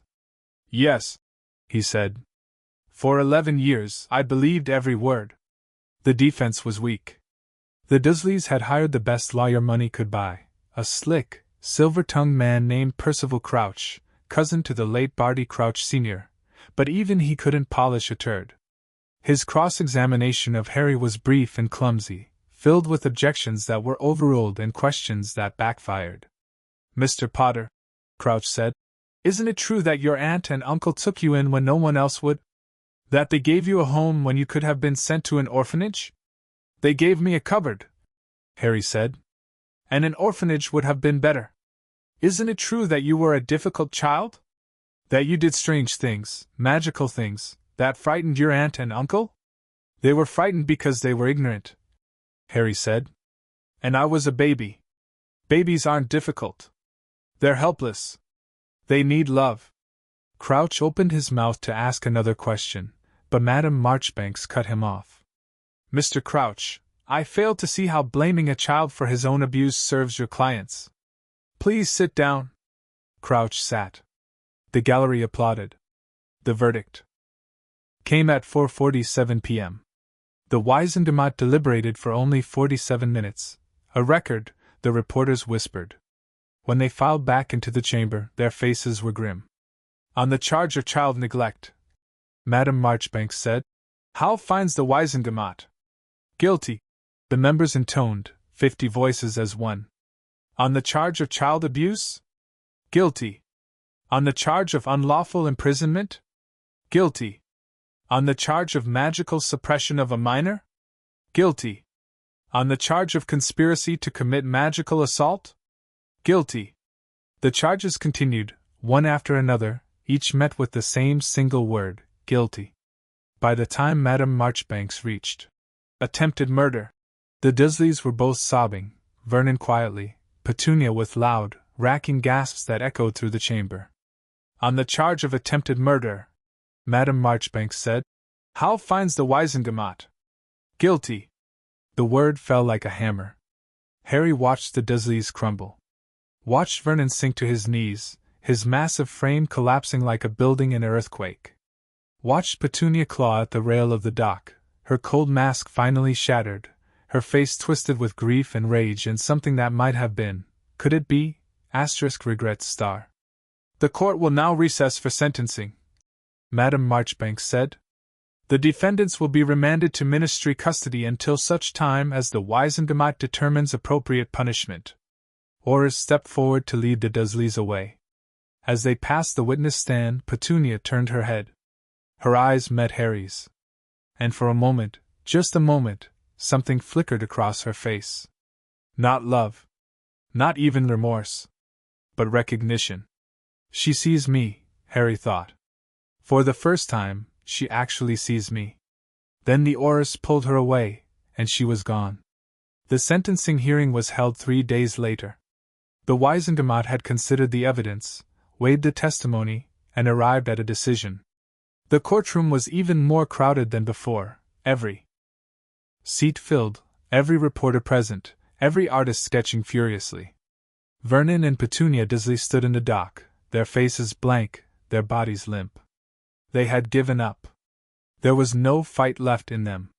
Vernon Dursley, Madame Marchbanks said, for your crimes against Harry James Potter, this court sentences you to life imprisonment in Azkaban prison. You will serve no less than 25 years before being considered for parole. Vernon didn't react. Didn't speak. Didn't even blink. Petunia Dursley, Madame Marchbanks continued, for your crimes against Harry James Potter, this court sentences you to 15 years in Azkaban prison. You will serve no less than 10 years before being considered for parole. Petunia's face crumpled. She opened her mouth, to beg, to plead, to scream, but no sound came out. Horace, remove the prisoners. The Dursleys were led away. The gallery erupted in applause. Harry didn't applaud. He stood in the witness waiting room, watching through the one-way window as the Dursleys disappeared through a door at the back of the courtroom. He felt nothing. Not relief. Not joy. Not the satisfaction he had expected. Just emptiness. It's over, Sirius said quietly. No, Harry said. It's not. He turned away from the window. It's not over. It will never be over. But maybe now I can start to heal. Sirius pulled him into a hug, tight and warm and safe. Yeah, Sirius said. Maybe now you can. They stood there for a long time, holding each other, while the courtroom emptied and the reporters filed out and the world moved on. Harry Potter had won. But winning, he was learning, wasn't the same as being okay. It was just the beginning. That night, Harry dreamed of his mother again. She was standing in a garden, not the one from before, but a different garden, darker, wilder, with thorns and brambles and flowers that grew in twisted shapes.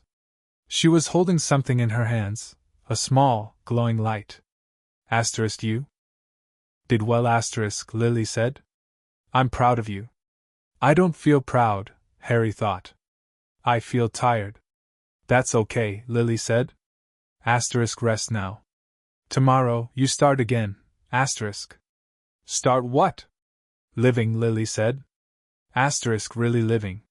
Not just surviving. Asterisk. The garden faded. The light faded. Lily faded. But her words remained. Not just surviving. Living. Harry woke with the sun on his face, and the stone in his hand, and a strange, unfamiliar feeling in his chest. Hope. Not the fragile, desperate hope of a child in a cupboard, praying for someone to save him. But something stronger. Something steadier. The hope of someone who had seen the worst the world had to offer. And chosen to stay anyway. End of Chapter 12. Chapter 13. Sirius breaks free. The cell at Azkaban had not changed in 11 years. Sirius Black knew this because he had counted every crack in the stone walls, every rusted link in the chains bolted to the floor, every rotting board in the door that separated him from the corridor beyond. He knew the way the light, if it could be called light, slanted through the single barred window at certain times of day. He knew the pattern of the Dementors' patrols, the rhythm of their passing, the way the cold seemed to deepen when they lingered too long. He knew this cell better than he knew his own face. He had not seen his own face in 11 years. There were no mirrors in Azkaban. The Dementors did not allow them. Mirrors reflected hope, reflected humanity, reflected everything the guards wanted to destroy. Sirius had tried once, early on, to catch his reflection in a puddle of water that had seeped through the floor. The face that stared back at him had been unrecognizable, gaunt, bearded, with eyes that held nothing but despair. He had not looked since. But tonight, if it was night, the darkness had become a constant companion, and Sirius no longer bothered to distinguish between hours. Tonight was different. Because tonight, he had a reason to look. The whisper had come 3 days ago. A guard, careless, talking to another guard outside his cell. They had spoken of the boy. Harry. The boy who lived. The news from St. Mungo's had reached even Azkaban's walls, carried on the wind like a curse. Asterisk abused. Starved. Locked in a cupboard. The Dursleys arrested. Asterisk. Sirius had listened with his heart in his throat, with his hands clenched into fists so tight that his nails drew blood. He had listened, and he had waited, and he had planned. Because he was getting out. He had to get out. Harry needed him. The transformation was agony.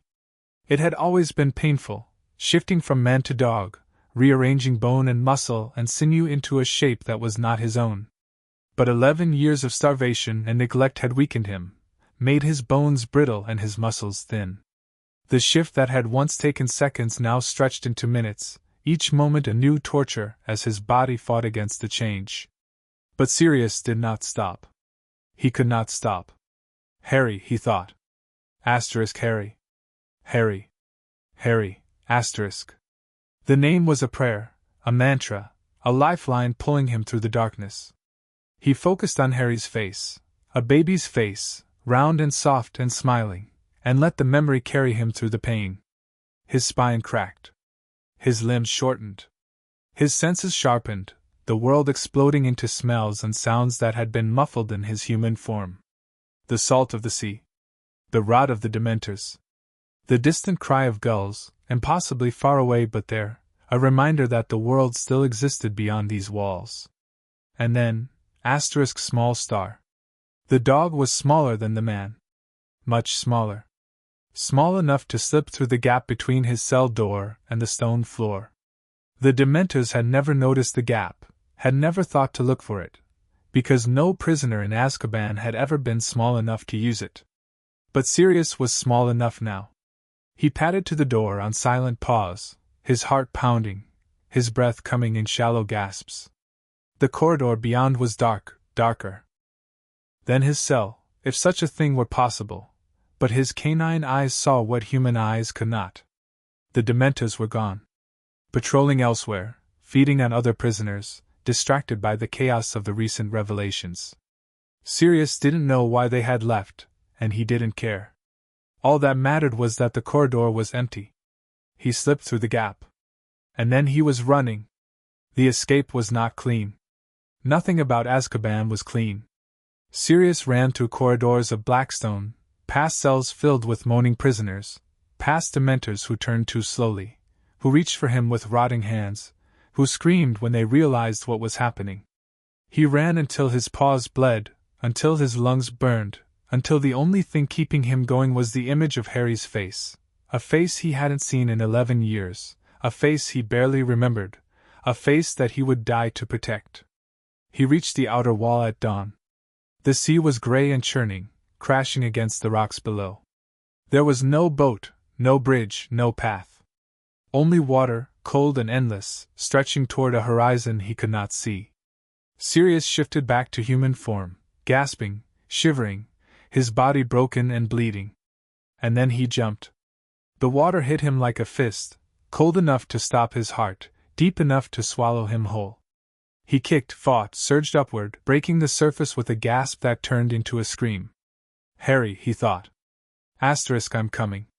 I'm coming. Hold on, asterisk. And then he swam. He washed ashore on a beach in Dorset 3 days later. He didn't remember most of it, only fragments, the taste of salt, the burn of cold, the endless darkness of the sea. He had almost drowned a dozen times. Had almost given up 100 more. But every time his body screamed for rest, every time his mind begged for the sweet release of death, he thought of Harry. And he kept swimming. The beach was empty, gray sand, gray sky, gray stones that cut his feet as he staggered ashore. He collapsed at the high tide line, shaking, vomiting seawater, coughing until his throat was raw. But he was alive. And he was free. He lay on the cold sand for a long time, staring up at the clouds, feeling the rain begin to fall. His body was a ruin, 11 years of starvation and neglect, compounded by 3 days of exposure and exhaustion. He could barely move. Could barely think. But he had to move. He had to find Harry. He pushed himself to his feet, swaying, almost falling. The beach stretched before him, empty and indifferent. Somewhere beyond the dunes, there was a road. Somewhere beyond the road, there was a town. Somewhere beyond the town, there was a way to reach St. Mungo's. Sirius began to walk. It took him a week to reach London. He traveled at night, avoiding roads and towns, living on scraps stolen from bins and water from streams. His dog form made it easier, smaller, faster, less noticeable, but the transformation cost him energy he didn't have. By the 5th day, he was running on nothing but fury and grief. On the 6th day, he found a newspaper. It was lying on a bench in a park, discarded by someone who had finished reading it over lunch. Sirius, in human form, wrapped in a coat he'd stolen from a clothesline, picked it up with trembling hands and read the headline. Boy who lived abused by Muggle relatives, Dursleys arrested, Dumbledore faces inquiry. Below the headline was a photograph, moving, magical, taken by a Daily Prophet photographer who had somehow gained access to St. Mungo's. It showed a hospital bed, white sheets, and a boy with dark hair and green eyes. Harry. Sirius's breath caught in his throat. Harry was older now, 11 years old, almost 12, with a face that was too thin and eyes that were too old. He was wearing hospital pajamas, and there were bandages visible on his arms, and he was flinching even as the photograph moved, shrinking away from something out of frame. They hurt you, Sirius thought, tears streaming down his face. Asterisk, they hurt you, and I wasn't there. I wasn't there, asterisk. But he was here now. And he was going to make it right. The article was brief. The prophet was notoriously unreliable, and the full story was still unfolding, but it contained enough information for Sirius to form a plan. Harry was at St. Mungo's Hospital for Magical Maladies and Injuries, in the children's ward. The Dursleys were in ministry custody, awaiting trial. Dumbledore was under investigation, his authority crumbling.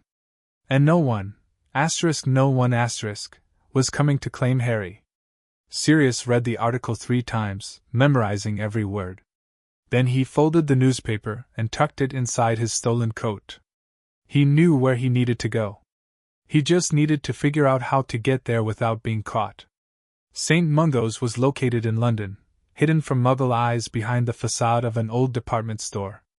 Sirius had been there once before, the night Harry was born, when James had been so nervous he'd operated into the wrong waiting room.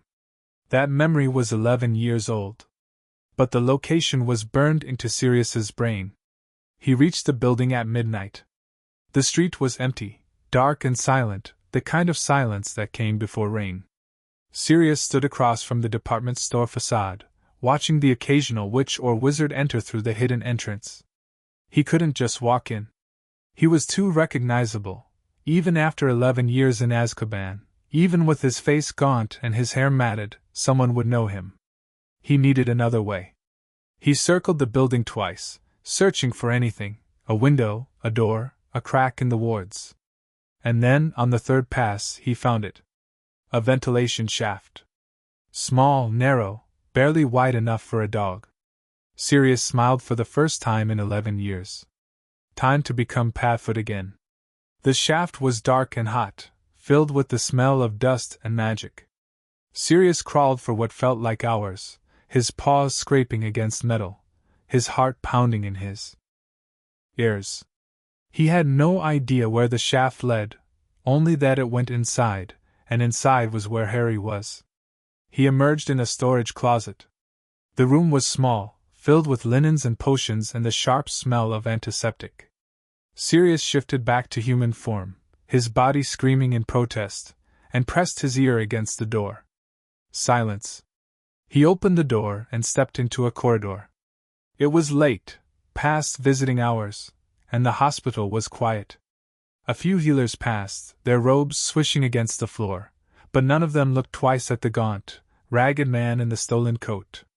Sirius kept his head down and walked. He had no idea where Harry's room was. But he could feel him. A pull, like a string tied around his heart, tugging him forward. Through corridors, past closed doors, up a flight of stairs and down another hallway. The pull grew stronger with every step. And then, their star. A door. Plain white, with a small plaque that read, Patient 743, Potter, H. Sirius's hand trembled as he reached for the handle. Harry, he thought. I'm here. I'm finally here, He opened the door. The room was dark, lit only by the soft glow of enchanted stars on the ceiling. In the bed, surrounded by pillows and blankets, a small figure lay sleeping. Harry. Sirius approached on silent feet, his heart in his throat. The boy was so small, smaller than he should be, smaller than James had been at that age. His face was pale, his cheeks hollow, his wrists thin as sticks. There were scars on his arms, old scars, faded but still visible, and a bruise on his temple that was still healing. They hurt you, Sirius thought again, the words a litany of grief. They hurt you, and I couldn't save you. He sank to his knees beside the bed, his legs unable to hold him any longer. And then, he wept. Not the silent tears he had shed in Azkaban, the ones the Dementors fed on like nectar. But great, heaving sobs that shook his entire frame, that tore from his throat like wounded animals. That drowned out everything else in the room. I'm sorry, he thought. I'm so sorry. I should have been there. I should have protected you. I should have, The boy stirred. Sirius froze, his breath catching in his throat. Harry's eyes opened, green, so green, Lily's eyes exactly, and for a moment, they simply looked at each other. A stranger and a ghost. A boy and the man who should have raised him. And then, in a voice that was barely a whisper, Harry spoke. Who are you? Sirius opened his mouth to answer, but no words came. How could he explain? How could he possibly convey the depth of his failure, the weight of his grief, the desperate, clawing love that had driven him across an ocean and through the gates of hell? I'm your godfather, he wanted to say. I'm the one who should have been there. I'm the one who failed you, But all that came out was, I'm Sirius. Sirius Black. And his voice broke. I knew your parents. I was there when you were born. I held you in my arms and promised to protect you. Harry stared at him. I'm sorry, Sirius whispered. I'm so sorry I wasn't there. The silence stretched between them like a wound. And then, slowly, hesitantly, Harry reached out and touched Sirius's face. His fingers were cold, trembling. But they brushed against Sirius's cheek, wiping away a tear. "You're crying," Harry said. "Yes." "Why?" "Because I love you," Sirius said. "And because I spent 11 years not being able to tell you that." Harry's eyes searched his face, looking for the lie, looking for the trap, looking for the cruelty that every other adult had shown him. But there was none. Only grief. Only love. Only a broken man who had crossed an ocean and escaped a prison designed to hold the darkest souls, all for the chance to see his godson's face. "I don't know you," Harry said finally. "But—" he paused, swallowing. "But I think I'd like to." Sirius laughed, a wet, broken sound, and pressed Harry's hand to his cheek. "That's more than I deserve," he said. "But I'll take it. I'll take anything you're willing to give." The door burst open at dawn. Healers. Aurors. Wands raised, spells ready, voices shouting in alarm. They had found him. Of course they had found him. An escaped convict couldn't hide in a hospital forever, not even one as desperate as Sirius. But Sirius didn't move.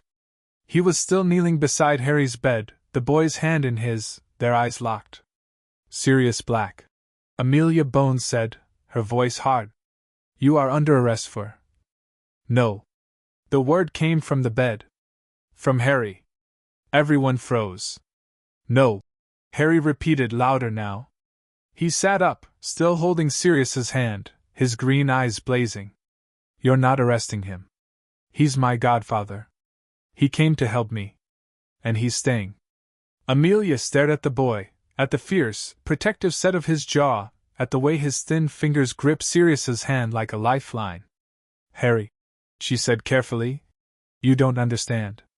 This man is a convicted." "I don't care." Harry's voice was shaking, but it didn't break. "I don't care what he did. I don't care what anyone says. He's mine. And you're not taking him away." The room was silent. And then, slowly, cautiously, Amelia lowered her wand. "Someone," she said quietly, "had better start explaining." Sirius looked up at her, tears still wet on his face. "I'll tell you everything," he said. "Everything you want to know. The truth about that night. The truth about Peter Pettigrew. The truth about who really betrayed the Potters." He paused. "But I'm not leaving this room. Not without Harry."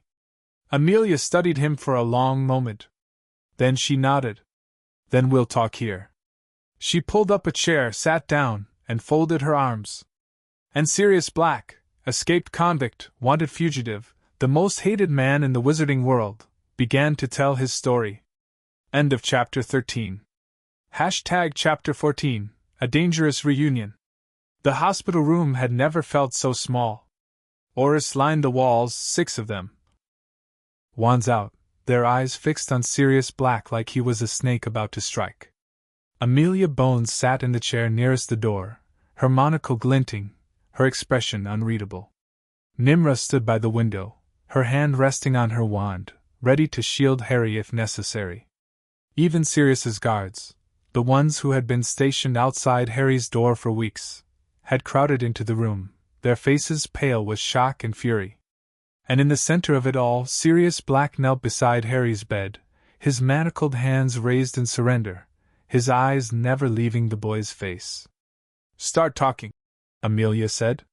Sirius took a deep breath. "The night James and Lily died." "We know what happened that night," Amelia interrupted. "You murdered 13 muggles with a single curse. You laughed as you did it. You were sentenced to life in Azkaban without trial because there were 50 witnesses who saw you. Witnesses who saw a man who looked like me," Sirius said. "Who had my face, my hair, my clothes." He paused. "But it wasn't me. Then who was it?" "Peter Pettigrew." The name landed like a stone dropped into still water. The Aurors exchanged glances. Amelia's monocle flashed. "Peter Pettigrew is dead," she said. You killed him. Blasted him to pieces. All that was left was his finger. No. Sirius's voice was fierce. Peter framed me. He was the Potter's secret keeper, not me. We switched at the last minute, because I thought it would be safer. No one would expect them to choose someone as weak as Peter. But you were the obvious choice, Amelia said. Everyone knew you were James Potter's best friend. Exactly. Sirius leaned forward, his chains clinking. That's why we switched. The Death Eaters would come after me. They'd torture me, kill me, do whatever it took to get the information. But Peter was nothing. A nobody. No one would suspect him. But someone did, Harry said quietly. Everyone turned to look at him. Someone suspected Peter, Harry continued. Because he betrayed my parents. He told Voldemort where they were hiding. And then he framed Sirius to cover his tracks. Sirius's eyes filled with tears. Yes. That's exactly what happened. I went to confront him, after James and Lily were gone, and he screamed that I had betrayed them. He blew up the street, killed all those muggles, cut off his own finger, and transformed into a rat. A rat, Harry. He's an animagus. Just like me. A rat. Amelia repeated slowly. I've seen him, Sirius said. In the Daily Prophet. Sitting on the shoulder of the Weasley boy. Ron Weasley's pet rat, Scabbers. He's been hiding as a family pet for 11 years. The room went very quiet. Nimra stepped forward, her hand still on her wand. If what you're saying is true, if Peter Pettigrew is alive and living as a rat in a wizarding family's home, then we can prove it. A simple magical scan would reveal an animagus transformation. Yes, Sirius said. Yes, exactly. Test the rat. You'll see. You'll all see. Amelia stood up. Oris, with me. We're going to the burrow. The wait was agony. After Amelia and the Oris left, the room felt emptier, but no less tense. 2 guards remained, their wands trained on Sirius, ready to strike if he made any sudden movements. Nimra had retreated to the corner, her arms folded, her dark eyes watching everything. But Harry wasn't watching the guards or the healer. He was watching Sirius. The man who claimed to be his godfather. The man who had escaped from the most secure prison in the wizarding world, swum across the North Sea, and crawled through a ventilation shaft, all to see him. Why? Harry wanted to ask. Asterisk, why would you do all that for someone you've never met? Someone who was just a baby when you last saw him, asterisk. But he didn't ask. Because he thought he already knew the answer. Love. The same love that had made his mother step in front of a killing curse. The same love that had made his father try to fight a Dark Lord without a wand. The same love that Sirius had carried with him through 11 years of Dementor-infested hell. Love, Harry thought. It's always love. The guards think you're dangerous, Harry said. Sirius smiled, a sad, tired smile. They're not wrong. I am dangerous. I killed 13 people. He paused. They were Death Eaters, mostly. The ones who came after Peter. But they were still people. And I killed them without a second thought. Were they trying to kill you? Yes. Then it was self-defense. Sirius's smile widened, just slightly. You sound like your mother. She always saw the best in people. Even in me. Harry looked down at his hands. I never knew her. I don't remember anything about her. I'll tell you, Sirius said. Anything you want to know. Everything you want to know. Your mother was the bravest person I ever met. Your father was the most loyal. And they loved you more than anything in the world. Then why did they leave me? Harry's voice cracked. Why did they have to die? Sirius's face crumpled. I don't know, Harry. I've asked myself that question every day for 11 years. There's no answer. There's just pain. And loss. And the people who are left behind, trying to make sense of it. They sat in silence for a long time. Then Harry reached out and took Sirius's hand. I'm glad you came, he said. Even if it was dangerous. Even if you're supposed to be a murderer. I'm glad. Sirius squeezed his hand. Me too. Amelia returned 4 hours later. She looked different, older somehow, and more tired. The sharp lines of her face seemed deeper, the shadows under her eyes darker. But there was something else in her expression, too. Something that looked almost like hope. The rat, she said without preamble. Scabbers. We found him. Sirius sat up straighter. And? Amelia held up a small glass jar. Inside, a dirty gray rat scurried back and forth, its pink nose twitching, its tiny eyes darting wildly. We ran the tests, Amelia said. Magical scan, genetic analysis, the whole battery. The rat is not a rat, Mr. Black. He's a human being trapped in an animagus transformation. And his magical signature matches Peter Pettigrew's exactly. The room exploded into chaos. The Aurors lowered their wands. Nimra gasped. Even the guards, stone-faced, professional, trained to expect the worst, stared at the jar with something like wonder. Sirius began to laugh. Not the mad cackle of a man who had lost his mind, but the broken, joyful sound of someone who had spent 11 years in darkness and was finally seeing the light. I told you, he said, tears streaming down his face. I told you. I'm not a murderer. I never was. It was Peter. It was always Peter. Amelia set the jar on the table and turned to face him. Mr. Black, I owe you an apology. You've been imprisoned for 11 years for a crime you didn't commit. The ministry failed you. I failed you. You weren't the one who put me in Azkaban without a trial, Sirius said. That was Barty Crouch. And he's dead. Even so. Amelia's voice was firm. I will personally ensure that your name is cleared. That you receive compensation for your wrongful imprisonment. And that Peter Pettigrew faces justice for his crimes. Sirius nodded, but his eyes were on Harry. What about him? Sirius asked. What about my godson? Amelia looked at Harry, at the boy with the too thin face and the too old eyes, and her expression softened. Harry Potter is a free child, she said. He can choose his own guardian. If he chooses you, I won't stand in his way. Sirius turned to Harry. Is that what you want? Harry didn't hesitate. Yes, he said. That's what I want. The next few days were a blur. Peter Pettigrew was extracted from his rat form, a painful process, Harry was told, involving complicated counter-transfiguration spells and a great deal of screaming, and thrown into a high-security cell at the ministry. His trial was set for the following month, but everyone already knew the outcome. The evidence was irrefutable. The witnesses, including Sirius, Remus Lupin, and even Harry himself, were ready to testify. The Daily Prophet had a field day. Black exonerated, Pettigrew the true betrayer. Sirius Black, from Azkaban to hero. Harry Potter chooses Godfather as guardian. But Harry didn't read the papers. He was too busy getting to know the man who had crossed an ocean to find him. Sirius was different from what Harry had expected.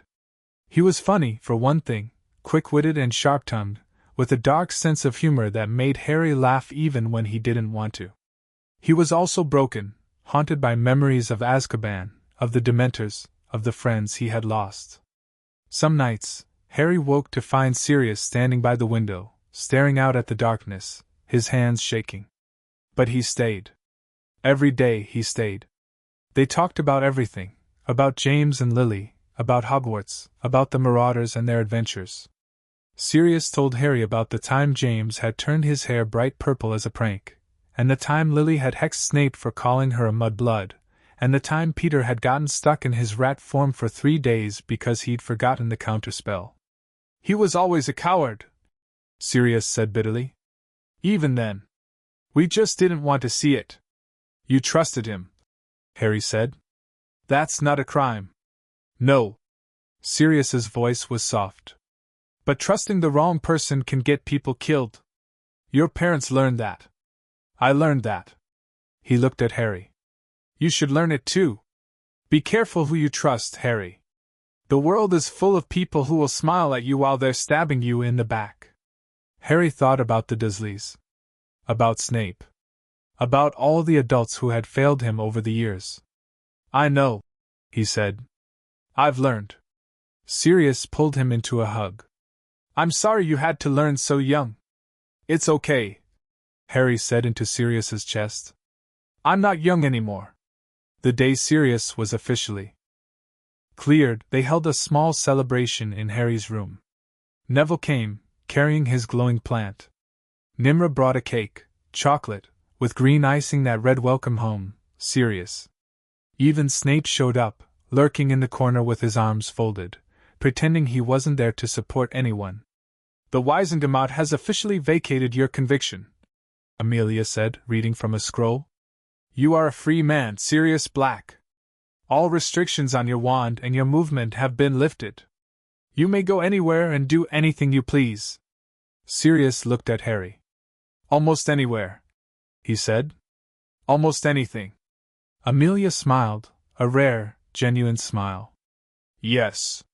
Well, I imagine you'll want to stay close to Harry for a while. Forever, Sirius said. I want to stay close to him forever. Harry's chest tightened. No one had ever wanted to stay close to him forever. The Dursleys had wanted him gone. The teachers had wanted him to be someone else's problem. Even the healers, as kind as they were, had jobs to do and lives to live. But Sirius wanted to stay. I'd like that, Harry said. Forever. That night, after everyone had left and the room was dark and quiet, Harry lay in bed and stared at the ceiling stars.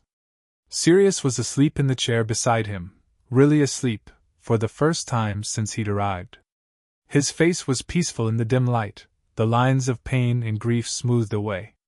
He's here, Harry thought. Asterisk, he's really here. And he's not leaving, asterisk. The stone was warm in his hand. Breathe. He breathed. And for the first time in his life, Harry Potter felt something he had never felt before. Safe. Not because of a cupboard. Not because of locks or wards or protective enchantments. But because of a man who had crossed an ocean and escaped a prison designed to hold the darkest souls, all for the chance to be with him. My godfather, Harry thought.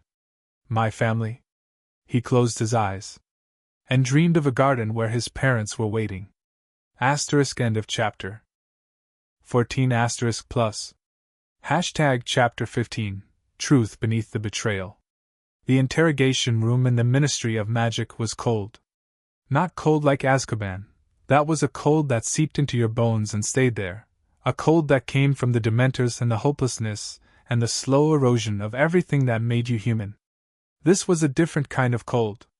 Institutional. Sterile. The cold of a place where truth was extracted like teeth, one painful pull at a time. Sirius Black sat at a long wooden table, his hands flat on the surface, his eyes fixed on the two-way mirror that dominated the far wall. Behind that mirror, he knew, Amelia Bones and a team of Aurors were watching. Listening. Waiting for him to slip. He wouldn't slip. He had waited 11 years for this moment. He had survived Azkaban, had swum across the North Sea, had crawled through a ventilation shaft and knelt before his godson and begged for a chance to tell his story. He wasn't going to ruin it now. The door opened. Peter Pettigrew shuffled in, flanked by two Aurors in full battle gear. He was small, smaller than Sirius remembered, with thinning hair and watery eyes and a nose that twitched like a rat's even in human form. He was wearing prison robes, gray and shapeless, and his hands were cuffed in front of him. But it was his expression that made Sirius's blood run cold. Peter looked scared. Not the fear of a man facing justice, the fear of a man who had been caught, who knew he was doomed, who had nothing left to lose. No, this was different. This was the fear of a man who still believed he could talk his way out. Who still believed he could lie, and manipulate, and win.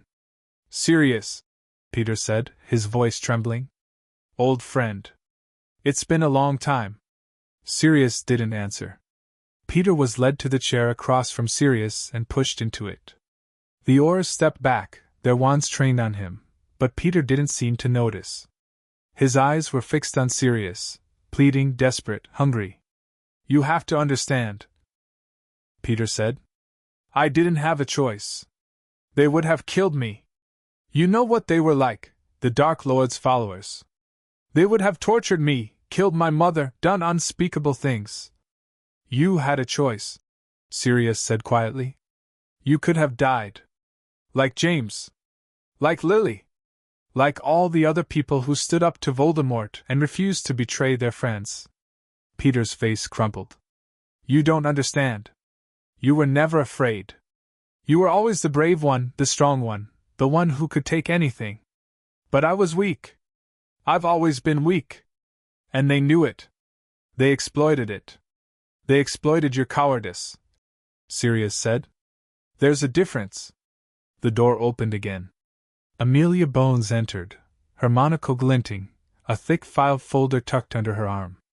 She sat at the head of the table, between Sirius and Peter, and opened the folder with a deliberate snap. Peter Pettigrew, she said. You have been charged with 13 counts of murder, conspiracy to commit murder, treason against the Wisengamot, and unlawful transformation as an unregistered animagus. How do you plead?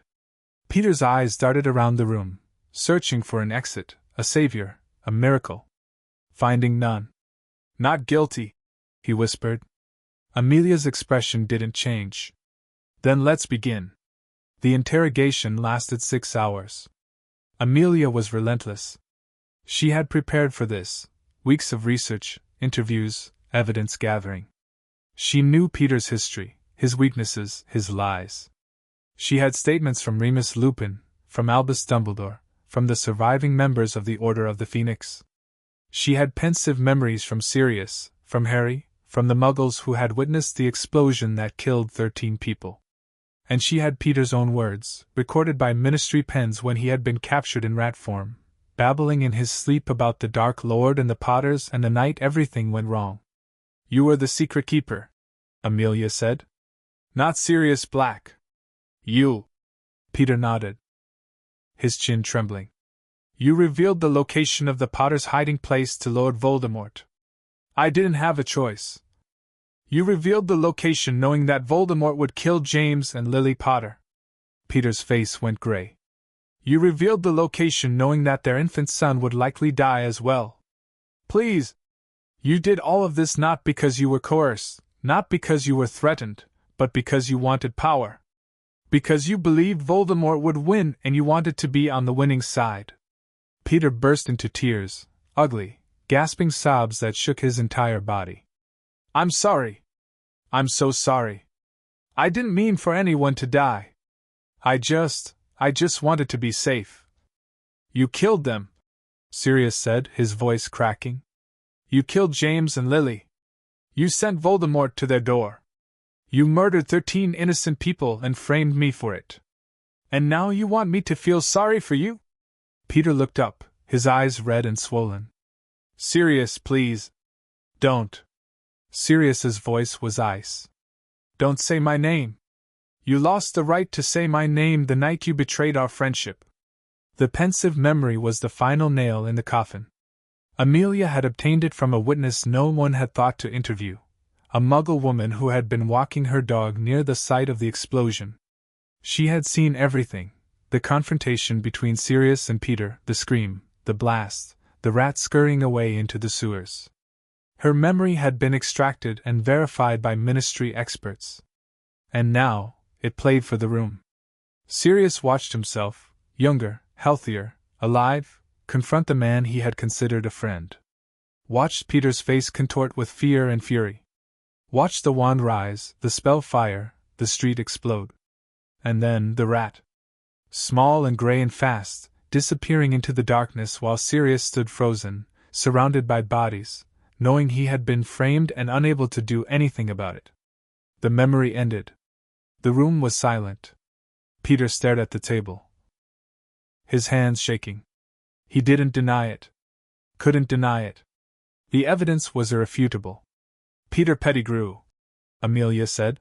I am ordering you held without bail pending trial. Given the severity of your crimes, I am also recommending that the Dementor's kiss be considered as a potential sentence. Peter's head snapped up. No.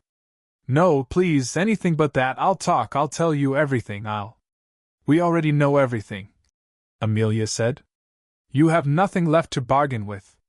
The Auror stepped forward and pulled Peter to his feet. He couldn't resist, his body limp and broken, his eyes wide with terror. As they led him past Sirius, Peter stopped. I really am sorry, he whispered. I know it doesn't matter. But I'm sorry. Sirius looked at him, really looked at him, and saw nothing. No remorse. No regret.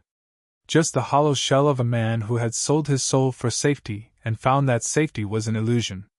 I know, Sirius said. So am I. After Peter was taken away, Sirius sat alone in the interrogation room for a long time. He didn't cry. He didn't rage.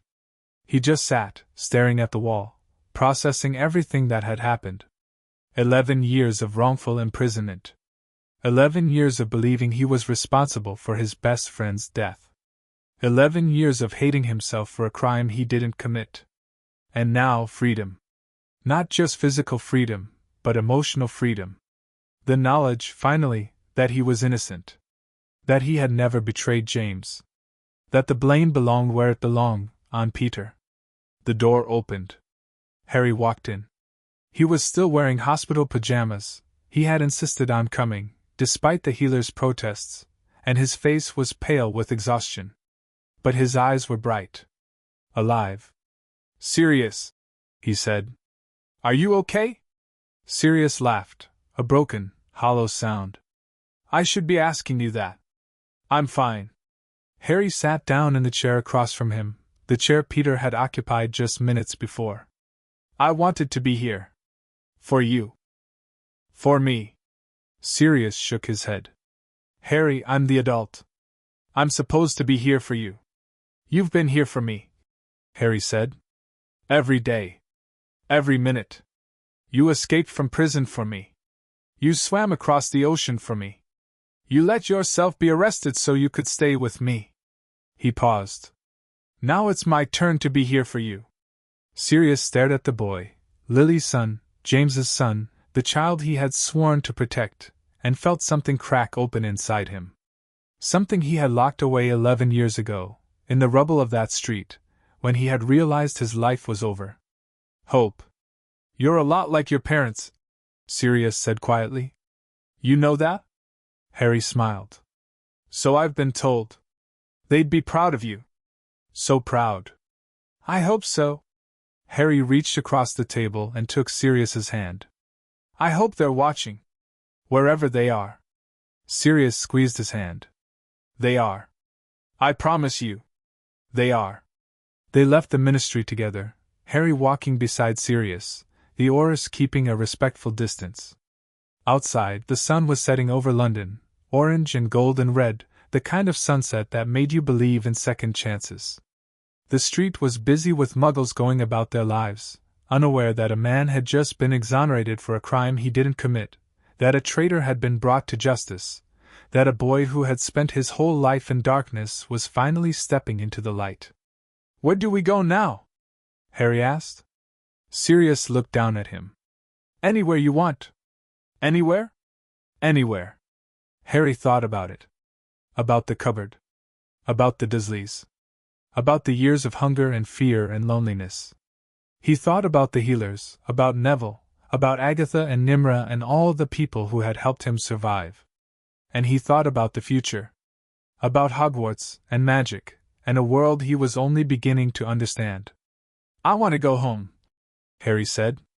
Sirius's brow furrowed. Home? St. Mungo's. Harry smiled. It's not really home. Not yet. But the people there, they're the closest thing I've ever had to a family. And I want to go back. For now. Sirius nodded slowly. Okay. St. Mungo's it is. They walked in silence for a block. Then Harry said, Sirius? Yeah? Thank you. For not giving up. For coming back. For choosing me. Sirius stopped walking. He knelt down so he was eye level with Harry, and placed his hands on the boy's shoulders. I will always choose you, Sirius said. Every day. Every moment. For the rest of my life. You are my family, Harry. The only family I have left. And I will never, never let anyone hurt you again. Harry's eyes filled with tears. Promise? He whispered. Promise. They hugged, right there in the middle of the street, with Muggles walking past and Oris watching and the sun setting behind them. They hugged like they were the only two people in the world. And for that moment they were.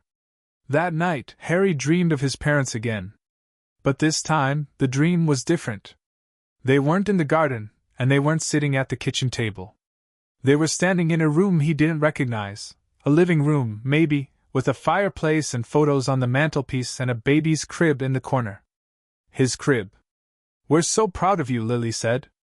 So proud of the man you're becoming. We never stopped watching, James added. We never stopped loving you. I know, Harry thought. I know. Then go, Lily said. Live. Be happy. That's all we ever wanted for you. The room faded. His parents faded. But Harry didn't cry. Because for the first time, he knew they weren't really gone. They were in him. In his blood, his magic, his heart. And they would be with him forever. He woke with the sunrise, the stone warm in his hand, the word breathe pressed into his palm. He breathed. And then he got out of bed, ready to face the day. End of chapter 15. Thank you.